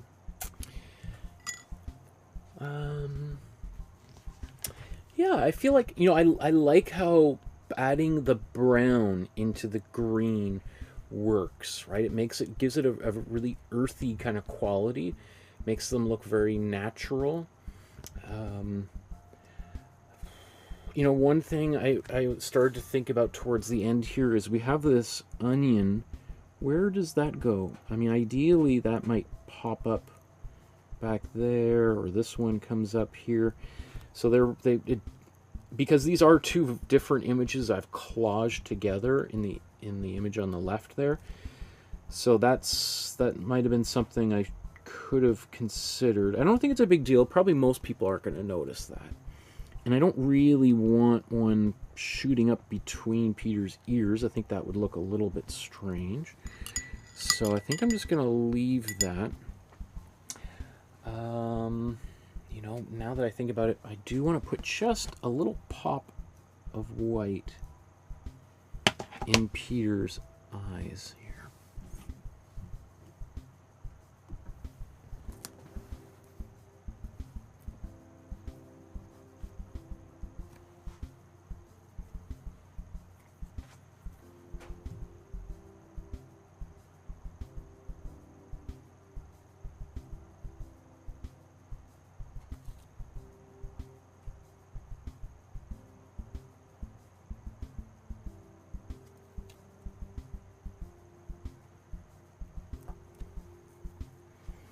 I think that's important just to make him look just a little bit more lifelike. And maybe while I'm right here, I know I said I was done, but I'm just going to make that nose look a little bit darker.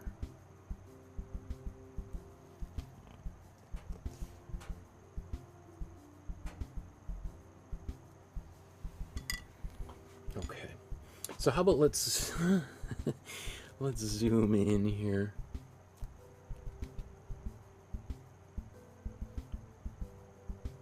The same size. Okay, let's just go down to the bottom here.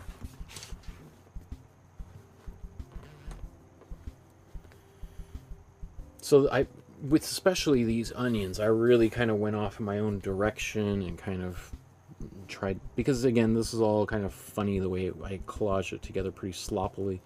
So I kind of had to make a few things up, but I think they turned out okay down there. Let's just sort of go up a bit.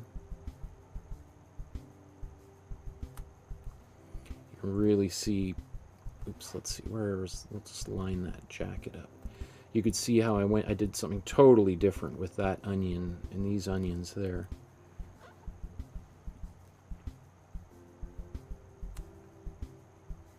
Same sort of thing, like that onion that would be there, that's gone. And instead, I just tried to simplify things because there's a lot going on there.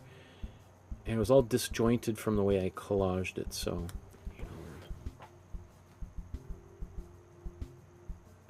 One thing I did like is how she just hinted at those little bits of onion further in the background there. I like that a lot.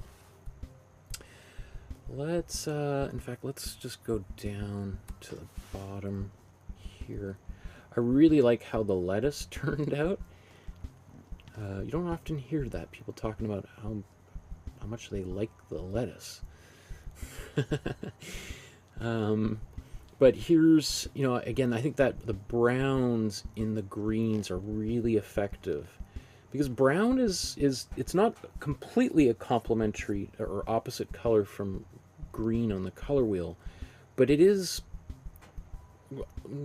you know, close, right? Like red would be the opposite of green, so it's close, and therefore often having a little bit of color back there is quite flattering. In fact, I just want to go back down here.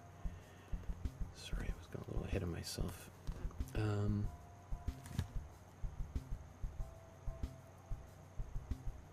Yeah, let's just scroll up here. I love how, I mean, I don't really, I guess that's like a baby lettuce leaf or something about to form or bloom or whatever. And so I kind of completed that shape, which she had left kind of empty here. I really love the way she drew all of that lettuce. I think that's really cool. Like it really, that layering of shapes is so beautiful.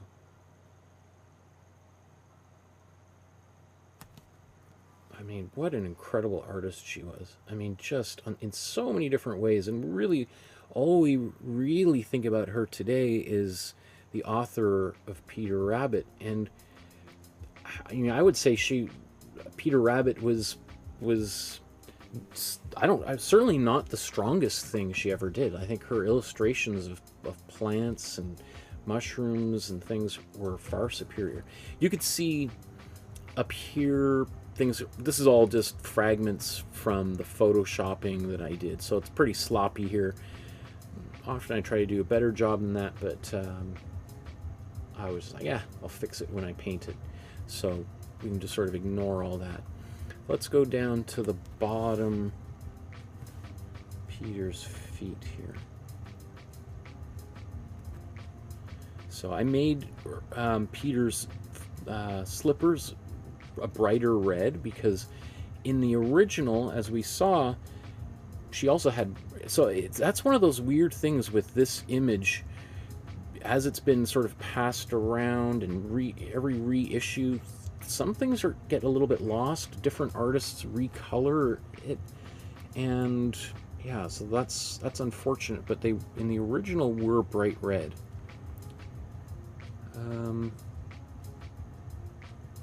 Yeah, I mean the shadow down here, that's again my own little innovation to make this image more cohesive. You can see I was pretty kind of quick and maybe even a little sloppy with my brush strokes on the fur. But, you know, and as I look at it, you know, hers were a little bit sloppy too. Not sloppy, I mean, it's enlarged dramatically from the original. So, basically her original illustrations are 1-to-1 scale when you see them in the book, right? Because that's just the way the printing process was 100 years ago. It wasn't as sophisticated as it was even in the 50s or today, certainly, right? So you would just draw things exactly the size you want them to be, and then that's what you would create. Definitely more orangey colors in here. Overall, a lot more brown. I think it works pretty well. Interesting, in her version, the hands are kind of pointing a little bit down. Mine are pointing a little bit up. I don't even know how that happened. Is there any significance or meaning to that? I don't know. You can tell me what you think.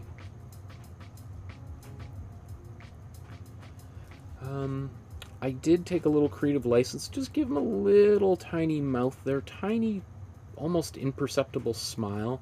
Hers, we don't see that at all, but I just, you know, it's my painting, and I felt like it's something I wanted in my painting. And since this will probably go in our daughter's bedroom, I wanted to make sure that there was no confusion as to how that this was a happy rabbit and not an evil rabbit that would haunt her in her sleep or anything, right? Again, I also added just now those little spots of life in those eyes. She did, you know, it's very subtle here. There's a little bit of lightness going on, but I just amplified that a little bit, just as I tend to do with everything when it comes to colors and dark outlines and everything. So I think it's, as my grandfather used to say, good enough for government work.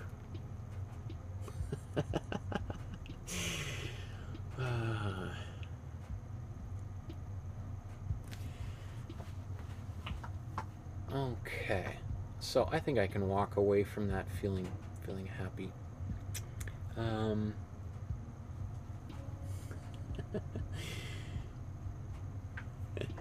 Barbara says, wow, the painting is fantastic. I fell asleep, I woke up, and it's done. Magic. And Lisa says, he's so cute. Okay, thank you everyone for painting along with me, for watching, for all your comments in the chat. I really appreciate your support, and I would love to support you in your own work by offering you free feedback on an upcoming episode. So please take a photograph of whatever you've created today, upload it to the Facebook group. I know some of you are kind of shy and like to kind of just watch, but you know, if you want to get better, this is a great way to do it, right? Anyway, we'll see you guys, I think next Tuesday we're going to be celebrating the launch of Voyager 1, which is now one of the furthest, that and Voyager 2, the two furthest objects ever launched from Earth. Something I've been fascinated with ever since I was a little kid. So we're going to talk about space in a Paint the News episode next Tuesday. Can't wait to see you guys soon. Have a great night, and until then, keep painting. You're making the world a better place by spreading creative energy out there. See you guys. Have a great night. Bye-bye.